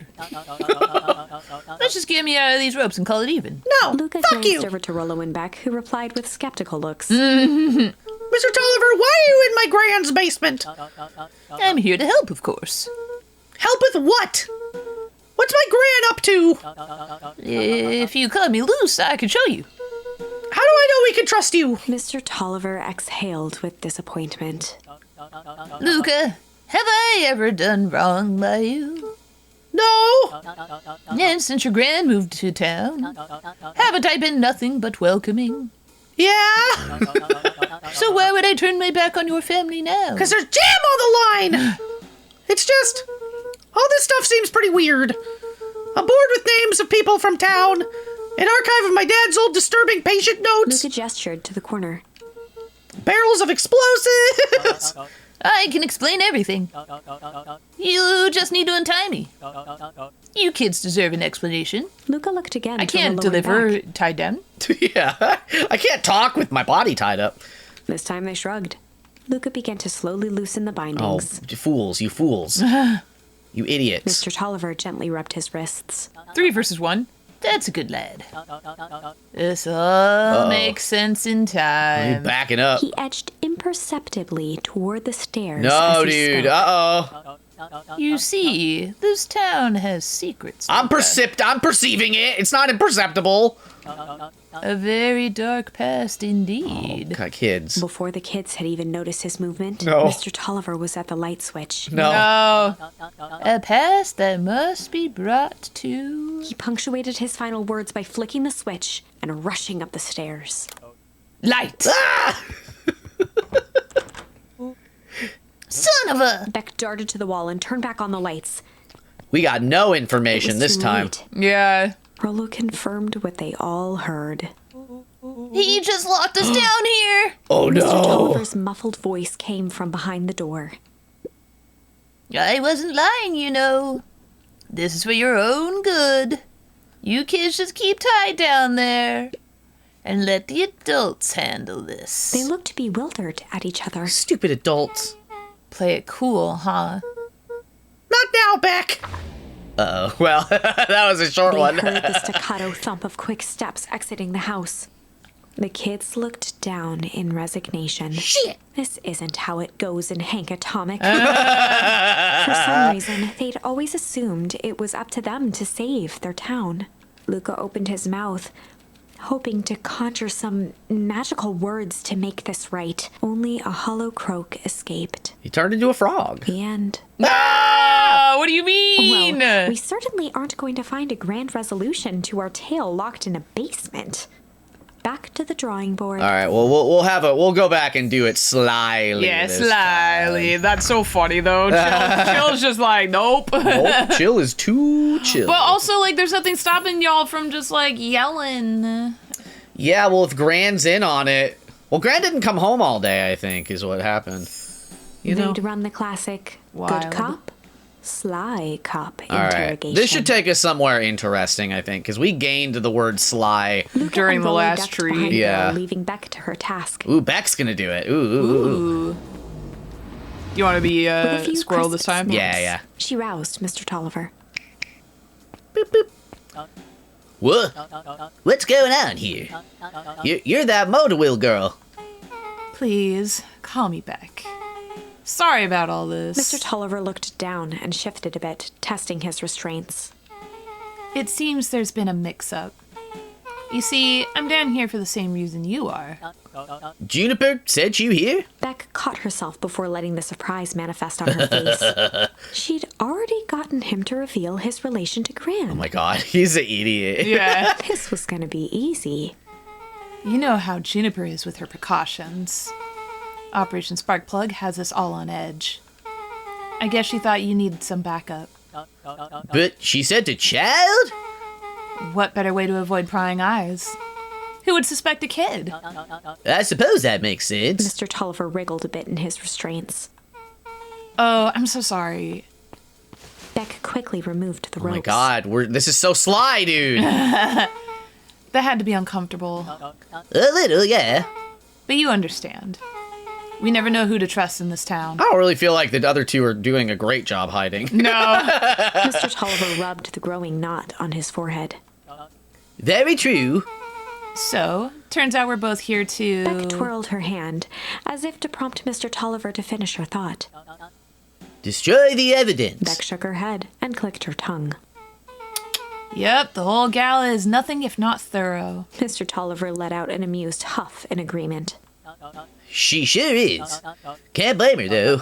If anyone were to find out that we're gonna destroy the source, well, we both know how bad that might be. No one will know anything once I finish cleaning things up down here. Beck was on a roll now, playing Mr. Tolliver like a fiddle. Hell yeah. I'm sure you can finish this up on your own, or you're sure you can do that? Juniper trusted me for a reason. You can leave the rest to me. Good, there is one more loose end I'll go work on. Loose end? Oh, it's nothing, really. The other day I had the radio on scan while restocking the candy shelf, and wouldn't you know it, I intercepted an odd phrase in a perennial harvest transmission. Underground secrets. That's ominous. I think it might be a password, but Juniper dismissed it. Said it wasn't mission critical. What's the password for? We don't know. So we have a password and nowhere to put it. It's gotta mean something, right? Good thinking. You should probably go work that out. I've got this under control. That's a relief. Between you and me, this basement gives me the willies. Bye. Heading for the stairs, Mr. Tolliver hesitated and turned to Beck with a puzzled look. She grinned and gave him a peppy wave. With a shrug, he continued up the stairs, whistling a jaunty tune. Oh, what the hell? You guys catch that? Sure did. This whole time Mr. Tolliver's had a candy shelf. God damn it. Rollo, please. But all he ever sells is apples. Beck blinked slowly in disappointment. He's so good. Yeah. The password, Rollo. Well, sure, but once things are back to normal, I'll be having a word with Mr. Tolliver about that candy shelf. Fine. In the meantime, I've got an idea. She turned to the table and began tearing small scraps of paper. He said he learned a password on the radio. Any good spy transmission is never what it seems. Beck marked each scrap of paper and leaned back. We just need to find the hidden meaning. Okay. What's another word for underground? Buried, covered? Could it be a cover-up? Maybe if it's one of those each letter is a number thingies. So U would be 21, N would be 14, D would be... Oh, it's an anagram. Nun Creed's drugstore. Whoa. Luca and Beck looked at Rollo with amazement. Rollo, that was incredible. Well, it's either that or Kren's new drugstore. I want to go there. Yeah, I think you were right the first time.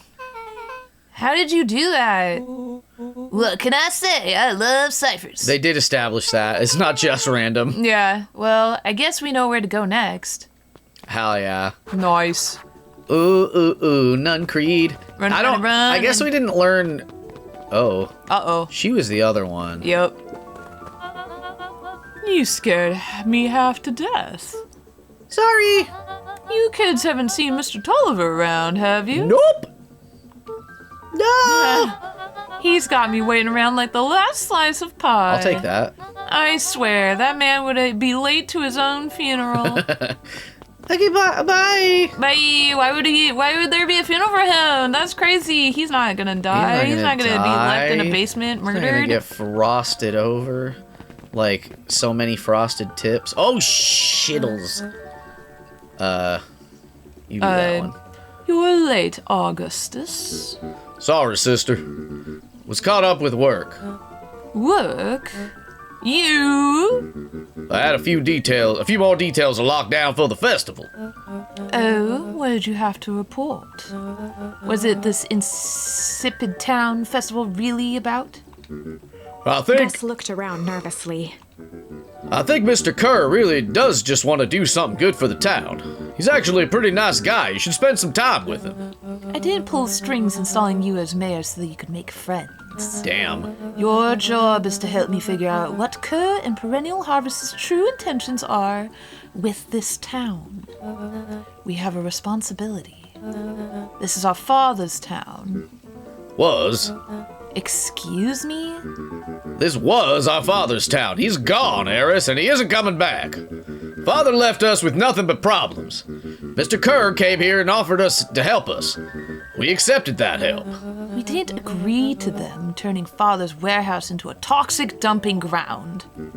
That is just a temporary arrangement. Oh, so it's them. Well, I guess we kind of knew that. Yeah, the glow can be seen from our damned backyard. They are dumping their nasty little secrets on us. Miserable pile of secrets. Yeah. When this all inevitably goes wrong, who do you think will be blamed? Eris's cry hung in the air. We have a new choice to make now, sister. This town is going to change whether we like it or not. Are we going to choose to be a part of that future or be forgotten in the past? It's a shame. Father named you Augustus, but you will always be just a Gus. All right. Good night, Eris, whatever the hell that means. I'll see you at breakfast tomorrow. Wow, that's crazy. What are you guys talking about? It's getting late, children. Okay. Neat. God, they really didn't care. She's just there. Yeah. She's going for it. Where are we going? Oh, yeah. This way. That whole conversation distracted me. Oh, it's a little kid one. Yeah, Solomon. Solomon Grundy. stood proudly at the entrance to the drugstore, holding a brown bag overflowing with black licorice. Hey, Solomon! Is that disgusting black licorice you're holding? Yuck! I hate it! I hate you! We're done talking! Just kidding. Are you looking for... Is Mr. Nutgreen still here? I'm afraid not. Then where'd you get the candy from? You might say we have an arrangement. Solomon shoveled a surprising amount of licorice into his mouth. Sometimes it's the small pleasures in life. Though we might not always have family to rely on. Licorice has never let me down. Are you sure, though? Because, like, you can have regular licorice if you wanted. Well, I can't say licorice would be my first choice, but whatever floats your boat, or your goat. You can tell a lot about a person by their choice of confection. Yeah, I know, and I'm judging you pretty hard, Solomon. Oh, yeah, I guess. Well, I like sour gobs. I'm certain you do. I always wondered why Mr. Nutgreen kept licorice in stock. You must eat enough of it to make it worthwhile. There are many ways to earn loyalty. For some, it's as easy as cold, hard cash. Oh, bye. Goodbye. Goodbye, I guess. Yeah, well, he's right. It's locked. There's gotta be more clues. Okay, let's see.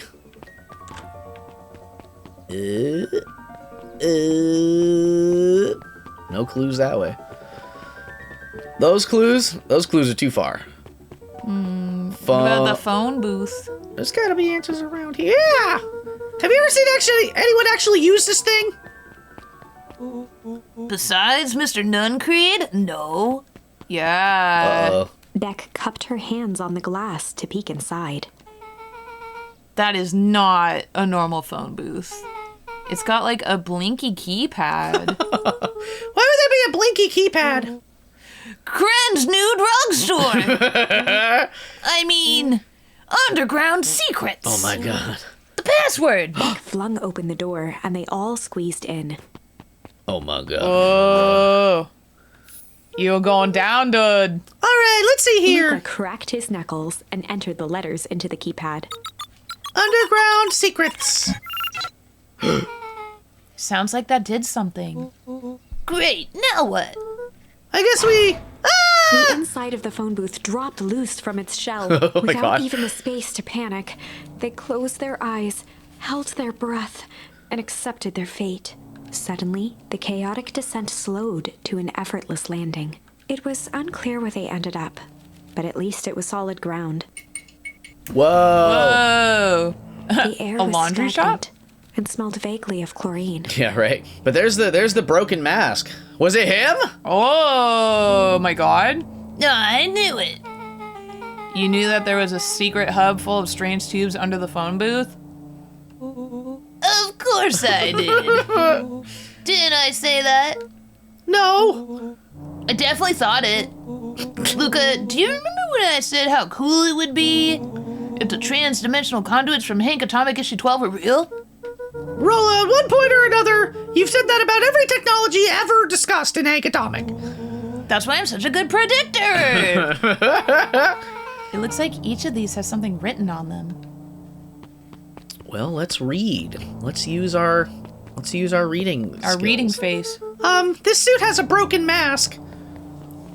Oh my god. So, have we found our mystery warehouse creeper? We've at least found their hazmat suit.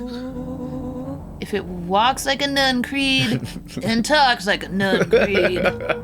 Let's not jump to conclusions. Just saying. Valentine Fertilizer Warehouse. Oh, they're little people shoots. Yeah. Isn't that where you almost got snatched?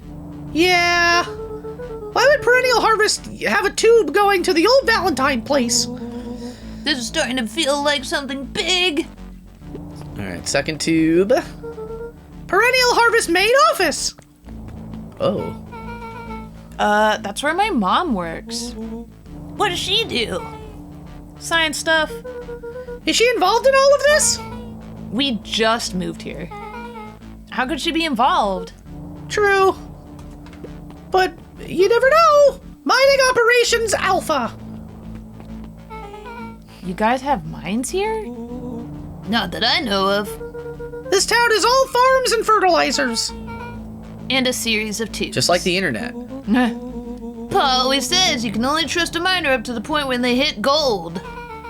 Not sure how that wisdom applies to this exact situation. Your pa says so much shit, Rolo. That's the thing about Pa. You don't always realize what he means until it's too late. And then you're fucked. Alright. That's a lot of buttons. Stand aside, Earthlings. I've read enough Hank Atomic to know my way around sci-fi tech. Rollo's hands hovered over the field of blinking buttons. Eeny, meeny, miny. Oh yeah, you're right. They suckin'. Rollo, what did you do? Nothing! I didn't even move yet! Oh, someone's coming. Uh-oh. What was that? Hide! Where? There's nothing but weird tubes down here. Just get back. Oh my god. Oh, there he is! Shit. Shit! Shit. Awesome! You can always count on Rolo, dude. Yeah. Uh-oh. You all need to come with me now. We aren't going anywhere with you! Not until we get some answers. Mr. Underground Secrets. I told them it was an absurd password. But they love anything that makes them feel clever. They who? That's no matter. No, tell her that's the most important thing. If I can keep you hidden until after the festival, I might be able to save your skins. We don't care about our skins. Hold on now, I like my skin. This all stops now, Uncreed. Joseph waited for a moment in silence. You sound just like him. Who?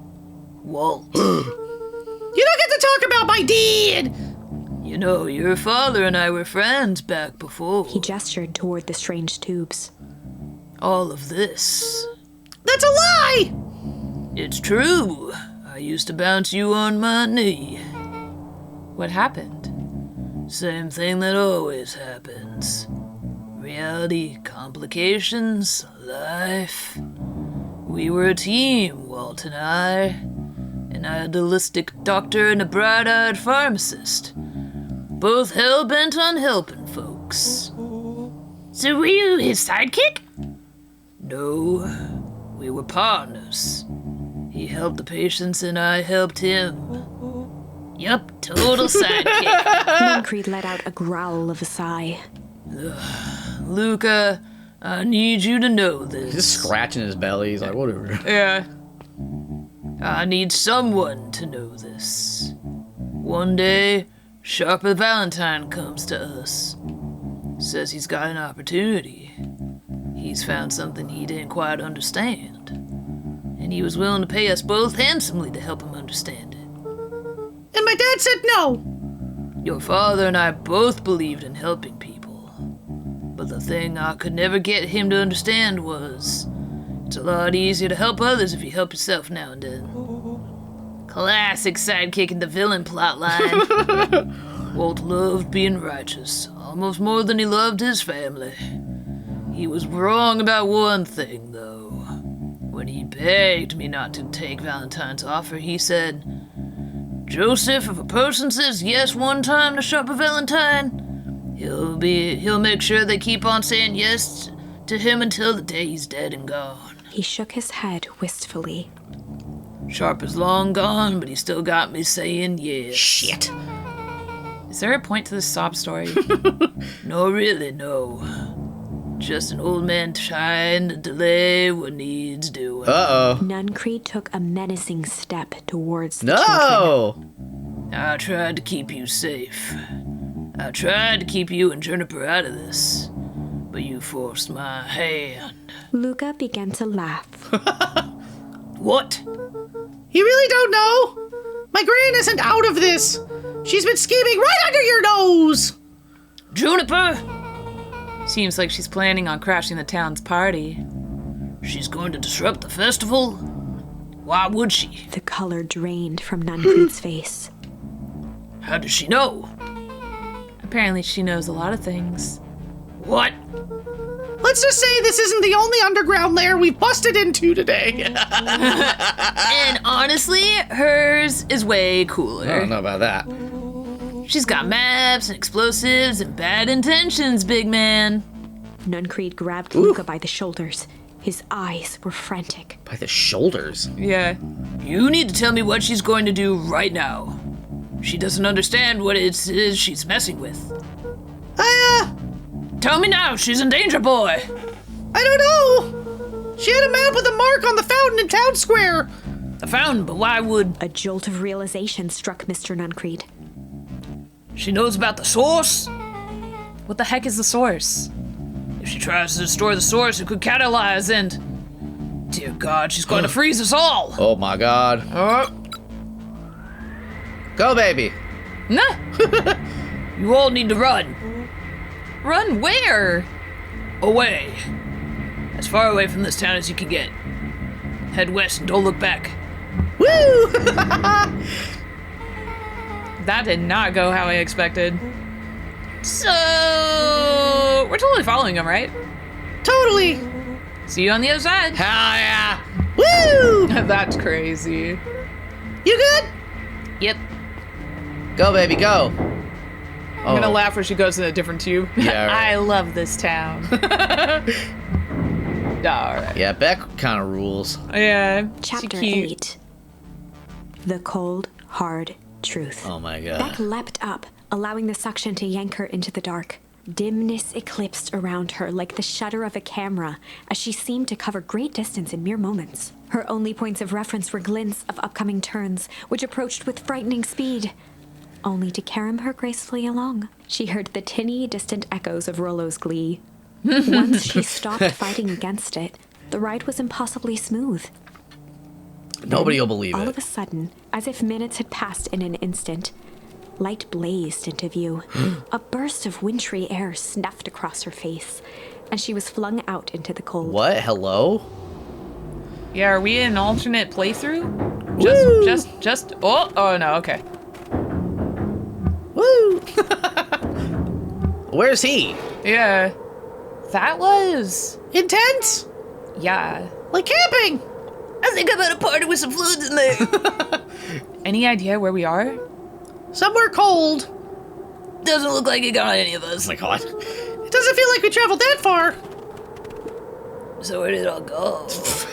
Rollo. This place sucks. Why would anyone ever want to blow something up out here? The only way to find out, only one way to find out, I suppose. We gotta catch up to Nuncreed. I think he went this way. We gotta catch him. Ooh, we gotta catch him, baby. Oh, because this is post-freeze. This looks familiar. Yeah, familiar, yeah. That's all right. Maybe we can clear off the snow. no time. Nuncreed's getting away. No, yeah, maybe there's like a parallel. Yeah, dude. Whoa. Oh my god, this game. Okay, this is starting to feel really familiar. I may not be the most well-versed on all things Beacon Pines, but this does look like some part of, like some sort of frozen replica of town. I got it. It's so obvious now. Mr. Nuncreed is an alien. Rollo! Stick with me here. His species can only live in sub-zero temperatures. Oh boy, here we go. The source is their base camp dimension, so naturally they keep it cold. We found it by traveling through those metallic wormholes back there. The final objective, kill us all and shapeshift into a Beacon Pine citizen of their choosing. You never really had me, but you very much lost me there. You get used to it. We should get moving. Oh my god, oh my god, oh my god, oh my god. There's no As they fountain. rounded Oh the corner shit! to the frozen town square, they spotted Mr. Nuncreed inching cautiously toward a pit at its center. He held his arms out gingerly, as if approaching a beast in the wild. Upon closing the distance, Luca recognized what Nuncreed was after. Gran stood confidently at the edge, one arm outstretched over the abyss. Nearby, a wheelbarrow had been emptied out. She held a lit torch, which flickered in the bitter wind. Maybe I should be Nuncreed at this point. Yeah.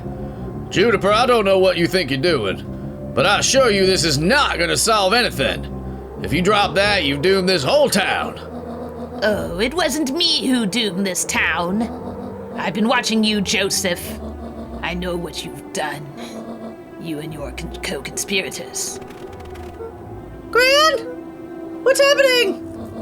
Luca, you and your friends need to leave right this moment. Mr. Nuncreed turned back toward the kids. Oh no. Desperation in his eyes.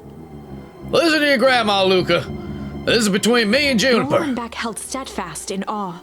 Luca approached closer.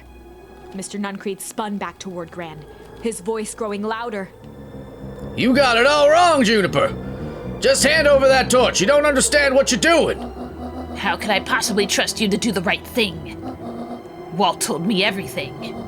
He trusted you and you betrayed that trust. Luca, did you know that this man's entire life is a lie? If it weren't for him, your father might still be alive. Mr. Nuncreed winced with anguish. His voice hardened. Ooh, that's not true. They both now yelled, not to each other, but at fate itself, making their peace with long-held burdens. Ooh. The wind howled with encouragement. Ooh. Walt was like a brother to me. We just had different ideas about how to effect change. Very convenient that your way just happened to line your pockets. Now that's not fair. They menaced at each other, both catching their breath. Ooh. The moment balanced on a knife's edge. Ooh. Oh, shut up. Amid a blur of emotions and memories, Luca's mind flooded with questions. The wind calmed, as if to give him the stage. Say it. Oh my god. And in the stillness? Well, okay, what are our options? Weep? Oh, Just weep. no. And in the stillness, he began to weep. It was all just too much. Falling to his knees, Luca whimpered softly. The tears crystallized as they hit the snow. Uh-oh. Don't do it, Gran. Gran stared at Luca for a moment with warm sympathy, remembering why this was all necessary. Ruh-roh. This'll all make sense soon, Luca. Then everything can go back to normal. I promise. She stiffened up and brandished the torch at Mr. Nuncreed. You can't hide behind those people any longer, Joseph. Once their precious source is destroyed, we'll see where their loyalties fall. Juniper, don't! Ignoring his final plea, Gran flung the torch into the deep darkness. Oh, shut up. But it'll go out the other end, right? She smiled and Yeah. exhaled in relief. A pipe somewhere. Mr. Nuncreed moaned in resignation. The torch echoed as it ricocheted down the hole, punctuated with a thunderous thud. You see, Joseph, I've learned one very important lesson in life. If you want things to change, you must be willing to... Before Gran could finish, Ruh-roh. the ground shook her to silence. Uh-oh. Uh-oh. Oh, no, dude. Yeah. Oh. Well, I think we found the source of all this ice. She had time to spin around and run to Luca, her attempt to shield him, an honorable but trifling act. Unflinching love, pitted against an unthinking horror, there was no contest. Her warm embrace froze in an instant. That is where they remain, fixed in place, forever. And so, our story ends on this melancholy scene. In a town brought low by its secrets, sits the frozen statues of a misguided band of meddlers. Are we a band? The end. What is Hey, it? a little band of meddlers. Well, that was dire. On the bright side, we finally figured out where all the ice is coming from. Yeah. Now, Well, sort we of. just need to find a way to deal with a mystic, unfathomable force of nature. Nice. For sure. Now we're gonna go through the other side of the tree because I feel like we've explored Yeah. all the. No, we have we've been kind of jamming through, this big branching path. Yeah. But there's a lot of things on this other side we gotta try and do. Mm-hmm. Well, hello, Cozy. Hi, Comfy. Hi, y'all. We got a whole storybook of things that have happened already. This is the branching point where Rollo goes with us to the bad boy building, the poisonous sludge building, or not. So this is where Rollo goes with us all the way to the end. And this is where he doesn't go with us, and stuff gets kind of crazy.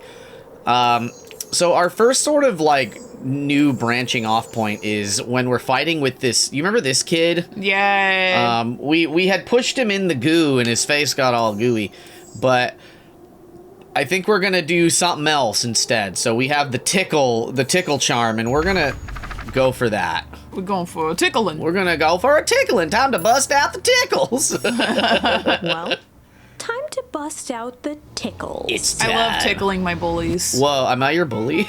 You tickle me all the time. Hey, Tish, want to see something cool? Yup. Check it. Beck lunged forward and began to tickle under Tish's arms. Whoa. Eh? Oh, What the? Tish, is she tickling you?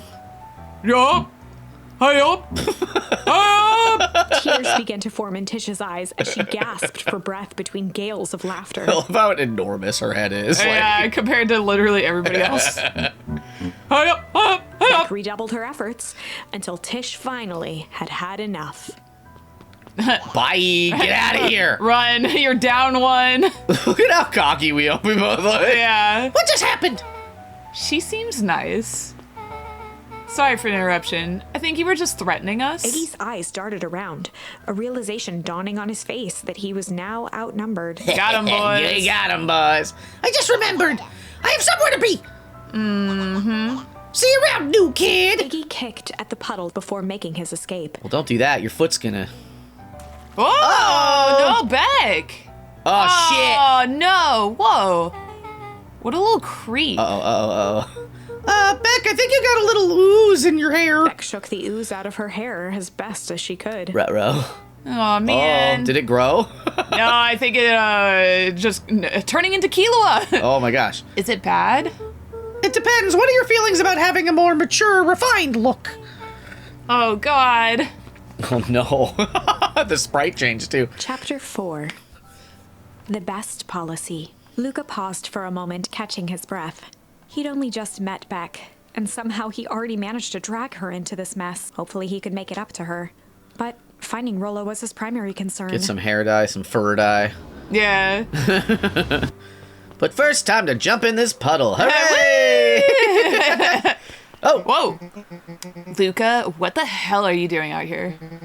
And why did a kid with gray hair just run past us in a panic? Roxy and Fitz looked drained. It was clear they'd spent all day searching. Oh, yeah. Rollo's still missing in this one, too. So everybody's, like, looking for Rollo, I think. Yeah. That's Beck.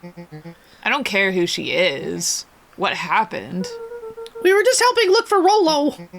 Luca, I need you to start telling me the truth. Roxy's temper could often be dismissed as the impatience of an older sibling, but this was the most intense Luca had ever seen her. Her eyes were wild We're gonna go and camping, it's unfocused, so intense. looking straight through Luca. Got him. We got him. We're running out of time. In a torrent of rambled words and tears, Luca broke down. Well, they were just playing in Weepwood yesterday. We were investigating lights at the old Valentine warehouse. But someone was there in a strange suit, and we hid in the dumpster and had a heavy bag dropped on us. And I think it was a body. And so we ran, but we got split up, and I ran home, and it's all my fault. And then I found $5, and now my best friend may never come back. But I have $5. Wow. That's crazy. Can I have some? Just wow. Wow. Just wow. Roxy, still exhausted and angry, softened briefly as her eyes hunted the ground in thought. With a determined sigh, she looked up at Luca. It's not your fault, Luca.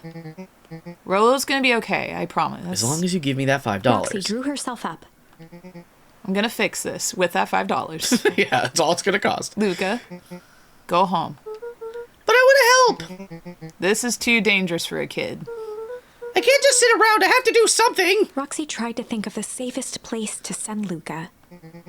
You go back to that little treehouse you two like to play in. We always end up there. Wait there in case Rolo shows up. Sound like a plan? Luca wiped his cheeks and gave a quick nod.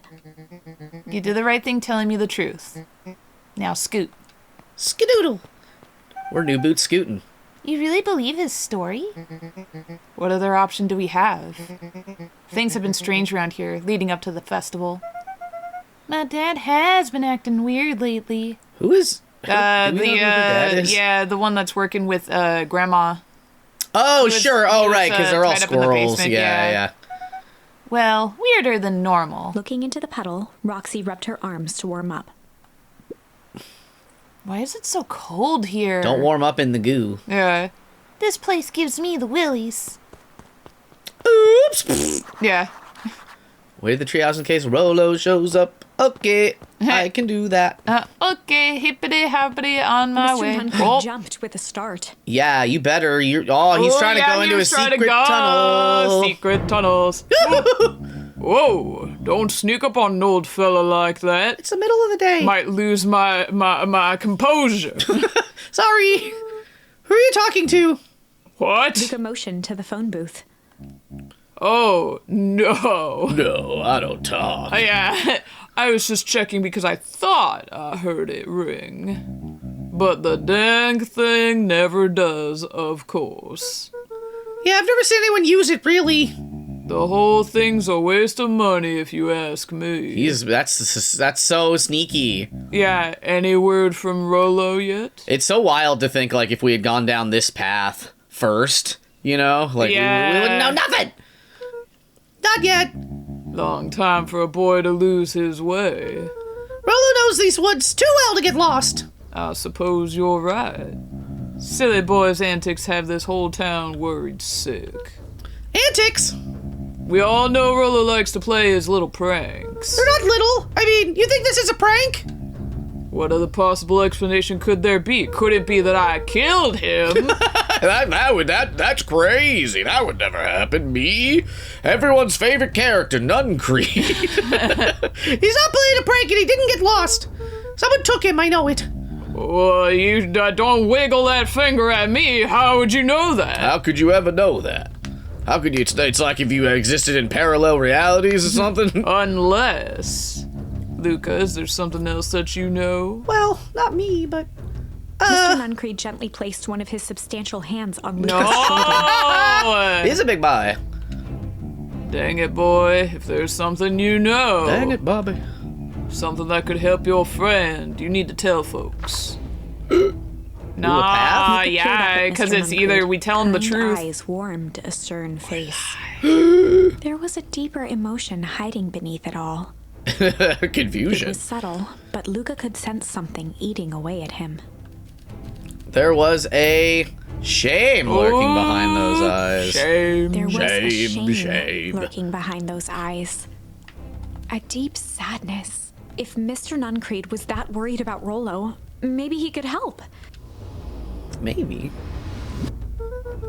Yesterday, Rolo and I were messing around at the old Valentine warehouse. Mr. Nuncreed raised an eyebrow. Both of you?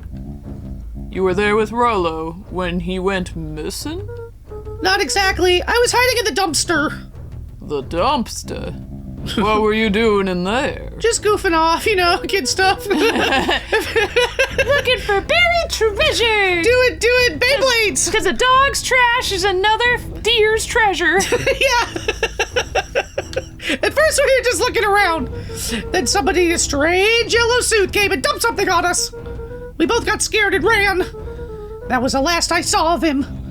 You got scared by some garbage? It was pretty scary garbage. Well, that's why you don't go skulking in someone's dumps. It's your fault. You did this. You're the wrong one. But it wasn't garbage. I think it was a body. Sure it was just some trash. I say, as a serial murderer, The that expert, bodies yeah. are just trash. No, there was a name tag. It said Deep Engineering. Mr. Nuncreed's shoulders slumped. I wish you wouldn't have said that. Ruh-roh. A deep sigh bellowed from his chest. Uh-oh. Why did you have to? I tried, Luca. God knows I tried to keep you safe. Luca attempted to take a step back, but Nuncreed's hand clamped down on his shoulder. Oh, yeah, he is... Yeah, he's the guy. But you Van Horns just can't help yourselves, can you? We were all so close to being done with this. With a firm shove, Nuncreed manhandled Luca into the phone booth. No! No, I don't have to make a call right now, Nuncreed. What are you doing? It's out of my hands now. I think you still have your hands on my shoulder, The door actually. latched shut with a mechanical hiss. Shit. Oh, no. As Luca pounded the glass, the floor dropped from under his feet. The inside of the phone booth was now a loose capsule, plummeting at gravity's whim. Luca winced and pressed his hands to the walls. As he braced for impact, the capsule hurried to a surprisingly smooth stop. He felt a cold rush of air and opened his eyes with hesitance. It's Two Disneyland. large figures in Oh, hazmat suits greeted his view. no! Oh, there's more of them. Luca heard the deep, resigned voice of Mr. Nuncreed over an intercom. He knows too much. And Oh! Nuncreed. no, Ugh. this isn't the end. I know there's still much more. Somehow this went wrong. Okay, let's try something else. What do you mean somehow? You were there. That's crazy. Oh, it is too sad. He's like, hello. Hello? All right. Trusted adult? Are you a trusted adult? No. Are we fine? No, I know. I'm just letting you talk. Yeah. So that's unfortunate. So we're gonna take a step back, and then this is when we're at the treehouse with a corrupted Iggy. What's his name? The other kid. Yeah, Iggy. Instead of tickling Rhinoceros Friendo, we kick a puddle into Bully's face. Yeah, Rolo's still missing, but now all the clipboards are coming to murder us. Yeah, but we're gonna Luca drew fly himself away. up and decided Yeah, to take growing. the It's only a fly option away. they had left. He squinted down the barrel of the mission control defense cannon, aiming it through an opening in the dense tree branches. Hooray! Woo! Bye-bye. Surprise as it struck true and taut. Hell yeah, I love it when it's true and taut. Wow, I God. can't believe that worked. Hey, Mr. Kerr! We'd love to hear your thoughts, but I'm afraid we have places to be. Come on, Iggy. See ya, jerks. Woohoo! Fine. We know where that leads them. This way, we'll take the tunnel. Well, they know about the tunnels too. Everybody knows about the tunnels, but Winced as they us. sprinted through the thicket. Shit. The branches clawed at them, reluctant to give passage. After what felt like a marathon, Luca stopped in his tracks as they reached the clearing. What the? That was all he was able to say before Iggy slammed into his back. Duh. The boys tumbled down a steep decline and crashed with a wheezing thud on a surface as hard as ice. It's It was because it was ice. It was Oh my god! Got him. Chapter 5. Signs. They stood M. silently, Night Shyamalan? catching their breath. The sky was like sapphire. With each breath, a plume of steam escaped from Luca's lungs. Let's keep moving. Luca pulled Iggy to his feet as they gazed across a snowy terrain. Is this what? Hello? This is where we, cause that's the secret tunnel entrance. Oh, this is where we Slash came exit. out. Oh, yeah. Yeah. But it was a different Beacon Pines. That was actually pretty badass. Uh-huh. I think we lost him. Are we up in the mountains? I don't think so. If anything, we went downhill. So what's up with the winter? How about, do you want to be Iggy actually right now? Yeah. Then what's up with the Winter Wonderland? All I know is there's no going back the way we came. Let's see if we can get our bearings. Follow me. Find a way home. A disc of smooth metal was lightly covered in snow. 2 faint seams were visible along the surface. A manhole cover? If it is, I've never seen one like it. Who knows what that could be? Not us. Certainly not us. Oh. Whoa. Luca? Luca, are you there? Luca had almost forgotten the walkie-talkie he was carrying. Is that Bozo Kerr? Oh, it's Kerr. Yeah. I hope nothing bad has happened to you out in those woods. Luca looked at Iggy with hesitation. No need to be rude. With a resigned sigh, Luca responded. It seems like the only dangerous thing in the woods is you. He speaks, the young man of the hour. That's me. Now, how in tarnation did you end up with one of our radios? I stole it. Just lucky, I guess. Boy, howdy, you Van Horns are full of surprises, aren't you? You know my parents? I never had the honor of meeting your father, but your mum sure was a handful. Luca winced, shoving the walkie-talkie back into his pocket. Get out of here. We gotta keep moving. If I put the walkie-talkie away, no words will come out of it, right? True. Is this a path, or is this just... Yeah, I wonder if this is just like a little optional clearing area, or maybe No, you yeah, come I back guess. later. Because when you stepped in here, the walkie The walkie popped went off. crazy. Oh my god. Ooh, What's the readout? sitting just above 258 Kelvin. That's down a bit from last time. Should we report this to Mr. Kerr? Meh, still within safe ranges. It may be spreading, but it's under control for now. Even a small nudge in the equilibrium could cause a cascade. Dude, relax. Just a few more sites to hit before we can punch out. Let's get this over with. This is so mysterious. Yeah. Like, why is there another Beacon Pines? What's all this? Hard to say with all the snow. I think it's a town sign. I can almost make out the letters under the air. What town could this even be? There couldn't be another town this deep into Weep Wood. I'm looking at evidence to the contrary. Let's figure out what we're dealing with here. Step 1, snow's gotta go. I'll see what I can do. I mean... we don't have like an inventory. Oh, sure, snowball. Aha. Yeah! The boys stared in disbelief at the sign that now clearly read, "Welcome to Beacon Pines." This doesn't make any sense. We're in Beacon. We're in Beacon Pines. How's that possible? We ran away from town. How did we get back here? I guess we got turned around. Where did all the snow come from? Well, it's been colder than normal lately. There's a pretty big difference between sweater weather and this Arctic hellscape. I love this voice you've given them. Thank you. The puddle we fought at before, it was cold too. Maybe all of it leads to one source. The source, maybe. You think it's related? What the hell is going on? Don't swear. We're children. Fuck! I'm gonna get you some answers. Let's just keep moving. Along with that soap that's always threatened. The soap? You the dirty potty mouth. I'm gonna wash your mouth out with soap. Yeah. It's like, I got soap in my pocket and I'm not afraid to use it.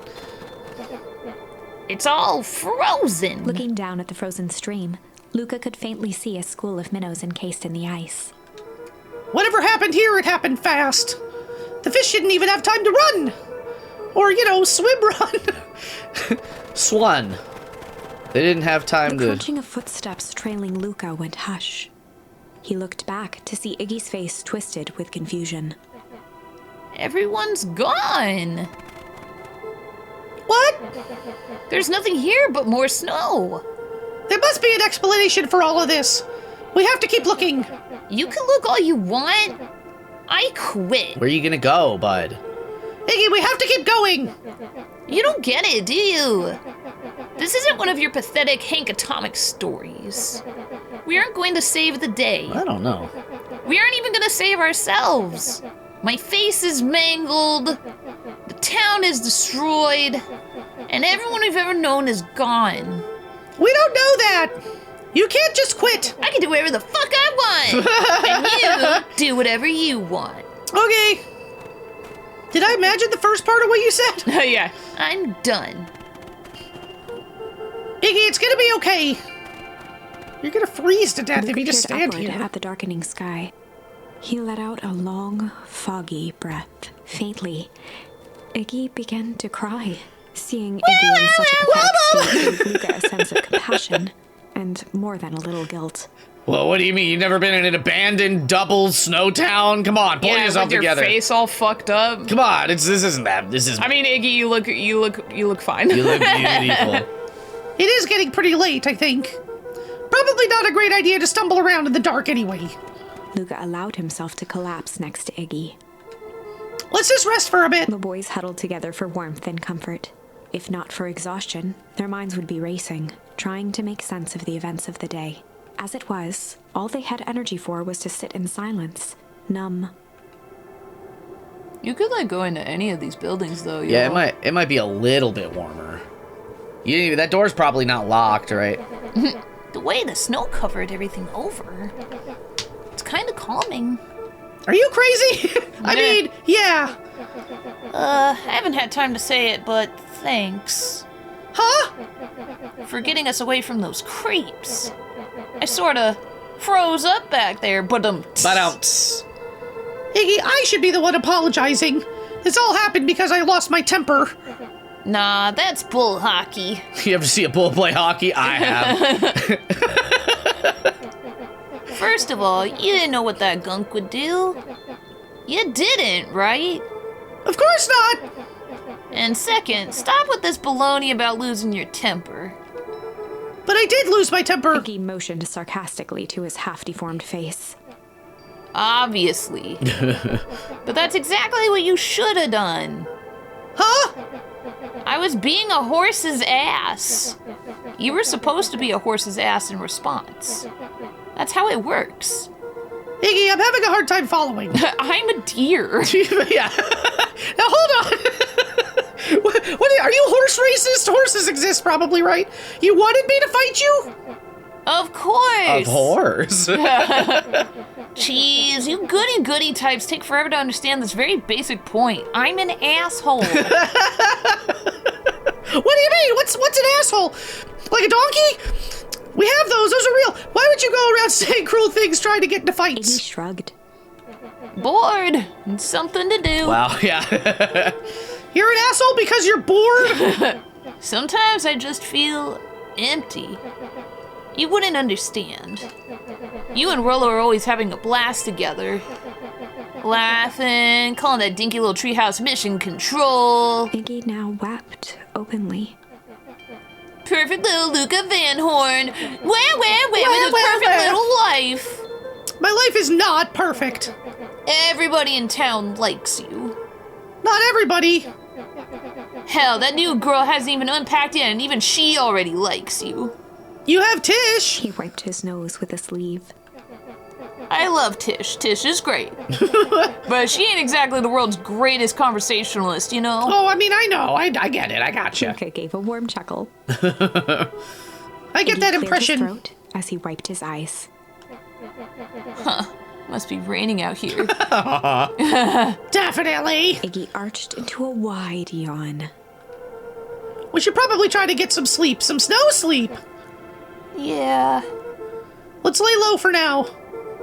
Tomorrow we'll get to the bottom of all this. Luca's eyelids began to slowly drift shut. They are not gonna just sleep outside in the snow. Luca, Yeah? I always did want to see the inside of your dinky little treehouse. What did you think? Not bad. I'll give you the full tour when we get back. You know what? That's all Luca could whisper before succumbing to sleep. Iggy snuggled in some more. When it comes to worst days of my entire life, this one wasn't half bad. When you put it that way. The house smelled of warm bread. Oh? Luca was playing with toy blocks on the living room rug. He looked up to see his parents on the couch. Oh, it's a His dream. mother held his father's head in her lap. She idly stroked his hair while humming a song. A voice behind Luca spoke.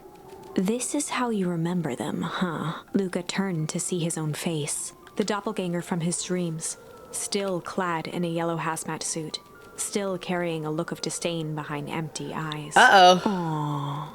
Look at this perfectly cozy scene. Cozy. You know it wasn't really like I claim no this. responsibility. It wasn't really like The figure this. picked up a toy block and inspected it. It's amazing the facades that one can build given the right materials. Not that I blame us. These are a child's memories. All warm and fuzzy. You don't remember, do you? Lucas snatched the block from the figure's yellow-gloved hand. Remember what? The doppelganger pointed to the couch. The last day we saw him alive. Oh. The day he chose to abandon us. What? Luca turned to look at his father, still lounging on the couch. That's not true. He didn't abandon us. The doppelganger waved his hand dismissively.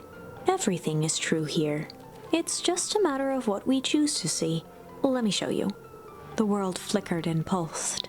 Luca was sitting next to his bed, listening to his heartbeat with one of his dad's stethoscopes. The doppelganger limped into the room.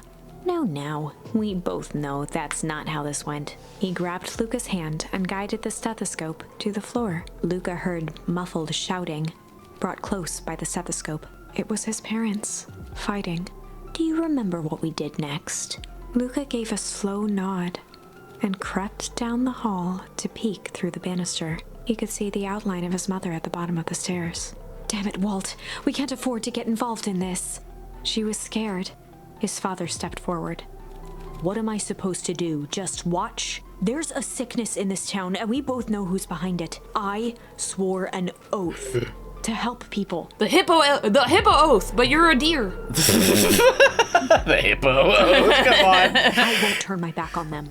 Luca's mother grabbed Walt. She was crying, pleading. I can't lose you. Walt calmly removed Eleanor's hand from his shoulder. What's right is right, and what's wrong is wrong. That's crazy. And what's hot is cold, and what's yes is no. I could What's never hot live is with myself hot. if I let Sharper get away with this. Sharper. Eleanor raised her voice. Spare me your bullshit platitudes. What about our son? Luca flinched, dropping the stethoscope down the stairs. Oops. Walt turned with a panicked smile. Luca, is that you, buddy? With tears in his eyes, Luca descended the stairs. Mom? Dad? What's going on? Walt dropped to a knee to meet Luca eye to eye. Nothing, buckaroo. Your mom and I just got a little overexcited is all. I love lying to my son. We just got hyperactive. We're just playing. Luca placed the stethoscope against his father's chest. His heart was racing. It sounded like you were going somewhere. Walt gently removed the device from Luca's ears. Listen to me, Luca. I have some business to take care of. Serious I'll business. be back in time to tuck you in. Luca hugged his father tightly. Promise? Walt stood up and walked to the door. He glanced over his shoulder. I promise. Well, With a wink and a Well. grin, he put on his hat and strode out into the evening sun. He's a liar and dead. yeah, he lived as he died, lying. Oh, hello. Oh, it's the... A figure approached soundlessly from the foggy snowfall. I actually don't know if I recognize Yeah, this they're like character. a little mouse. It stood above them, lingering in contemplation. Slowly raising one hand above Iggy, it snapped out 2 brisk raps on his head. Whoa. Knock, knock. From a deep slumber, Iggy sprang up defensively. Yeah, get your hands off me. You want to be the cute mouse, too? Yeah. Whether it was the calming presence or the recognition that he was not in danger, Iggy felt his clenched fists lower. Just what do you think you're doing? Luca looked up, gradually remembering his whereabouts. The figure exhaled a cloud of warm vapor. You two certainly have caused a lot of commotion. What's that supposed to mean? Take it easy, Iggy. We was asleep, minding our own business. Yeah, see? You're the one running around knocking on people's heads. I'm sorry if I hurt you, Iggy. You didn't hurt nobody. Anybody. Huh? Oh, I see. Yeah, it is icy out here. You think you're better than me. You... When it came to complete strangers, Iggy had trouble cobbling together an insult. You big-hatted, scarfy-necked furball. Okay, let's lower the temperature a bit here. Interesting choice of words. Yeah, Luca, come on. I mean, let's all just calm down. Who are you? A friend. An observer. A hitchhiker on the infinite expanse of possibility. Well, that's just vague enough to work. Great, how about a name? If you must call me something, you can call me Nat. Nah. Iggy huffed with Naturally. gratification. How about you make like a gnat and buzz off? Oh, Very well. Nat began to turn away indifferently. Yeah, what? Why? Come on, Iggy. Wait! Do you live here? You might say that. So how do you, so do you know where we are? You might also say that. Look, pal, we just want to find a safe way out of here. You gonna help us or not? Before knowing how to leave, one must know where they are.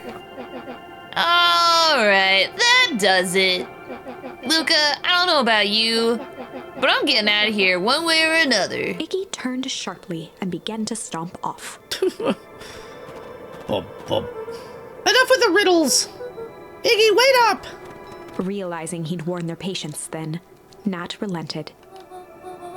Very well. I suppose this isn't the time for metaphors.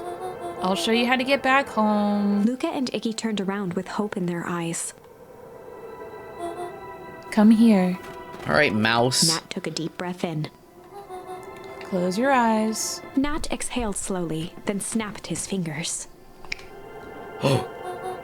Okay, open them. For a brief moment, Luca and Iggy let themselves believe that some great magic was about to unfold, until they opened their eyes and found themselves in the exact same place. Dang it. Cold and disheartened. I was ready to be mystified, dude. I know, right? Nat, damn it.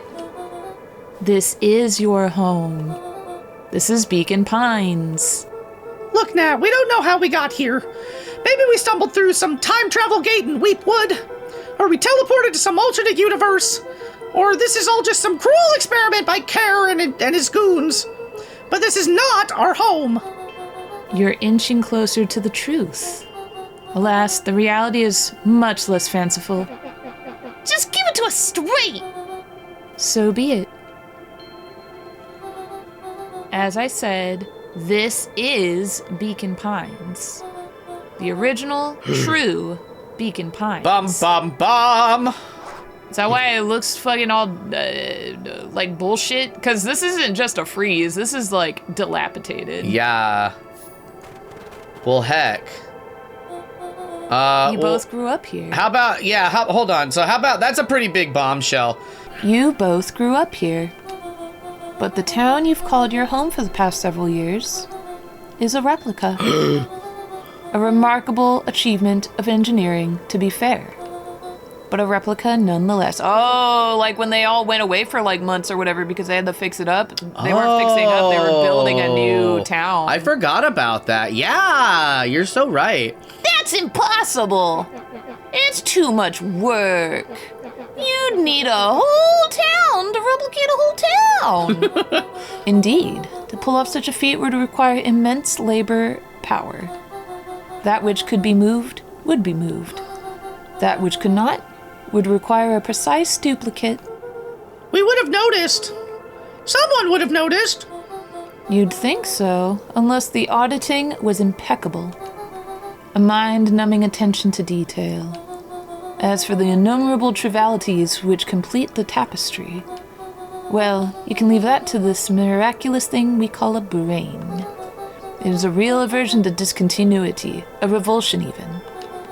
The brain has a wonderful way of smoothing out the rough edges, keeping us sane. He has a lot of big words. Is that why my brain be so smooth? Yeah, yeah. They've done something to it. I don't know why she didn't say it. Luca and Iggy looked around uncomfortably. So you're saying that someone made an entire new town and moved us all and no one noticed? Precisely. But why? Why is the one question that can never be answered with certainty. The best one can do is to uncover. Nat narrowed his eyes, furrowed his brow, and uttered, The source. The source! Bam, bam, bam. Why'd you say the source like that? You're so dramatic.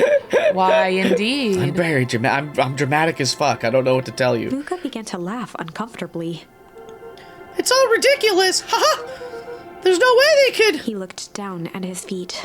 His eyes started back and forth in contemplation. With a sudden pain, a thought struck him. If this really is home. He sprinted off into the pale distance. Oh. As Iggy turned to follow, Nat called out, Iggy. It's not too late to turn back. Simply head west through Weepwood. No. Screw you. Fuck you. Chapter 6. Ooh, baby. The Source. Nat expressed his sympathy with Bye. a shrug and sauntered Nah. off as unassumingly as he'd arrived. He'd given Luca and Iggy what they needed, and nothing more. As Luca sprinted across the snow, the events of the past few days became clearer, pieces to a larger puzzle. Rollo said he was underground somewhere, captured. Mr. Kerr tried to cover it up with lies. The clipboards were hell-bent on capturing Iggy. It all seemed to point to Perennial Harvest. But right now, there was one thing that Luca needed to know. Yeah, this is the clearing Luca we were in stopped earlier. dead in his Hell yeah. tracks. The tree was gone, uprooted and moved, leaving a raw gash in the earth. Ooh, baby. He dropped to his knees and dug wildly at the cold snow. Oh, because I think this is where Dad is. Oh, His that's hips opened right. Hard. A headstone. A dry whisper escaped Luca's lips. You're here. All this time I thought I was visiting you, but you've been here alone in the snow. Dad, I'm so sorry. They ruined your favorite spot in the world. Our favorite spot in the world. Dad, what do I do? There was no reply. Just snow-covered silence. Yeah, he is dead. You're dead. Super dead. Why'd you give me the slip like You that? followed me fine, but... What if I couldn't find you, you jerk? Iggy finally noticed the tears welling in Luca's eyes and the snow-covered grave. Oh, Iggy, they stole his tree, Iggy. yikes. Suddenly, they heard the crunch of approaching footsteps in the snow. Oh boy. It's gonna be the hazmats. Yeah. We gotta hide. Yup. Mm-hmm. You got it. 259K. Fall off distance still good. Dude, did you hear me? I said 259. Sorry. You ever think about what we did here? We saved a whole town of people. Doesn't feel like it sometimes. What about everything we left behind? That's the grave of someone with a family. The people who love them will never know the truth. The truth is overrated. He bent down to scoop up a snowball and lobbed it playfully. Hello? They're Hey. just coworkers playing. Yeah, they're just... they're just friends. They're just friends, guys. Don't be such a downer, dude. We took this job to change the world. Yeah. Come on. It's almost lunchtime. What? With that, that's what I'm talking about. Weirdo. Just coworkers. Here, I thought I was a jerk. These dinguses are out here literally dancing on graves. Luca stuttered through heaving sobs. I thought I was visiting him. I thought he was still with me. Not gonna lie, that's a bad break. Here's some advice. Iggy gave Luca a solid smack on the back of his head. Whoa. Hey! Who's any of this helping? What? Sitting here in the snow, crying like some pushover. Who you helping? Iggy, look what they did. They lied to everyone. Blah, blah, blah. Luca Van Horn, you're a lot of things, but you ain't no pushover. What did I tell you before? When some jerk comes at you acting like a horse's ass, I should stand up for myself. hell yeah. Kerr and his merry little band of clipboards pulled off the switcheroo for a reason, right? Right. Nat mentioned something about a source. Luca wiped his eyes with a sleeve. Whatever's at the source must be an awfully valuable to Perennial Harvest. Sure would be a shame if something unfortunate were to happen to that precious source, wouldn't it? What did you have in mind? Fucking shit up. If it's small enough to steal, we snatch it. Or light it on fire, whatever. If it's too big to snatch, we smash it. And what if it's too big to smash? Iggy flashed a mischievous smile and cracked his knuckles. I'm always up for a challenge. Hell yeah! I'm gonna make this right, Dad, I promise. Let's do this. Yeah, baby. We know where the source is. Yeah, we just gotta go through town. All right, baby. Yippity. We're gonna break. We can't smash it though. Oh. It can get awful cold out there in those woods, Luca. Probably best you two stay put and conserve your energy. Help's on the way. Where's Rolo? Where's my mom? Did you kill her? Oh, heavens, no! Do I seem like a killer to you? Iggy and Luca shared a skeptical look. Well, do I? Aw, shucks, now that hurts my feelings. Damn, bud. Maybe if you didn't look so much like a killer, I don't know. Yeah, right? Screw that guy. We'll kill him. We'll reverse killer him. Kill him before he kills us. Yeah. Wait a minute. If this is the original town, then that means... Iggy darted behind a large pine and began digging furiously. He emerged Here's my holding nut a stash. shoebox with a crude skull painted on its It's my lid. sack of nuts. Or as I like to call it. My nutsack! What's that? Long story. So a few years back, I, came into possession of some premium grade fireworks. Not that wimpy firecracker stuff they gave kids. The good stuff. So why did you bury it under a tree? That's the long part of the story. You and Rolo were doing chores at Rolo's chicken coop. And you guys pissed me off for some reason or another. Luca rolled his eyes with realization. No, you didn't. Iggy stifled a chuckle. Yup. I just wanted to give you guys a little scare. But like I said, these were some primo fireworks. So I might have underestimated things. You blew up the chicken coop? I prefer to think of it as an incendiary redecoration. But, please. Sorry, but you should have seen the looks on your faces. Baby's first arson. Yeah. Rolo got grounded for months. Which is why I needed to stash the evidence and lay low. So I buried them under that tree. But when I came back for them later, they were gone. I figured some grown-up found them and tossed them. Iggy triumphantly raised the shoebox. Turns out it wasn't the fireworks that got moved. It was us! Ba-ba-ba! Unbelievable.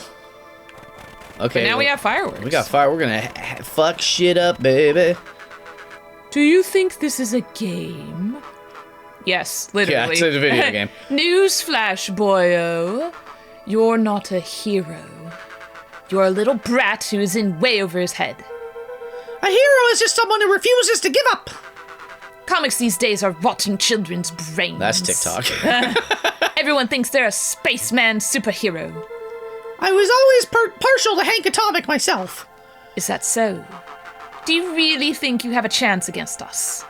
You have no idea how powerful we are. All right. Any hope of like this Kerr guy being misunderstood? He's yelling at children. Yeah. Prepare for blast off, loser. Got 'em, boys. Ooh. Oh, I think we're gonna cause the ice this time. Yeah, instead of a torch, it's Luca a firework. and Iggy Yeah. inched up to the edge of the hole with bewilderment in their eyes. Arctic air breathed out of the cavern in heaving gusts. Echo! Whoa! I can see why they wanted to move us all out of town now. But why would they dig up a giant hole? I think this is it. This is the source? It's a dang hole? It's a big dang hole. How do we smash a hole? Well, I'll tell you when you're older. you gotta go on not YouTube for that. Yeah. Oh, it's much more than that, my annoying little friend. Kerr! Where's Rolo? I wasn't lying before. He's safe. 6 feet under. Well, safer than you two, at least. Drat, it's cold. You just had to drag me all the way out here, didn't you? Mr. Kerr gazed down the abyss in contemplation. It really is something, isn't it? What did you do to our town? What is all of this? Well, that's a doozy of a question. This is the source, where they collect the unrefined, Kerr scratched the back of his head. Honestly, boys, I don't understand any of this well enough to explain it. They're harvesting something. That is an important sort of clue here. Yeah. Fact of the matter is, I'm not paid to know. What do you mean you don't know? Ain't you in charge? Oh, heavens, no. My role is merely to flash a winning smile and manage various complications. Why do you have to go and get things so complicated? Complications like ooze. You are a smart boy. His face contorted into a saccharine grin. It really is nothing personal. Some people are destined to strive for greatness, and others are simply obstacles along the way. Seems like you were destined to be a creepy lackey. Got him! The point is that we all play our part in life. Mine just happened to be a lead in that role of a lifetime. And you happen to be extras, ready for your curtain call. We aren't giving up without a fight. Your smile's not gonna be so winning after we're done with you. Now, boys, there's no need for melodrama. It makes even a professional such as myself embarrassed for you. Let's change the mood a bit. Kerr snapped his fingers. Scene change. Uh-oh! No! There, that's better. That's not what... We're in the same place, bud. Deal with them. No, Iggy turned fireworks. to Luca with a sly glance. Why are you smoking? Because I have a box full of fireworks and you don't. Iggy waved the box into the air, threatening to drop it down the hole. Stop! Let's not do something regrettable. Joke's on you. Regret is one of my specialties. Out of curiosity, what would happen if I threw these in your precious hole? Well, again. Yeah. Word choice. Iggy, please. Nothing. Nothing at all. You're a terrible liar. I'll have you know, I'm an exceptional liar. But that's far enough. Iggy plucked a single bottle rocket from the box and held it up with reverence. Stop, you fool! Oh, he's sweating. Yeah. Call off your goons. After a long pause, Mr. Kerr flung up his hand with frustration. Very well. Ah! You all can head back for the night. It's been a long day. I'll handle these two from here. I love the clipboard just smiling. Yeah, the backwards walk. Kerr sighed into the frigid air. It's just us now, Iggy. You can put that down. What, like this? With a nonchalant flick, Iggy tossed the firework into the hole. Oh my god. Got him! Woo! Well. Ah! Whoa! With a growl, Kerr leapt at Iggy, crashing through Luca. Iggy Whoa! tried to twist away, but in the struggle they both tumbled over the side. Oh shit! Luca dove forward, bracing Iggy's hand just before it slipped. Woo! Ah! His grip was made precarious by the cold, wet snow. He could see Kerr further down, clinging to Iggy's coat. You reckless child, what have you done? Luca, listen to me. Hold on tight and use the walkie-talkie to call them back. How? What channel do I use? It doesn't make a damn difference, they're always listening. If you do that, the clipboards will just haul us and snag us both. The only way you get out of this is if Kerr's out of the picture. Just let go and save yourself. If he lets go, we both die. I don't want to die, but seeing the look on your face almost makes it worth Damn, it. kid. Iggy hard. Mr. Kerr, you've had a long life. Why don't you actually do something selfless and just let go? Mr. Kerr gasped with insult. Long life! I'll have you know, I can still play 25. You should have heard me sing the part of Phyllis Young. With a wild look in his eye, Mr. Kerr began to hum a proud melody.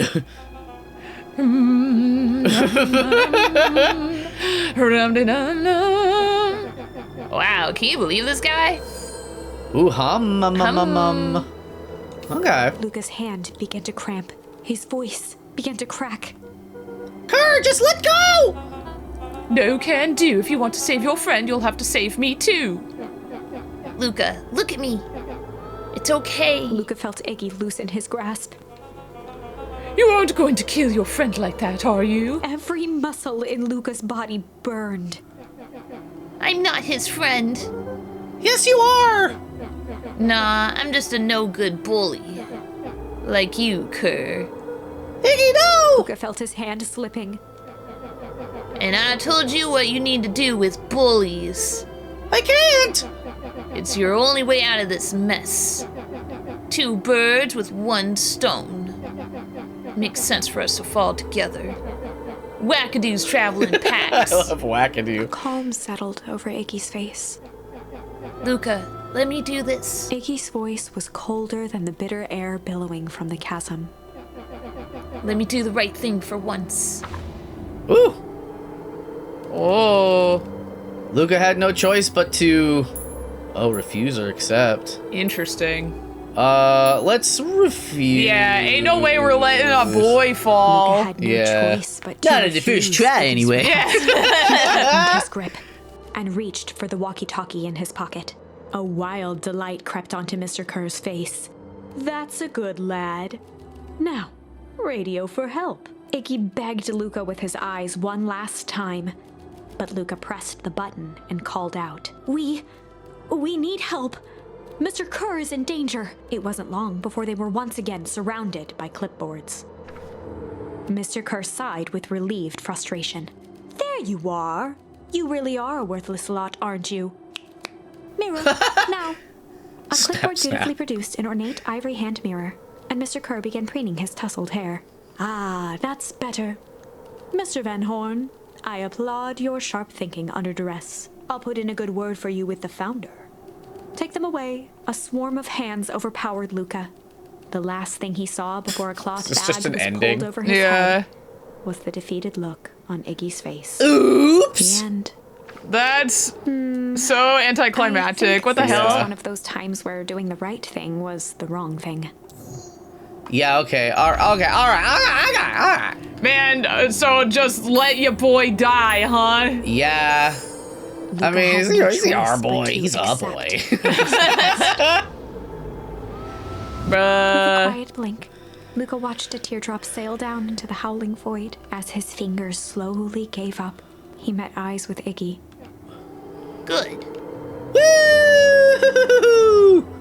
Oh my god. The 2 silhouettes were swallowed by darkness. Whoa! Hooray! Oh, he's lighting him as he's falling down. Is that what's happening, or was it just the impact? I think you'd have to light him. Hell of a goodbye, Iggy. Oh, hi. Damn, Nat, you could have, like, get here any sooner? Yeah, where were you? Luca, you should really step back.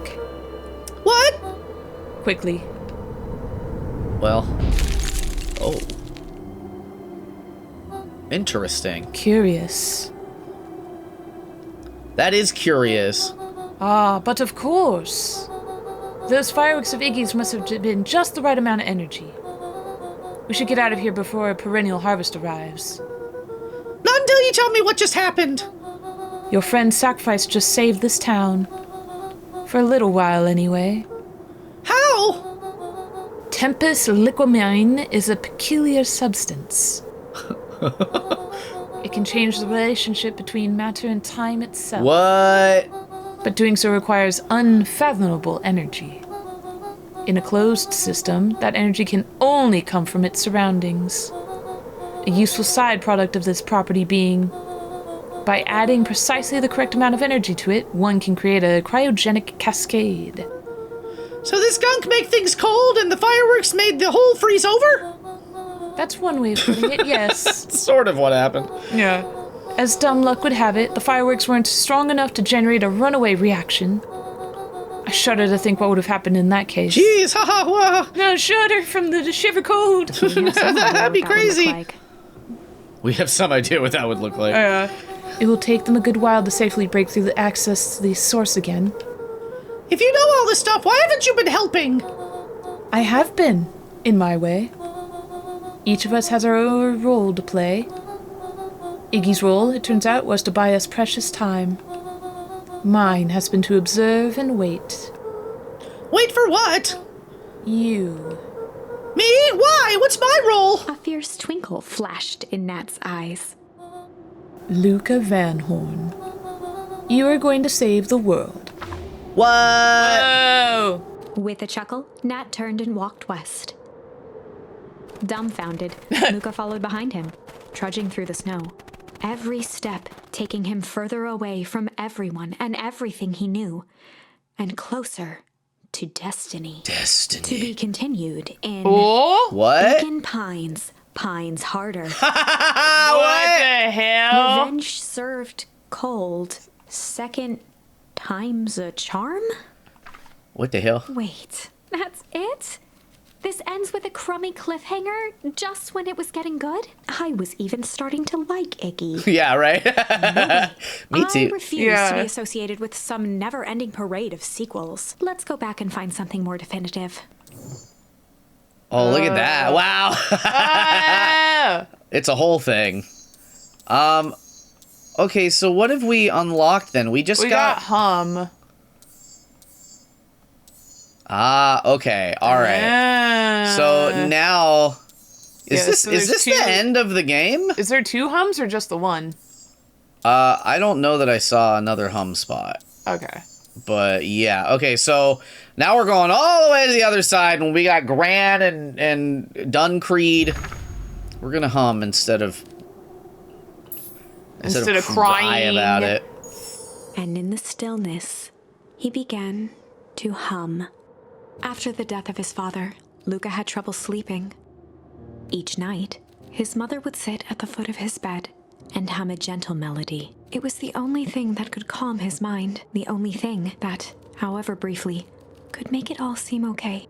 That melody pervaded every memory Luca had of his mother. Shivering in the raw snow, he began to hum it out loud. Yeah, hum it, Luca. Do it, Luca. Hum, hum, hum, dum.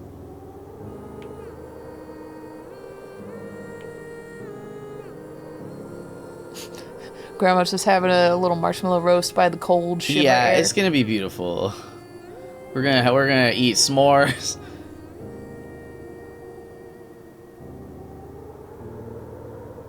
Gran lowered the torch, listening closely. As recognition slowly set in, her heart sank. Those countless nights of consolation, the incomparable loss they shared together. She let the torch fall to the snow and sizzle out. Yeah! A few steps toward Luca was all she could bear before dropping to the snow herself. What the hell? Grandma! Is she hurt? Through a She might flood be of finally tears, dying. She began to hum along, note for note. Oh, you know what? I bet this is our mom, but she got the goo on her. Oh. Because it seems like it makes you a little older. And that would make sense why she's, like, already dead or whatever. Yeah.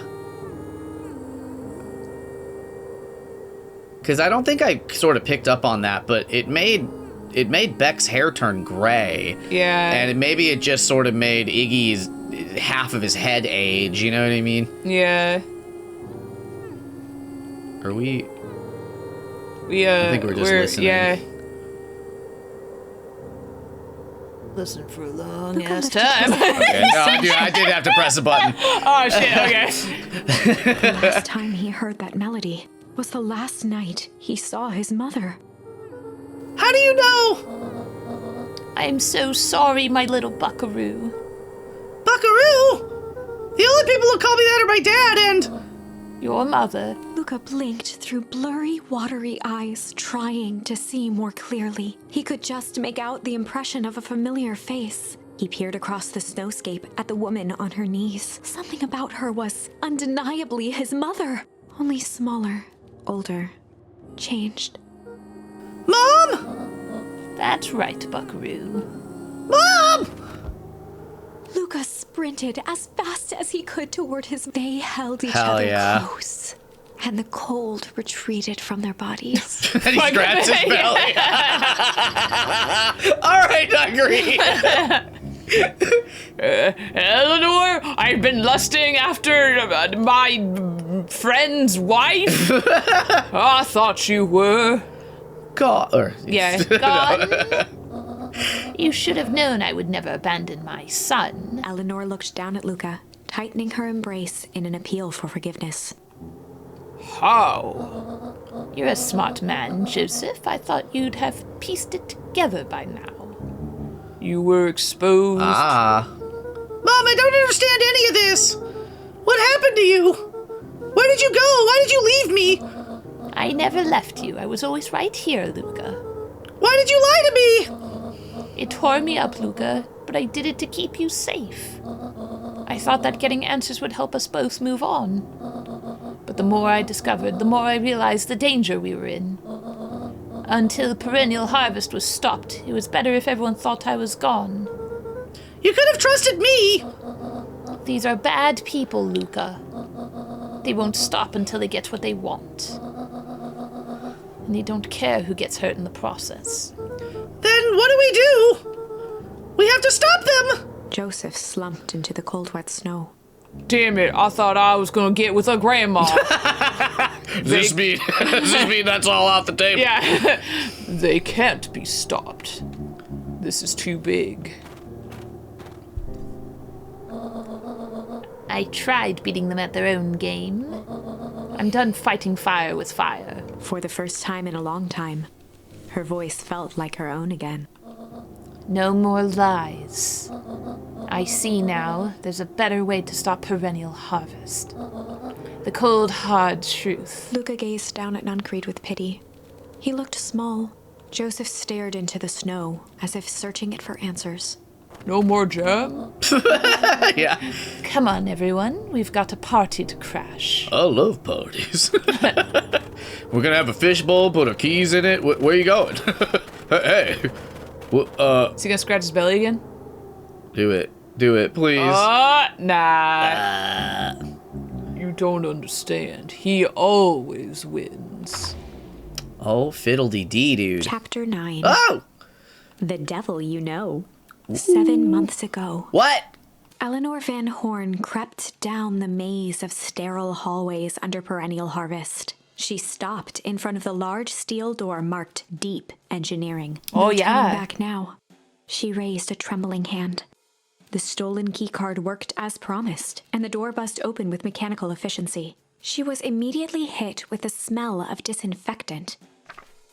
It was some sort of laboratory. In one corner was a desk covered in papers.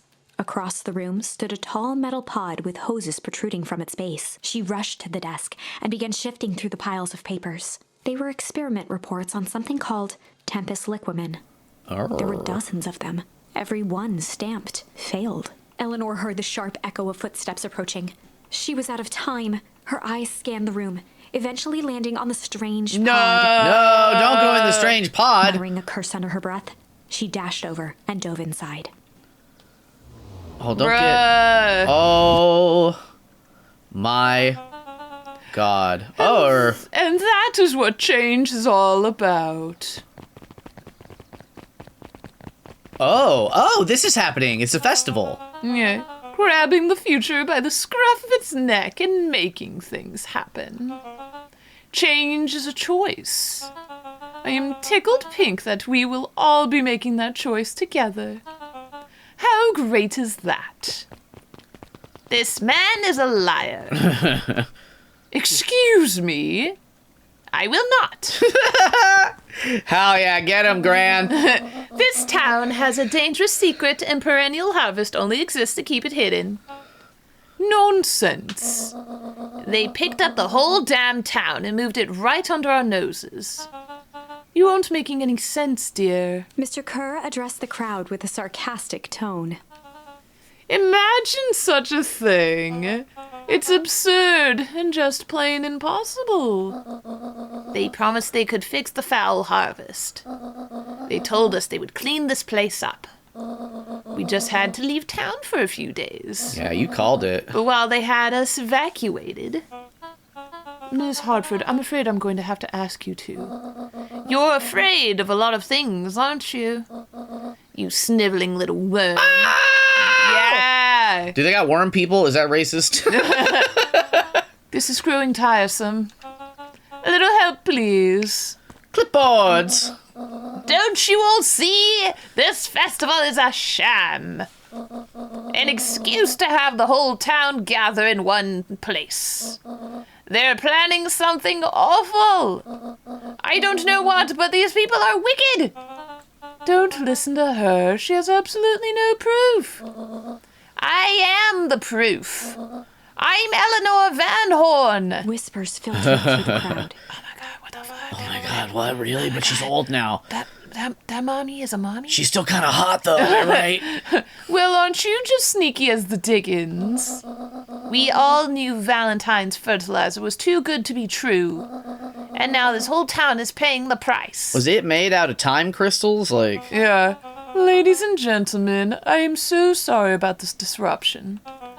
My associates will take this obviously disturbed woman somewhere comfortable so that she can get the help she needs. yeah, I don't know about that, buckaroo. Yeah! She's not the one who's disturbed. That's me. Do you want to be him? Yeah, you two-timing clown. I'll tell you what. You all know there's something wrong with this town. It was just easier to look the other way. The truth is... Huh? Yeah. Little pup. That's quite enough, Mr. Nuncreed. Torment dragged on Joseph Nuncreed's face. Buh? Yes, sir. What? Oh, shit. Take them away. No, I want them to see this. Ah, the ever-tempestuous Eleanor Van Horn. You've been quite the thorn in my side. Man, hold on. Is this tiny little dog Is this- the big boss? Yeah, did he get reverse aged? You know what I mean? Oh! You know what I mean? You know what I'm saying? And that's why he was adopted, because this is actually sharper. Yeah, I bet you. Like a weed that's burrowed in where it doesn't belong. I must confess, you look dreadful. He paused for a moment, plucking a piece of fuzz from his sweater and discarding it to the ground. Pause, like P-A-W-S. Yeah, that's right. Consider yourself in rare company. You've managed to pull one over me. It won't happen again. I knew you had some sort of plan to disrupt our little party. But alas, I expected something a bit more impressive than incoherent rambling. No matter, your failures are yours to bear. Bear? Is there bears? Bears? Mr. Kerr. Yes, sir.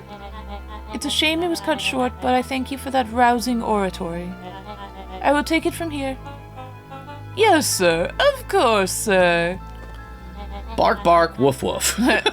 You've done quality work for me, William. You can look forward to the recompense we agreed upon. Kerr gave a bow of deference.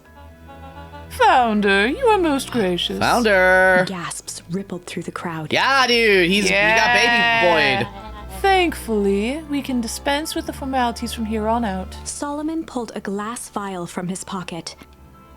In one smooth motion, he downed its contents. Oh my god. A triumphant smile grew across Solomon's lips.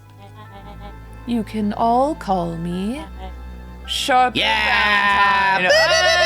His body and face began to contort and expand as he disappeared into a belching green mist. Well, that doesn't seem like what you wanted. Yeah, this seems, sort of fucked up. A hushed horror gripped the crowd. As he sprouts up into a full-grown dog. Oh, yeah! It is a story about change. What? No!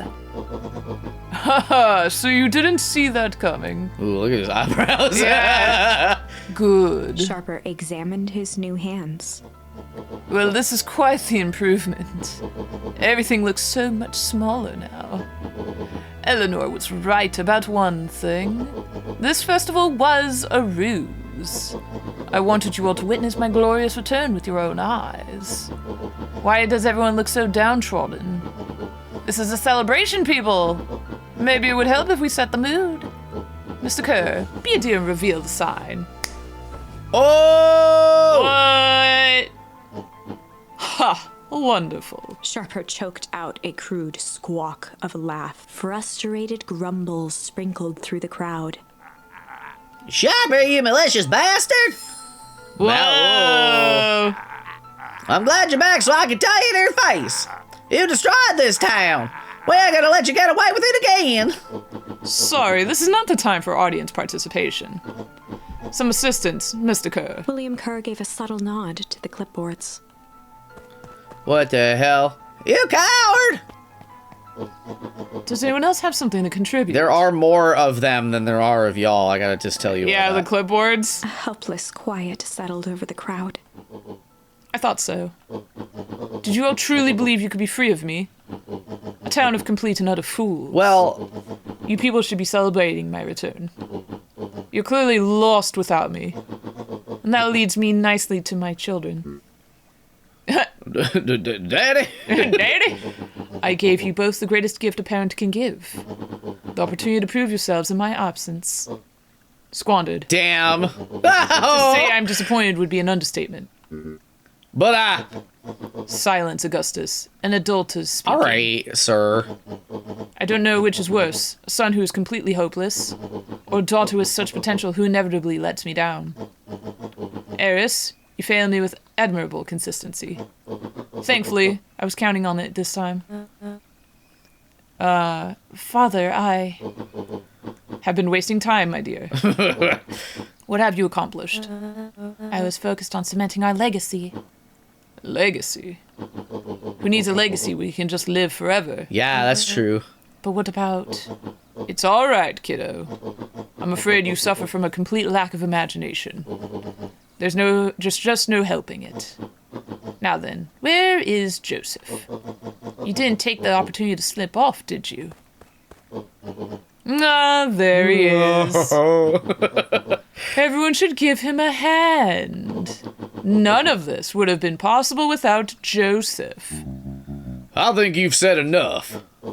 Nonsense. The people deserve to know how helpful and loyal you've been.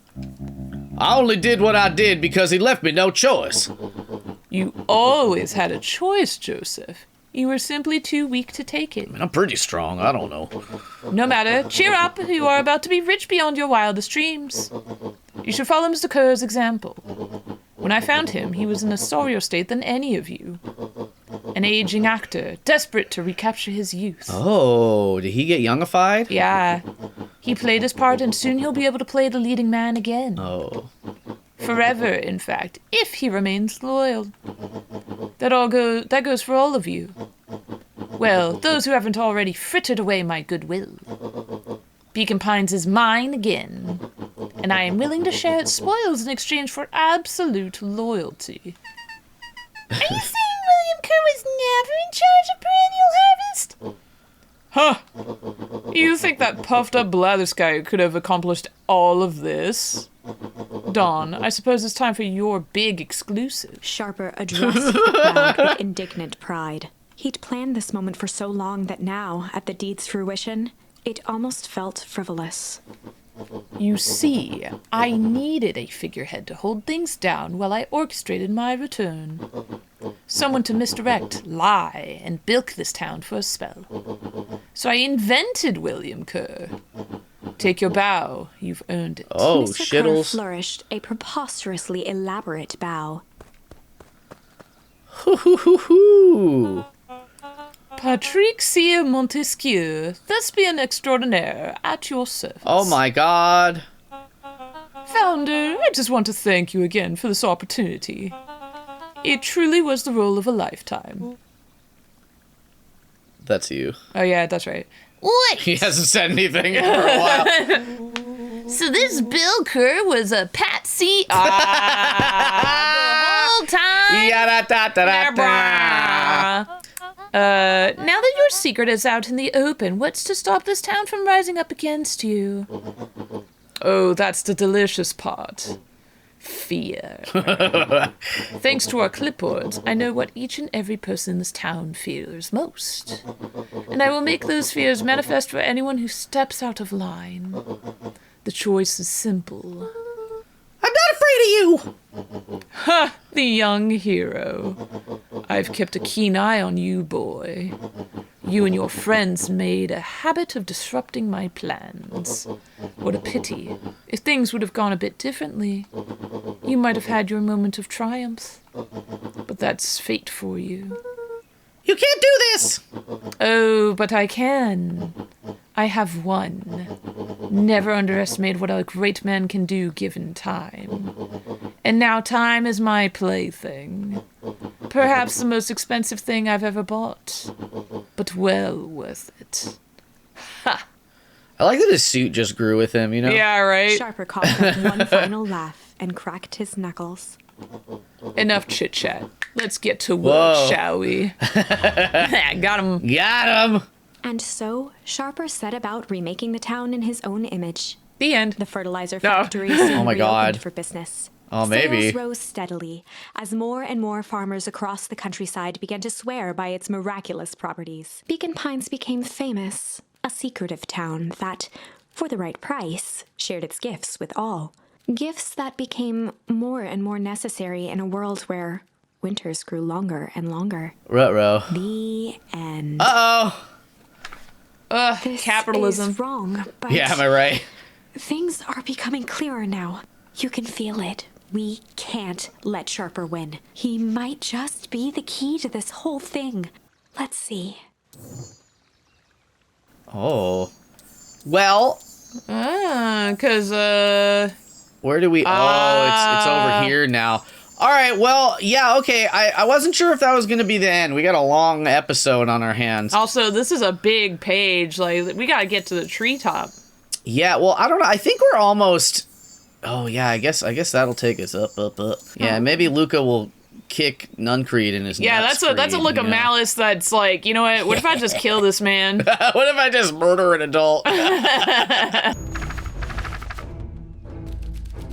All right, there was Oh, there's a malice. Alice lurking behind There those was eyes. a malice lurking behind those eyes. Like a trap ready to spring. Ruh-roh. Yeah. Luca felt the weight of Nuncreed's hand on his shoulder. Oh, yeah, get out of there. Something wasn't right. He didn't know why, but something was telling Luca to get out of there. Yeah. I just want all of this to be over. Of course. I'm sure it will all work out soon enough. I should get going. I told Roxy I'd check for Rolo at the Luca treehouse. twisted free of Nuncreed's grasp. Yeah. Yeah, of course. Get out of there, you Baluka. Luca, Not Luca, Baluka. you know your dad and I were good friends back in the day. So I heard.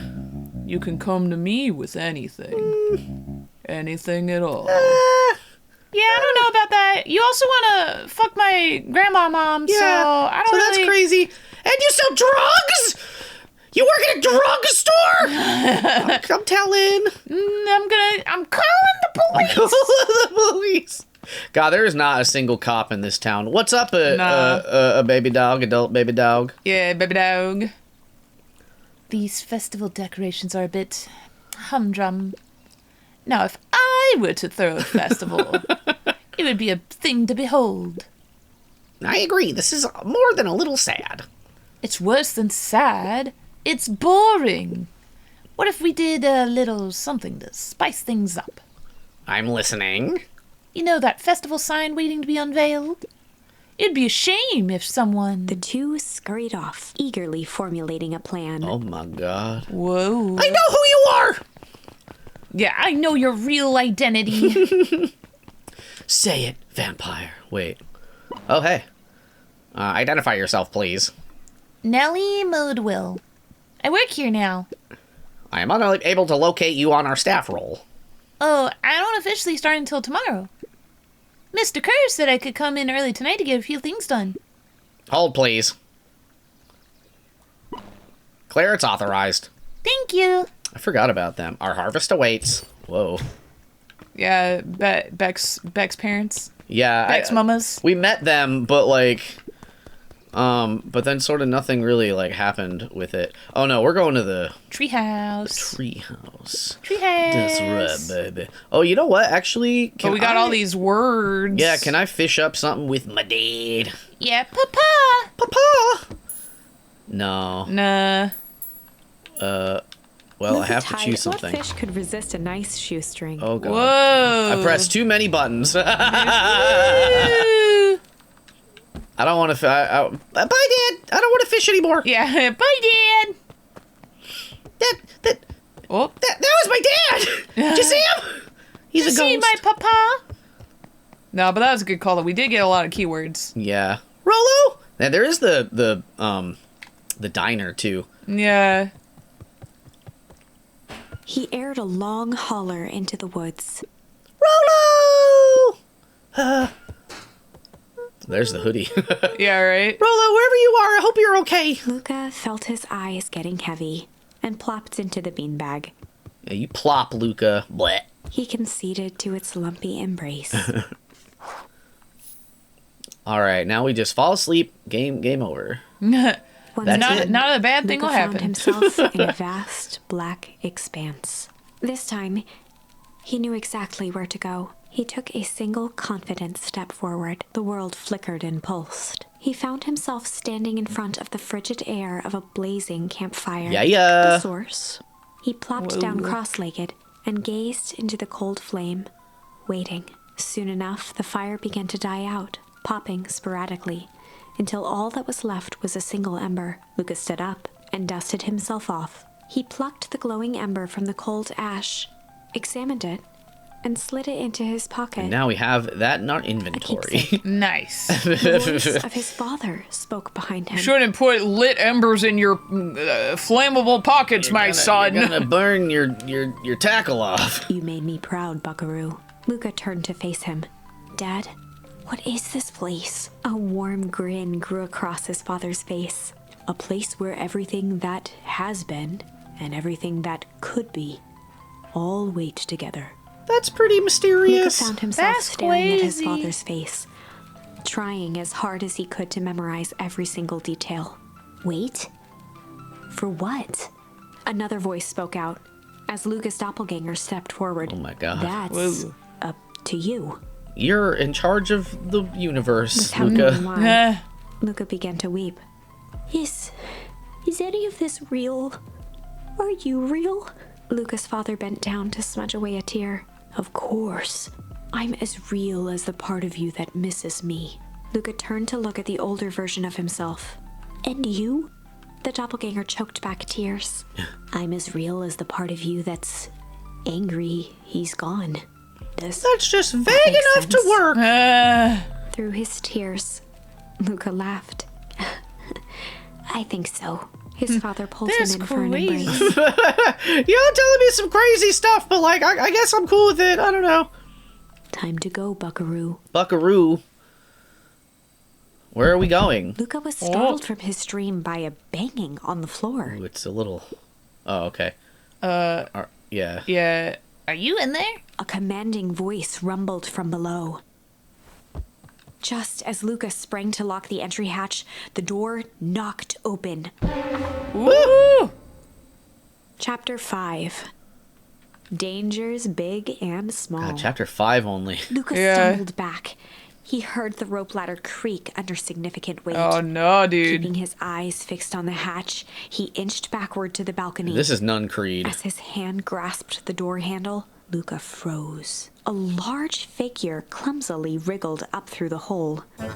Oh. Oh, Roxy. Okay, alright. Or no, that's Rolo? Oh! Whoa. It is Rolo. It's adult Rolo. Adult low.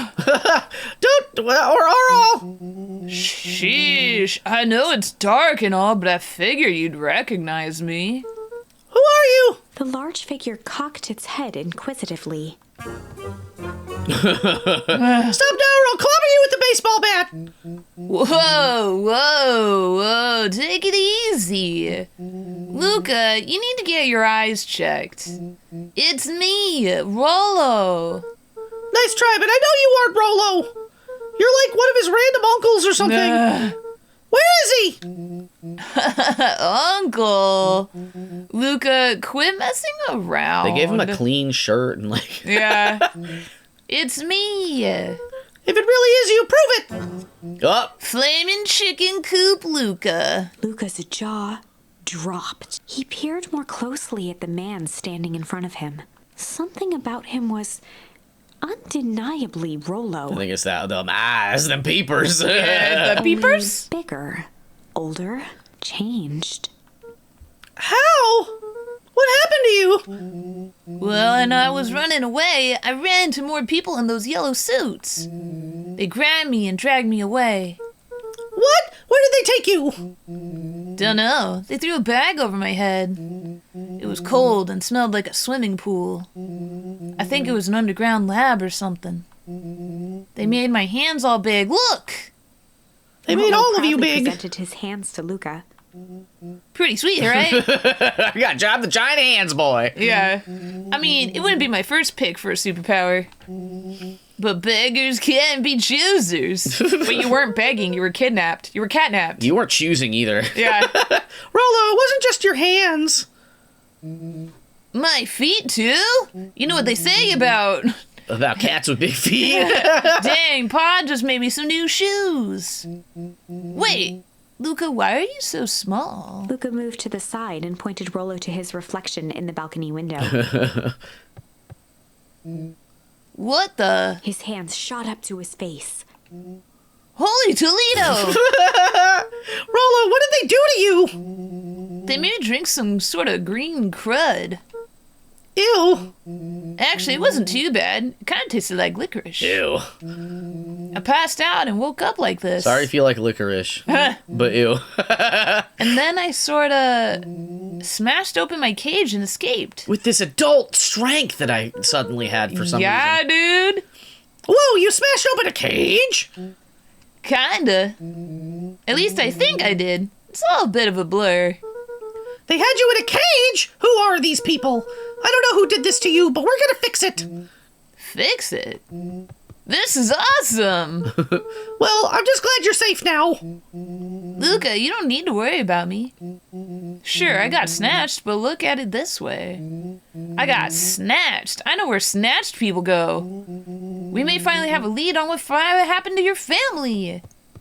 I like your optimism, Rolo. Maybe you're right, but this all seems dangerous. Danger! Ha! Rolo shadowboxed a few jabs. I'll take them all on. Whoa.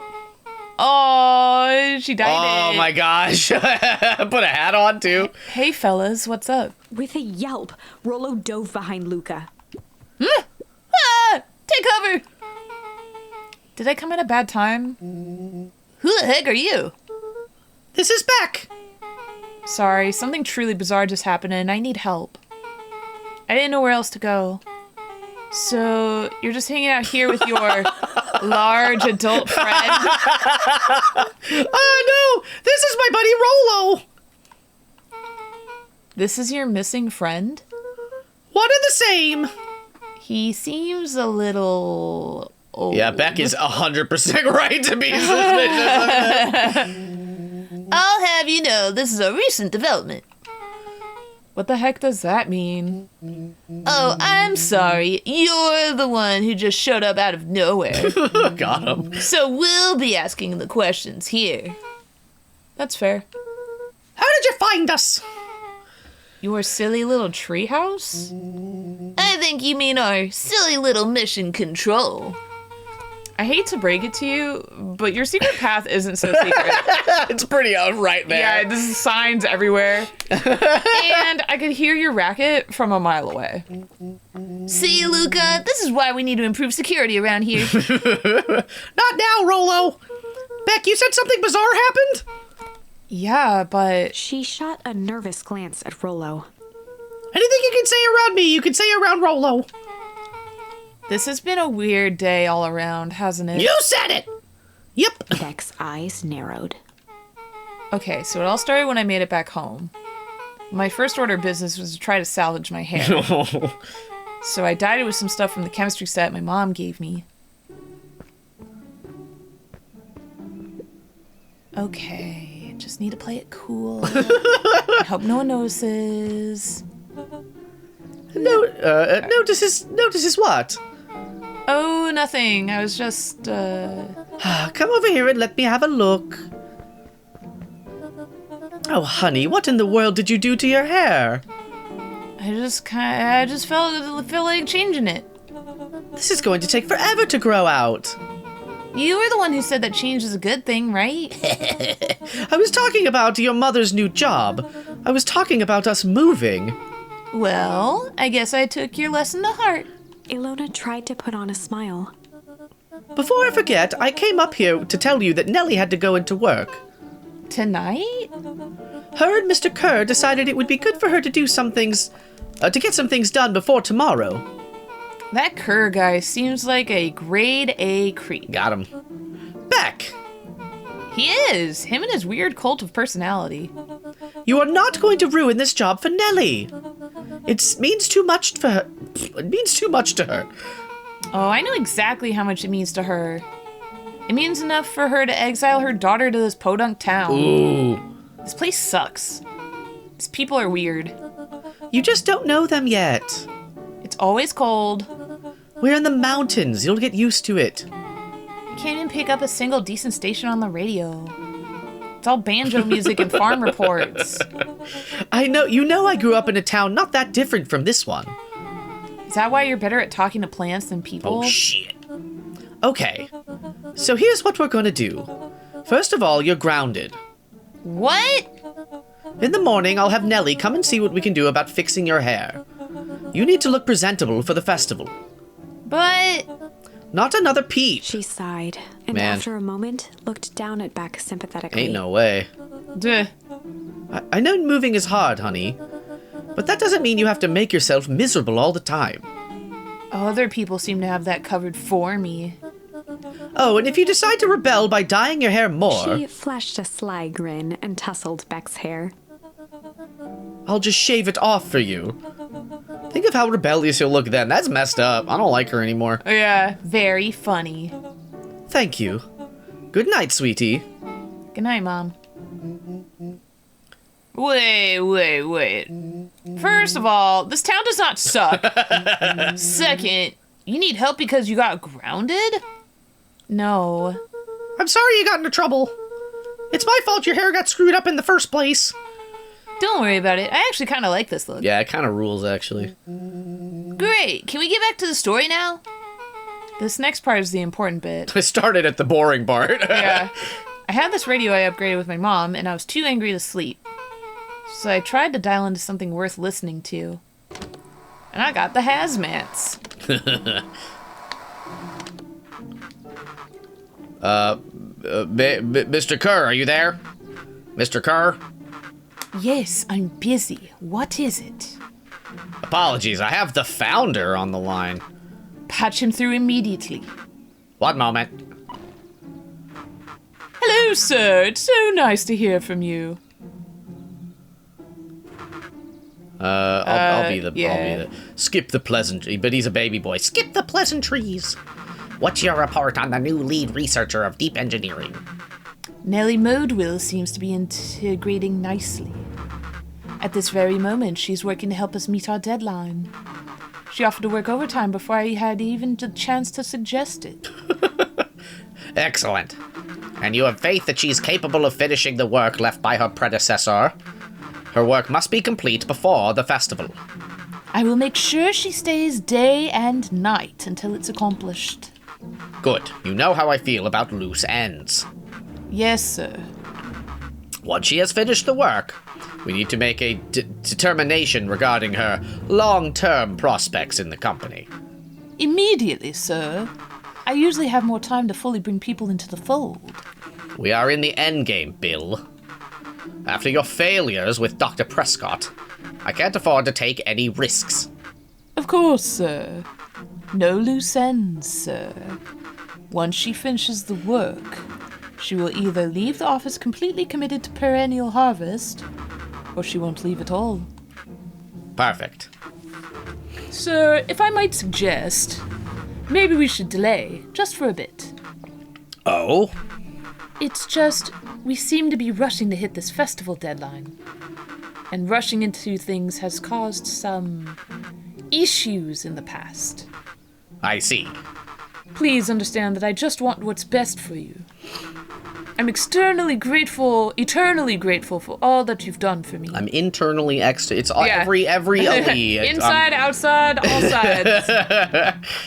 Bill, I'll make this very clear for you. I brought you in to make things run smoothly, not to have opinions. Of course, sir. Chin up, Bill. You are only a few days away from having everything you ever dreamed of. Yes, sir. Thank you, sir. Whoa! Yeah. Just so we're clear, when they say loose ends, they were talking about murder, right? Like, actually killing someone? Capital murder? I think so. Rolo, I think yes. Luca gave Rolo a quick elbow to the ribs. Who is this founder? I was hoping you guys would know.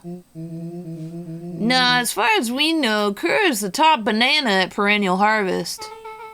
He sounded scared of this founder guy. So we have an even topper banana on the field? So many bananas. That's a whole Sunday. Can't hold them all. What the hell is my mom caught up in? Has she talked about the job much? Not really. She said she was going to come in and continue the work of someone she respected. Luca, do you think that body at the warehouse was... The person Beck's mom came to replace? That would make sense. Beck, it seems like Nellie's predecessor got, loose-ended. I'm getting that impression. Okay, so we need to get your mom out of there before the festival happens. That's 2 days away. Won't she just come home after work? The creep on the radio said they were going to hold her there until then. That's a little crazy. So she's not coming out. We gotta go in and get her. Beck flicked a large sheet of paper out of her pocket and slammed it on the floor. Maybe this'll help. You have blueprints? Well, it's really just a welcome map from my mom's, PH orientation day. But it shows the layout.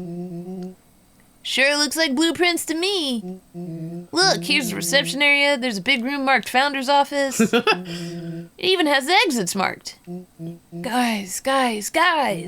We have a deadline. We have an objective. We have blueprints. You realize what this is, right? Rolo started to wiggle with excitement. I think we're heisting. Oh, I'm so happy for him. Yeah.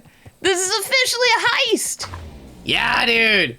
Chapter 6. Whoa. The Heist. Yeah. They spent the night's end huddled around that small map, formulating a plan to infiltrate the headquarters of Perennial Harvest. It would be no small feat.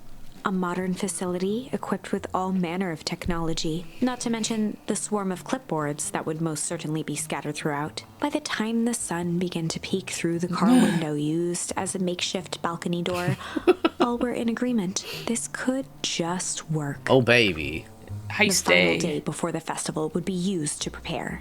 They'd need to pool every resource at their disposal, pull every favor with a thread. Even enlist some unsavory characters around town with important tasks only they were suited for. Oh my god. Whoa. There was enough ill will and mistrust toward Perennial Harvest that alliances could be found at a bargain. Yeah, Luca, Beck, dude. and Rolo rubbed their eyes as they exited the treehouse. They hadn't slept at all that night. No, There was babies. no time. The festival was to begin in Get yourselves a one Red day. Bull. And each Yeah, had get their a monster, a assignments. Red Bull. Get one of those peach ones. A coffee, a tea. Why not 3? All right, quick recap. Rolo, you're gonna talk to Roxy. Cordially. Without her and Fitz, this whole thing could go bust. Me, Cordial is my middle name. Uh-huh. And how do you plan to explain your He new waved vaguely at Rolo's sizable figure. circumstance?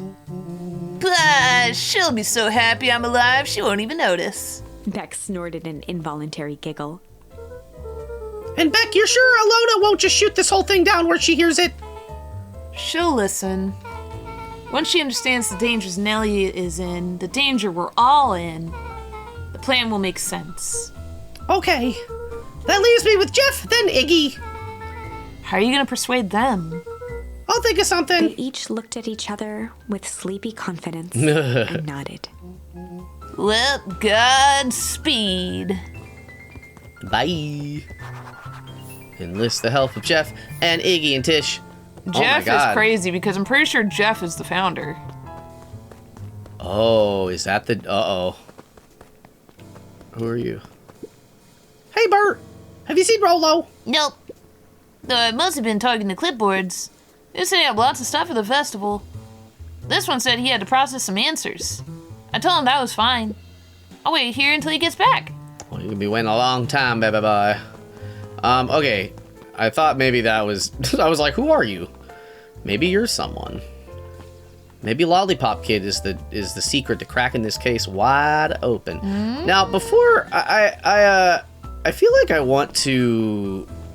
Yeah, I want to go back in the diner. Inspect around here a little bit. Oh, shoot. I guess Miss Fratelli... Fiddle faddle, dude. That's fine. I don't know what that might unlock. But it's a bit.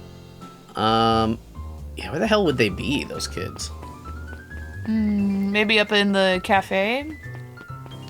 Perhaps. Oh, There's... Hello. Hey, Jeff. Oh, Jeff. oh no, this is okay, Jeff. yeah. You have a pretty good What voice. can I for him. do for you? Well, I know how much you hate Perennial Harvest. Hate's a strong word. Oh, sorry, I mean... I didn't say it was the wrong word. Yeah. Slaps his knee with a wrench. Gotcha. So we're gonna break into their headquarters. Well, and I thought you might be able to help. Jeff wheezed out a long snicker. Hey! You see, I knew you kids were all right. Great, so you'll help? The joy in Jeff's face drained instantly. Not a chance.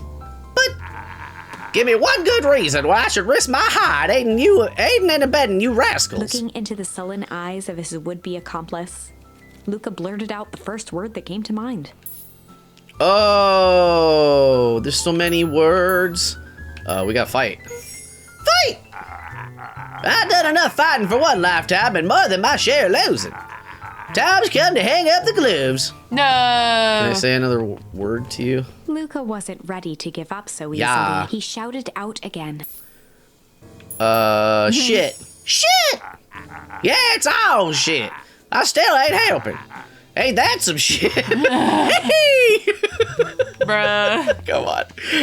Which word? Junk? Junk! Yeah, what of it? Sonny, I got more junk than a king-ass copper. I ain't interested. Do we not have, like... Is it hide? Hide! Jeff's brow perked up.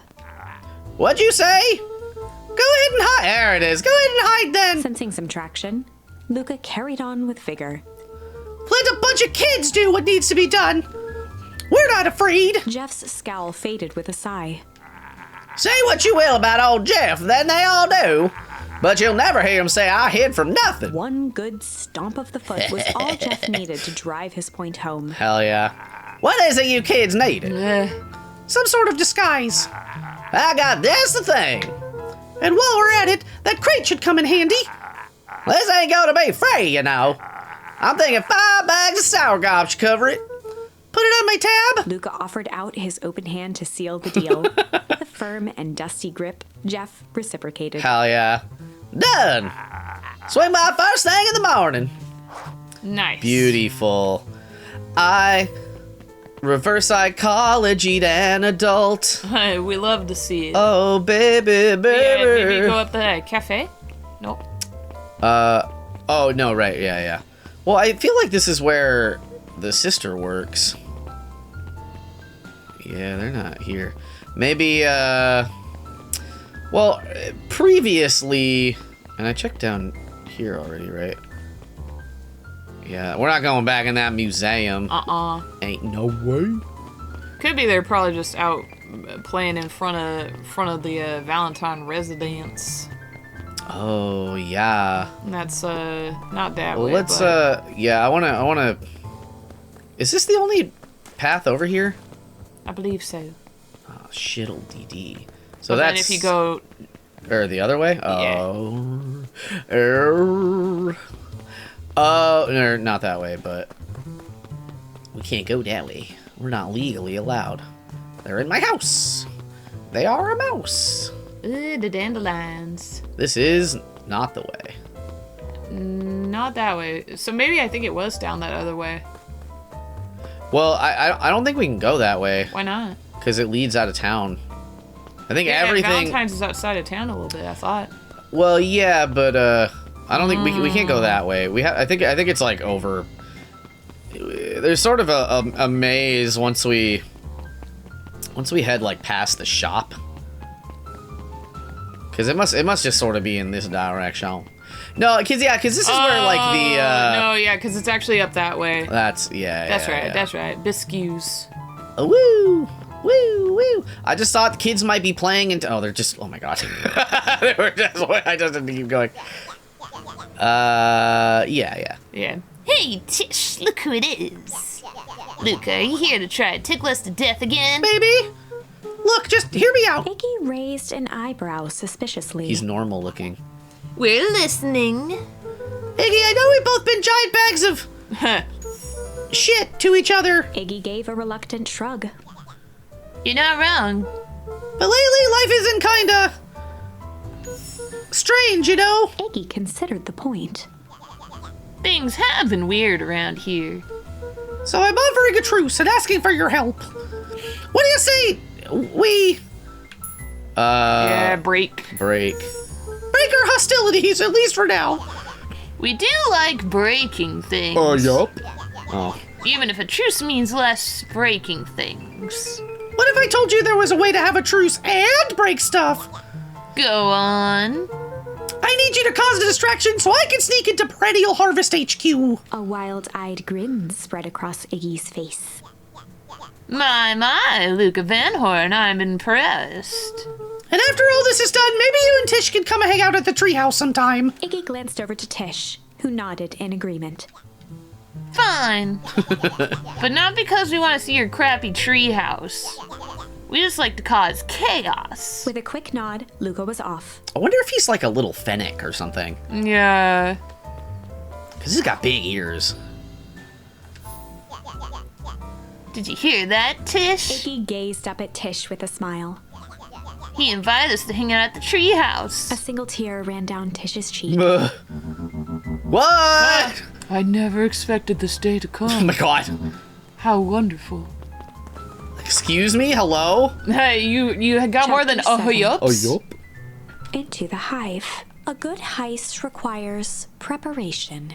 And thorough preparation takes time. Something they had precious little of. So far, everything was in order. Jeff, Iggy, and Tish all agreed to do their part. Beck radioed Luca that night with a simple and covert message. We're locked and loaded on my end. Oh my god. And Rollo, after a lengthy confession, managed to persuade Roxy and Fitz to help. He stowed away in mission control for the night to avoid attracting attention. That's good. Rollo, He's a big buy. being uniquely suited for the role, would be the first to breach Perennial Harvest. The outfit provided by Jeff wasn't perfect, but a convincing disguise is 10% wardrobe, 90% confidence. Rollo took a few vigorous breaths and shook out his arms. Oh, it's just a mustache. That's an adult mustache right there. It is. Just stay calm, Rollo. You can do this.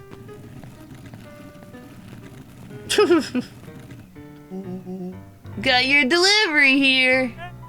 A delivery? I don't have anything in my notes about a delivery. One moment.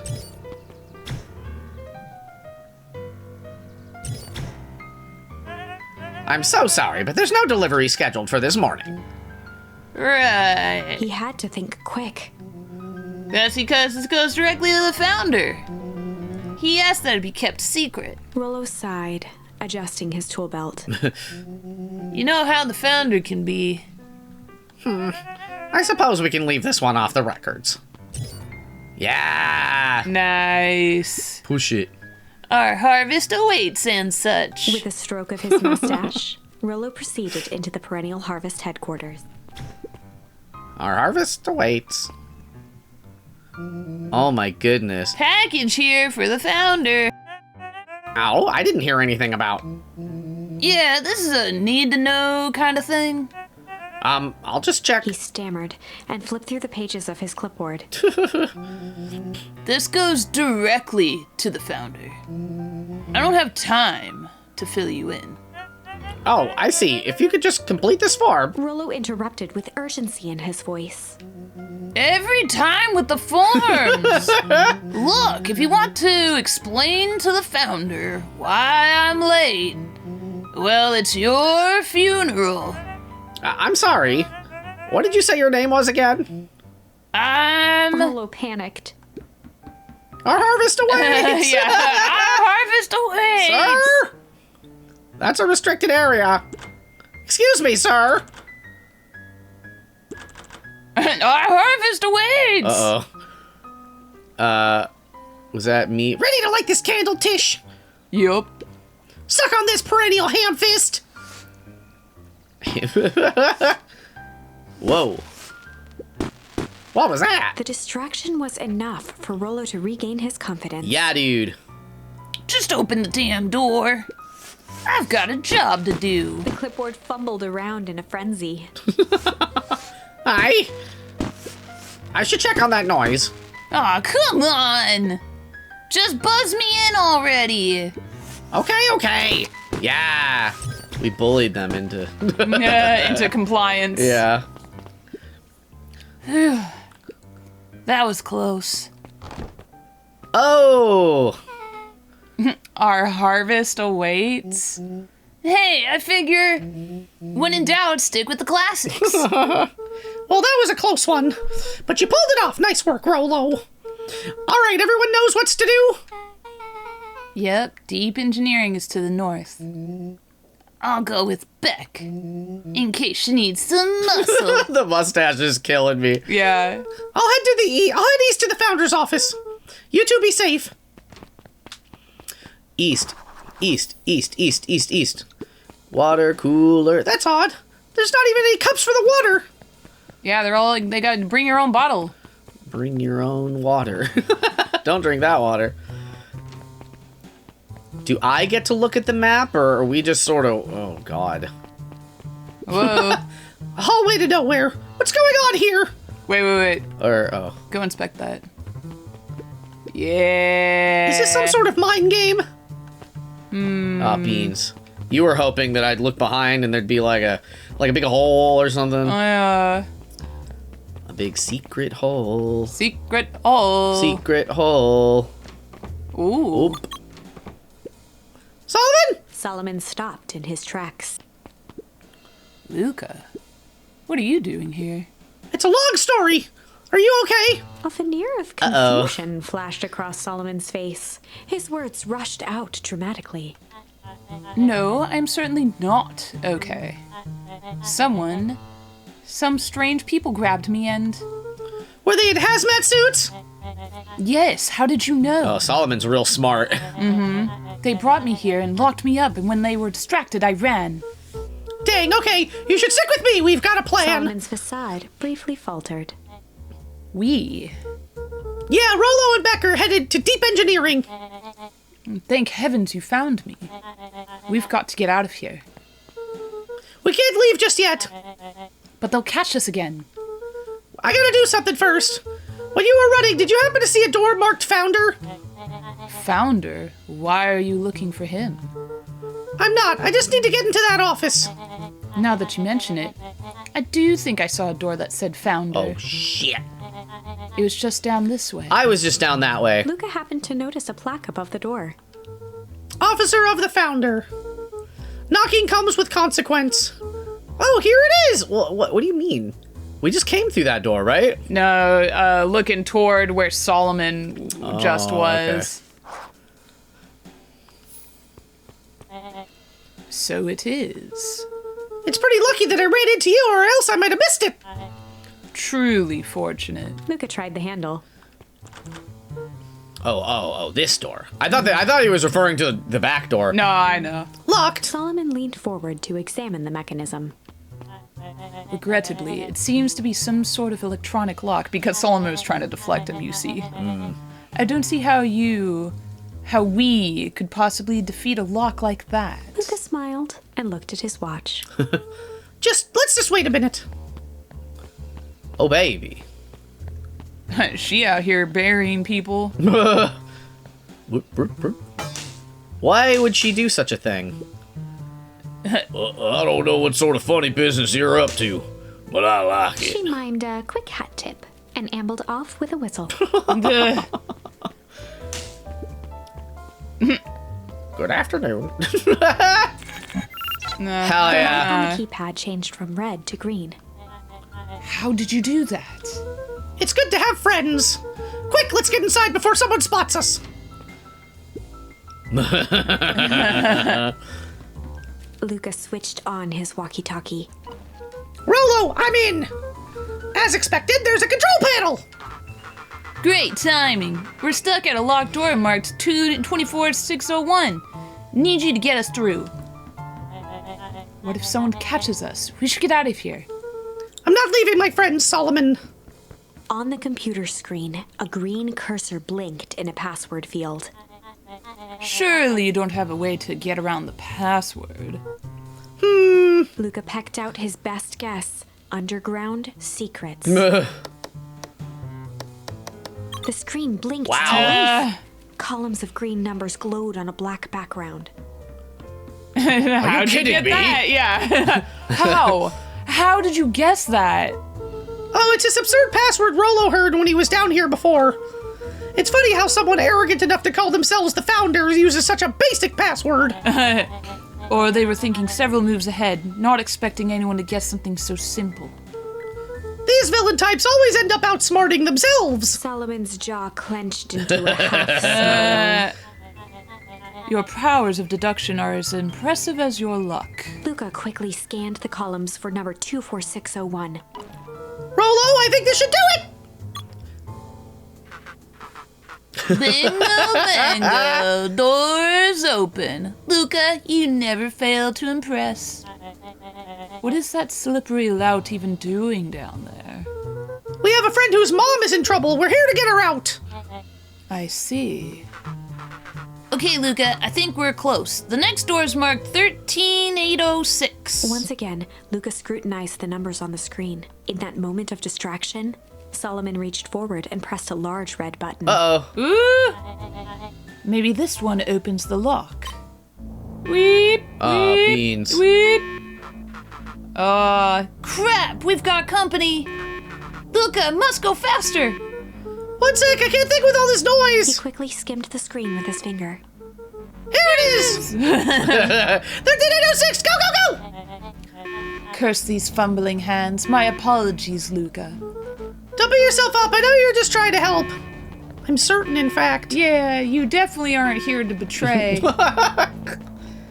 Yeah, knock over that water! Yeah! Oh, man. No water cups. Rolo! Come on, Rolo. Rolo, are you okay? Rolo, come in. Mr. Kerr approached with a sneer and spoke into his walkie-talkie. You can turn off the alarms. They're trapped. With self-satisfaction, he called into the hallway. That, my dears, is a dead end. Nowhere to run. Rolo, where are you? Are you okay? Yeah, I think we lost him. Oh. Making our way back to Nellie's office. Oh! Okay, you two rabble-rousers are coming with us. Nope. Or yeah. Or, yeah, no, you be her, because I'm Roxy. Whoa! Make a break for it. Okay. Wow. Yeah, get him. Did that little shit just kick me? Don't just stand there after them. Okay. Okay, I think that worked. Roxy and Fitz have them on a wild goose chase. I am having trouble following what just happened. Like I said, it's good to have friends. Rolo, how long do you think Roxy can distract them? How long can Roxy keep someone so pissed off they can't see straight? Let's just say we've got time. Oh, Rolo. Never change. Yeah. Entering Nellie's office now. Mom. And then you can be Mom. Oh, honey, what did you... Well, she was more like, oh, honey, what did you do with your hair? I thought you'd be happy. I finally used the Young Chemist Lab kit. You sure have a knack for making me incredibly proud in the most frustrating ways. We need to get you out of here. We? Who is your adult friend? Oh, I'm not an adult. Ever heard of a growth spurt? I had more of a growth spew. No, that's not possible. Nellie leaned over to examine his teeth.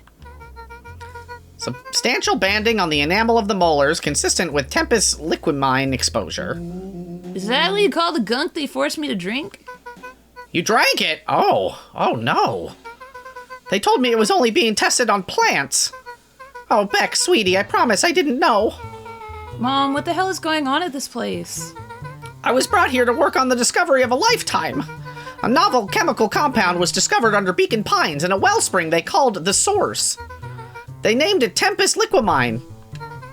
It pulls energy from the surroundings in order to fundamentally alter matter's relationship to time.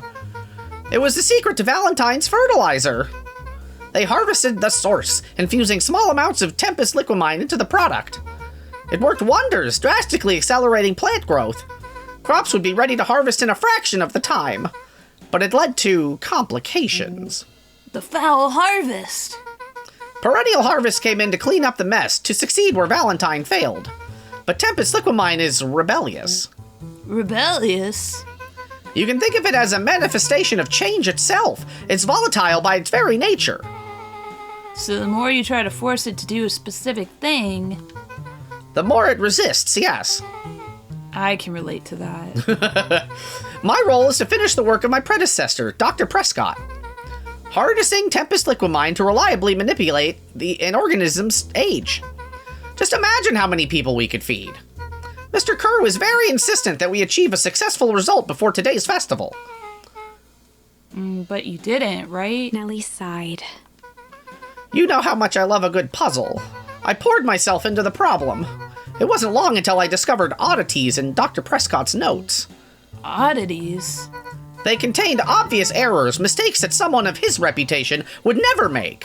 So I fixed them and... And now I got to replace my entire wardrobe. I really am truly sorry. Those clothes were all hand-me-downs anyway. Dirty. Sounds like Dr. Prescott figured it out, got cold feet, and intentionally sabotaged his own work. I had considered that possibility. I sent a letter asking him to clarify his thinking. Mom, Dr. Prescott is dead. Kerr had him killed. What? I overheard them talking about it on the radio. That's why we gotta get you out of here. Like, now. Wait, the vial! I finally solved the chemical equation, allowing direct control of aging. Mr. Kerr picked it up just before you came. All the more reason we gotta hightail it. Luca, we got Dr. Modewell heading to your way now. Roger that, be careful! Everything's on track. And what is your plan for escape? We'll go over everything when they get here. In the meantime, maybe we can dig up some more info. Yeah. Malice 80 proof whiskey. A hard drink for a hard man. Wow, even his alcohol is arrogant. Solomon muttered inaudibly. I should just smother you right now. What was that? I said I shouldn't bother you right now. Oh my god. Don't be silly. You're no bother at all. We're best friends. Best friends forever. God, look at the picture. Look at the dartboard of the... Oh, his son. Spaghetti about it. Luca tugged on each of the cabinets. Dang, this must be the good stuff. They're all locked. Perhaps he's not as careless as you suspected. Probably not, though. Yeah, probably the key is just right on the desk, though. Ooh, look at this key. It looks like the founder was helping Kerr plan the festival. Why would such a secretive leader be obsessed with a party? Only time will tell. Luca held his hand up to the ashtray. Still warm. He must have been in here recently. God, they got the kid body smoking. Yeah, what the hell? I guess there's this still. Let's see what else this bad boy has on it. Security system, time card logs, payroll. You know, for being so evil, this guy sure is boring. Solomon once again muttered under his breath. Just you wait. Huh? Oh, nothing. You're being real fucking suspicious, bud. Yeah. Listen. Stop saying weird stuff. Stop being so suspicious. Or I'm gonna kiss you on the mouth. Whoa. I guess you can also just like inspect / talk to him too. Yeah, I'm just making sure there's nothing else, I think, but yeah. I think that's the way the news goes. I really am sorry we dragged you into this mess, Solomon. You needn't worry about me. Well, I feel bad either way. We're gonna get you out of this, I promise. With a subtle, quivering lip, a smile crawled across Solomon's face. Oh, They heard the trampling of frantic footsteps from the hallway. Whoa. how'd they find it? Lock it. Locked. That was close. When we left Nellie's office, it was swarming with clipboards. Ruh-roh. We barely got away. Did they follow you? Whip. Rollo. Before we start tossing blame around, is it possible someone ordered a pizza? Oh no, we'd love to hear your thoughts. Definitely not pizza. What now? Don't look at me. I'm officially retiring from the heisting business.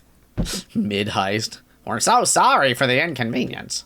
We just have a few quick questions. Just let me think. Can someone watch the door? Of course. Uh-oh. Bruh. Everybody else, huddle up. Bruh. Oops. Bruh. I think this little caper has gone on long enough. Solomon, no!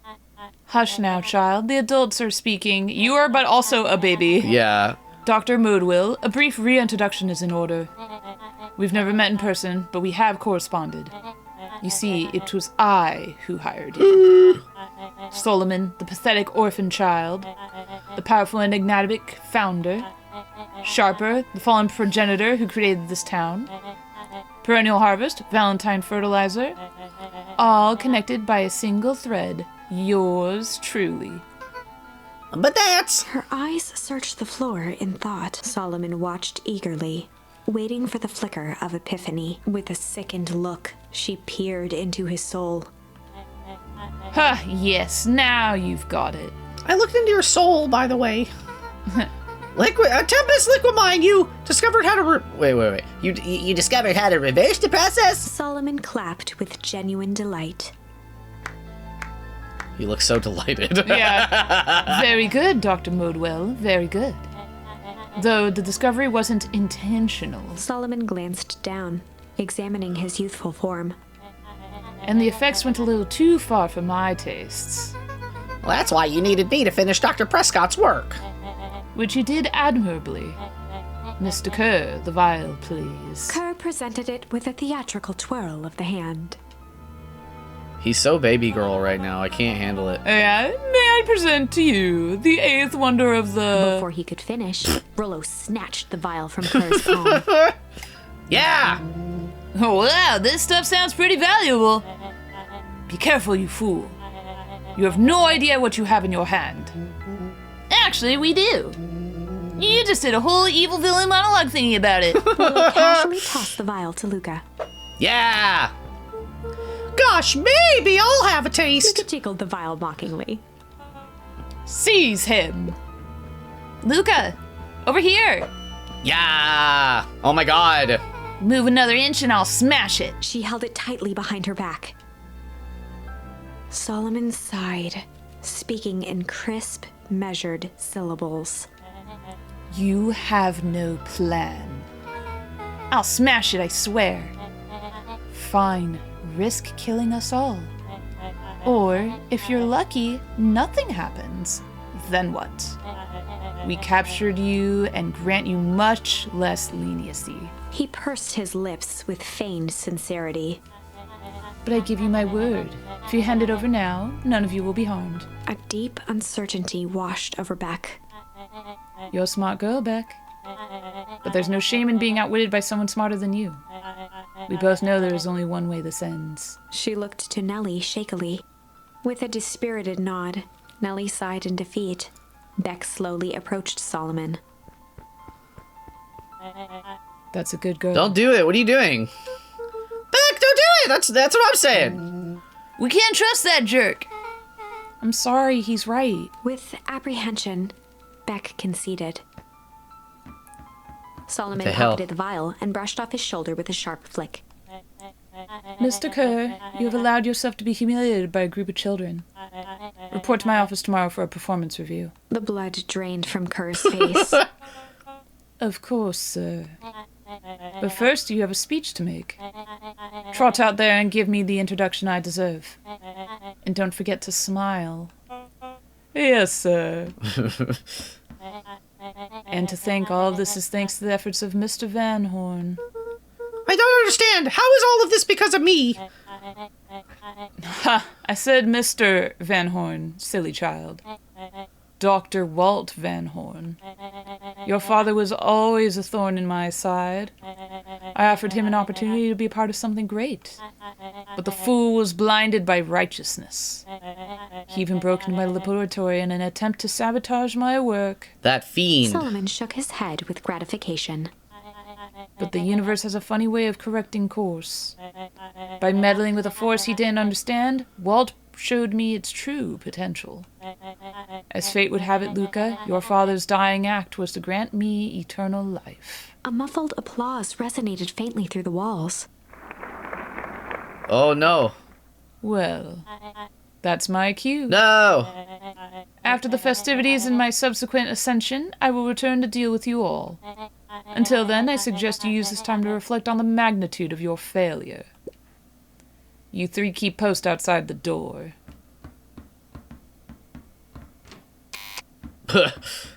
We're trapped. Well, crap. Uh-oh. Shoot. I can't believe Beck sold us out like that. I'm not sure she had any other choice. So what now? What's the plan? I don't have one. Of course you do. You always have a plan. Rolo. You just need some time. Rolo, it's over. We lost. I don't know. Yeah, hold on. Nellie was staring at the floor, deep in thought. Sorry, Luca. Give me a minute to calm my mind. Okay. Hey, I'm sorry, Luca. I did what I had to do. I know, it's just, we were so close. I've got a feeling that eventually Solomon will get what's coming to him. Time wounds all heals. Well, time seems like less of an issue for him now. Oh, okay. Now you're ready. Luca, there's something you should know. After Mr. Kerr locked me in that office, I had nothing but time and curiosity. I poked around a bit, hoping to find a means of escape, but I found something else. A note hidden in a false drawer. What sort of note? Dr. Prescott must have sensed his time at Perennial Harvest was growing short, so he left behind a letter with the hope that it would be found by his successor. It was a confession of sorts. He left it for me, but its contents, Luca, I think they were meant for you. Why? What did it say? It was about an incident with your mother. Dr. Prescott found her in this lab with a stolen key card. There was an accident. She had been exposed to extreme amounts of Tempest The liquamine. color dropped from Luca's face. Uh-oh. Did she? Is she? She survived. Dr. Prescott decided to help her recover. He no longer trusted Perennial Harvest, so he kept her whereabouts a secret. Over time, your mother led him to reconsider the purpose of scientific discovery. Science is often at the vanguard of change, but that doesn't mean it's always right. He realized that no one should have control over something as powerful as time itself. I now believe that's why he began to intentionally sabotage his own work. And it cost him his life. That's a reasonable conclusion. Luca was overwhelmed with emotion. But if she's alive, where has she been? Where is she now? Well, A sudden explosion sounded from the hull. Whoa. Chapter 8. whoa! Comeuppance. Gran picked herself up off the ground. Yeah. Through the dust and smoke, she looked over to see Mrs. Fratelli helping Hiram Tolliver to his feet. She'd had to beg, borrow, and steal to acquire those explosives. How many nights had she spent visualizing how she'd use them to make things right? And explosive now, jam. Her one shot Yeah, at explosive destroying the jam. source, that Kaboom. damned hole that swallowed so much of her life, was gone. Traded for this jagged hole in a wall and a foolhardy shot at rescuing Rollo. With Fratelli and Tolliver at her side, she stepped through. It was a strange feeling. Oh. The last time she'd stalked this maze of hallways, it was in a different body. They quickly rounded a corner to find a group of clipboards guarding a door. Something worth guarding is probably something worth seeing. She leapt forward, So they killed them all. brandishing her cane. Eh. If her To last death. chance at vengeance for things lost was truly gone, she would just have to fight to keep what she still had. Oh my god! Knock him out. Get him! Hello? Yeah! They were good the whole time. Yeah. Gran, what are you doing here? Luca, what are you doing here? We're here to save Nellie. We're here to save Rollo. Are you Miss Luca's gran? That's awful nice of you. But I'm fine. Oh no, what did they... Gran, there's no time to explain. We have to go now. Come on, everyone. We've got a party to crash. They made their way out from deep within Perennial Harvest, just as Solomon finished up his speech. Thankfully, we can dispense with the formalities from here on out. Solomon pulled a glass vial from his pocket. We gotta stop him. In one smooth motion, he downed its contents. Good. A triumphant smile grew across Solomon's lips. No. Well, I guess that's it. We lost. I wouldn't be so sure about that. Oh. Yeah, she did a swap. She got her chemistry set and Oh my God. did a bamboozle. Luca. Hell yeah! Remember when I had the vial behind my back? I might have tweaked his wonder potion with a little Change. change. Yeah, because just swapping them out. I might have tweaked his wonder potion with a little change. Like pocket change? That's right, Rollo. You're a lucky penny. Oh, yeah, I plopped it in the vial when no one was looking. What's that gonna do? No idea. That's the beauty of science. Now we observe. You can all call me Sharper Valentine. His body and face began to contort and expand as he disappeared into a belching green mist. And he just turns into a penny. Eh, Just one big penny. what? UW, Yeah, moving a lot. Oh, baby. Yeah. Holy crap, he's a baby? Yeah, but he's still sharper, right? What he was no longer matters. Oh my god. This is an innocent child. He's still looking so smug. Yeah, I apologize for all the harm my father has caused you. Eris awkwardly cradled the squirming child. She looked to her brother, her voice shaking with uncertainty. Augustus, what do we...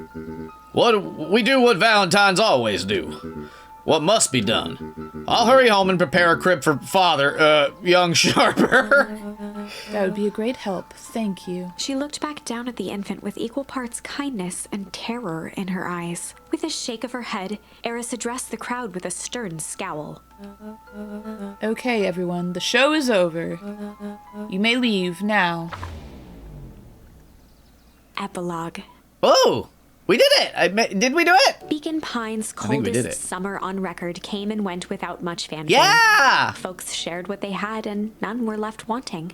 The new school year was ushered in by the falling leaves of autumn. After everything Luca, Rollo, and Beck had been through, middle school was bearable. The chill of winter didn't seem to bother people much. They kindled a hope for a better future in their hearts. When Yeah, we spring did. arrived, farmers planted their crops with a sense of joy and optimism.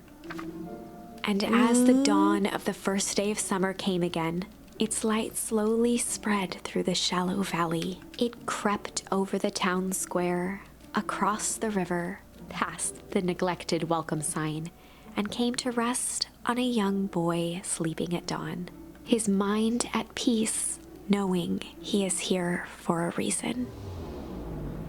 Yeah, Luca, go! Woo! Oh! Also, now Gran. What's going on with Gran? Yeah, grand mom. Rollo, are you up yet? Roger that. It's a beautiful day at Mission Control. You gonna swing by to visit me, a grown-ass man? Be there in a minute! Yeah, did he get fixed? Maybe, probably not. He has to get a job now. Yeah.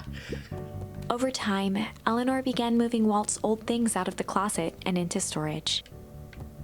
Well, Eleanor had moved back into her bedroom, and now that she wasn't sneaking out late, she even slept there most nights. I guess that's good. Where's Gran? Are you gardening? Nope. Oh, no, you're right there. Yeah. Oh, The jam, I was jam's in getting the jam way. blocked. It was all jammed up. Mom, I'm ready to go now. You go on without me. I'll meet you there. I've got a batch of jam to finish jarring. It's funny. I only started making jam as a way to send messages without anyone noticing. But now, I enjoy it. Well, that's nice, Gran. Jam Gran. Jim Graham? Jam Gran Slam. Woo! Oh, hello. I heard you and Rollo have big plans for that little treehouse. Yeah, it started getting crowded after we revoked the max capacity, one Rollo, one Luca rule. So we decided to expand. But at least we got some help with that. How's the internship at Nellie and Ilona's shop going? It's been great. I'm hoping it gets me into the School of Agriculture up at State. Also, Nellie said she'd write a letter of recommendation, which would be huge. Be a really big letter, oversized. I just can't help but worry about leaving Rollo. He's grown up so fast, but he's still my little brother. Yeah, he had a heck of a growth spurt.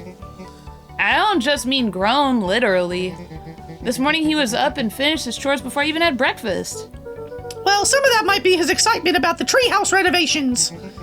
Don't tell him this, because it'll go to his head, but I'm really proud of that little punk. Aww. It is cute. I'm sure he feels the same way, but he's just too dang proud to tell you.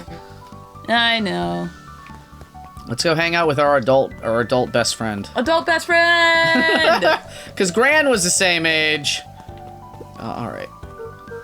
Hey Gus, how's the tree planting going? Couldn't be better. I'm so grateful to Ilona and Nellie for letting me help. I just wasn't built to be a mayor. Too much bureaucracy.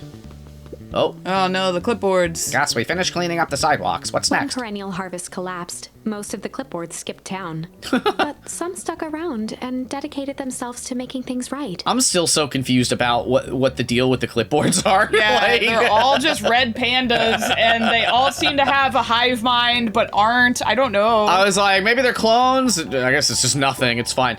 Anyone with a knack for art can help paint the new offices.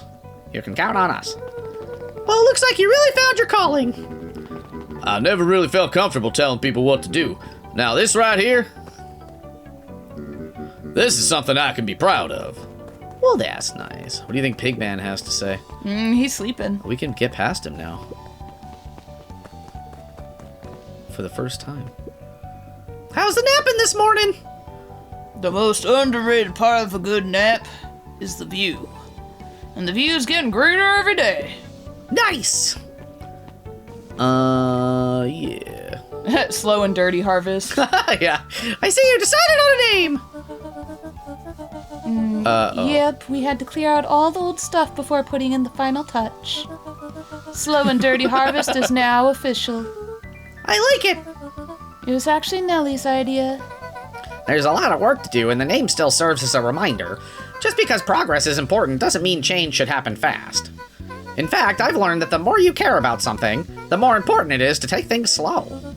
Our motto is go slow and fix things. Amen to that. That's fun. All right, treehouse time, baby. Treehouse? We never got. Hold on. One more chat with the dead. Nope. I guess not. No, there's place probably to like sit 2 sometime? more, because we haven't technically finished all the trees. We have. This is the last one. No, because we had the changes. Oh, maybe you're right. A little higher. Yup. Little lower. Yup. Little higher. Yup. No. I'm telling ya, the angle isn't the issue. We need more power to the radio. Luca, there you are. Here I am. Would you tell him it's not the angle? Hey, I'm not in charge of antenna redesign. Fine. Iggy, just don't do anything drastic until we get back. Oh, me? Tish, you're in charge while I'm gone. Yup. It'll be fine, right? It'll be fine. If we really want Mission Control to turn into something bigger and better, we have to loosen our grip a bit. You're right. Lead the way.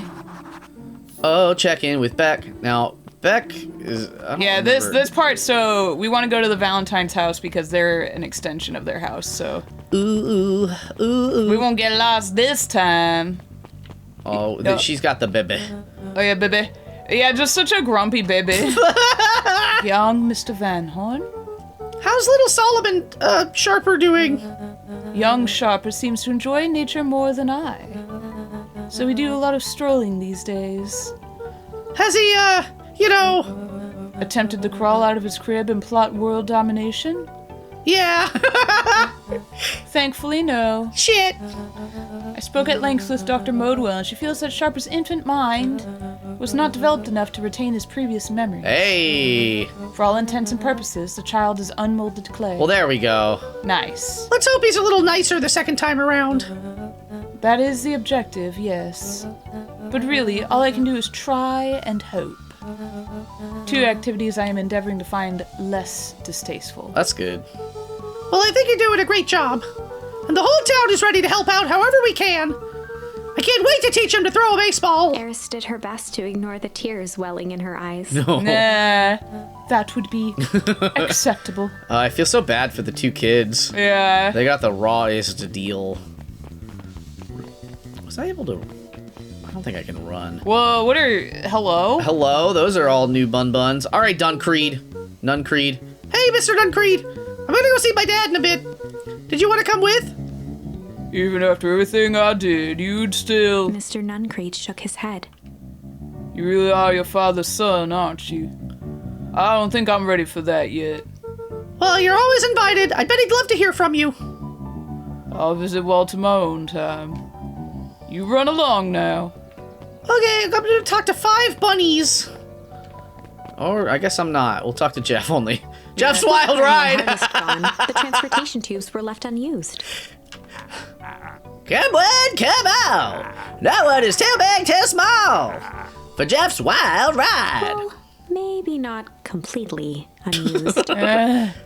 Just one piece of candy for the ride of your life. Who's next? All right, you little buns. Little buns. Buns are thrill seekers, as we all know. Yeah. Oh, there we are. Hello. You kept your hair blue. Blah. I have news I think you'll enjoy. This morning, I unpacked my last box. It's been a year, bud. You're officially moved in, right? It's been a year? Did I misunderstand that? I thought it had been quite some time. I'm not sure. It's just a box. Let's not blow this out of proportion. It sounds an awful lot like putting down roots. I guess I decided this place is root worthy.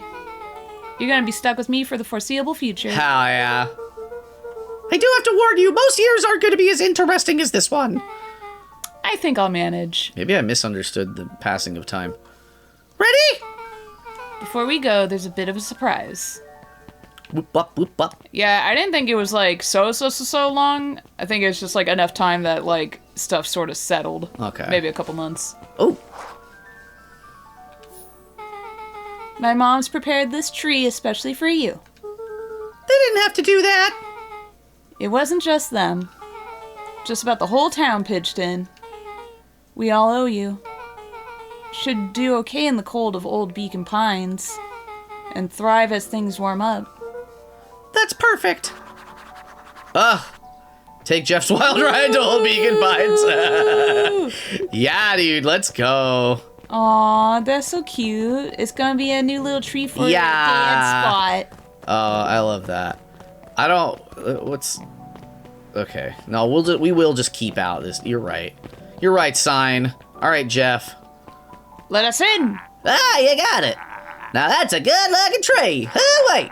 Bringing a special occasion and whatnot, this ride's on the house. You're gonna want to hang on tight to that little tree. You got there with a zip line before, but you know. But now we're going with a tree. Now we go hyper tube. No, Luca. This is it. The end I've been waiting for. Honestly, I'd begun to lose hope of ever finding it. But then you came along. You're welcome. I don't know exactly how to thank you. It's hard to explain how much this means to me. It's funny, now that our time together is finally ending. I'm at a loss for words. You're a book. Yeah, That's all how you could got. You be at a loss for words? That's all you are. That's all you got. Let's just watch the end together. Okay. Done. A good little tree. The best little tree. Thank you, children. This means a lot. Yeah, thanks for everything. Shucks, I only did what any super awesome best buddy would have done. We should probably give you some time alone now. You good? Yeah, I am. This has been a wild year. How are you feeling? Everyone keeps asking me that. I'm fine, really. Pa always says the only thing fitter than a fiddle is a cello. I feel like a dang cello. Well, if you ever stop feeling like a cello, I'm here for you. I know, you don't even have to say it. You two make an awesome pair. Excuse me? We're a trio now. Yep.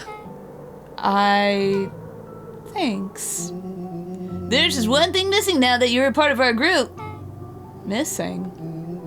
Let me tell you a little story about a man named Hank Atomic. Oh, God. I won't be long. We'll be waiting for you back at the phone booth. Comics in hand. I found the perfect way to start our summer. Woo, woo, woo, woo. Yeah, God, they're really just not gonna grow him back to little. No, well, she's old still, too, right? Yeah, you've got some good friends. I'm so proud of you. Your father would be so proud. I know. Mom, can I ask you a question? Do you ever dream about Dad? Not a night goes by that I don't think about his impressive rack. Excuse me? Oh, because we're deer and stags and stuff, right? Yes, that's what you dear, meant? Yes. You were talking about his... He's quite the stag. You were talking about his big fucking titties? No. He didn't have those. Are you afraid that you're gonna forget him? Forget what he looked like? Forget his voice? Ain't no way, my boy. Because so much of him lives on in you. No cap. He loved that old tree, but I know he would have loved this one more. Because his two favorite people planted it. I'll give you two a moment. Bye. Okay, bye. This is how we started the game. Yeah. Kind of. Hey, Dad. Dr. Bodwell says that over the next few years this place should warm up, so you won't have to be so cold for much longer. Blech. I think I finally understand why you left that night. There were things you believed in. Big things. Those beliefs were the things that made you, you. If you wouldn't have stood up to Sharper, stood up for what you believed in, you wouldn't have been the same person anymore. You had to go. But that didn't mean you loved us any less. I might not visit you as much as I used to.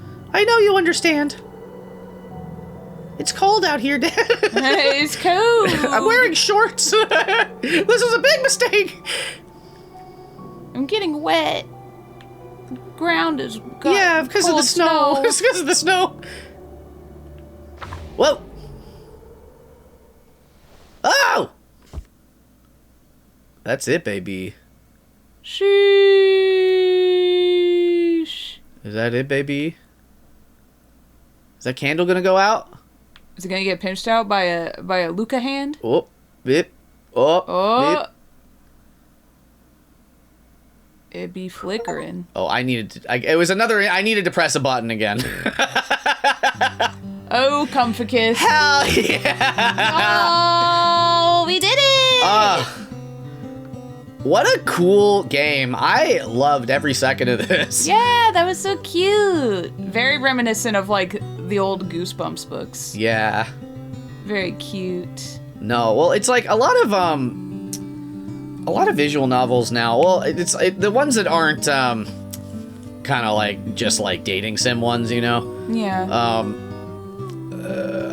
They're getting these trees, and I like that they're sort of doing more with that. You know what I mean? It's not just like, well, this is a real end. Psych? No, this is a bad end. There's only one good end. You gotta find it. Yeah. You gotta seek it out. You gotta grab it with your hands, rip it apart, eat its organs. You gotta seize it. You gotta seize it with your eyes, and then you gotta seize it with your hands. You gotta carpe all of its DMs, you know? Oh yeah. Boarding my nerd monkeys. Well, y'all, thank you all so much. We would love to do more visual novel games like this, so like, let us know if you have any suggestions, because this was sort of cat barf. Excuse me. This was Hello. this was sort of a hit, like this appeared. How do I say? I bought like a 10-pack of games that had this in it, and it looked interesting, but you know what I mean. So like, I didn't know about this game until I picked that up. So it's a little secret. There's two owls. Awesome. Oh, double owl. Double owl action. Cozy, do you have any final thoughts for us? Nah, this was... No thoughts, head empty. Yeah, lovely little journey. Thank you all so many for going on it with us. Yeah! And yeah, if you want to see more of this game, we probably could do a little bit more emotion... Yeah, I don't know. Searching. I don't know what maybe we've missed, because I would imagine those other two options probably didn't affect the ending too great if they were viable options, you know what I mean? Yeah, like, I imagine those other endings were just like, oh, instead of turning into a baby, he turned into an old-ass man. Yeah, or, like, something. he turned into just, like, a Lisa Frank, Dolphin. like, multicolored monstrosity. Yeah. We got the baby ending. So let us know if that's something y'all are interested in the comments, or just leave us a happy little note, whatever you like. Send us a voicemail, but don't call us. Figure that yeah, out. I was on gonna your say, own. absolutely not. I don't answer no calls. From no man. All right, we love you all. Have a day that ideally doesn't have a tragic mystery involved, you know? Ideally, having your best friend gain like 2 decades on you, or your mom just sort of disappearing into a grandmother. None of all that. Yeah, if you can avoid having any of those things happen, I think you're on the right track. Hell yeah. Goodbye, y'all!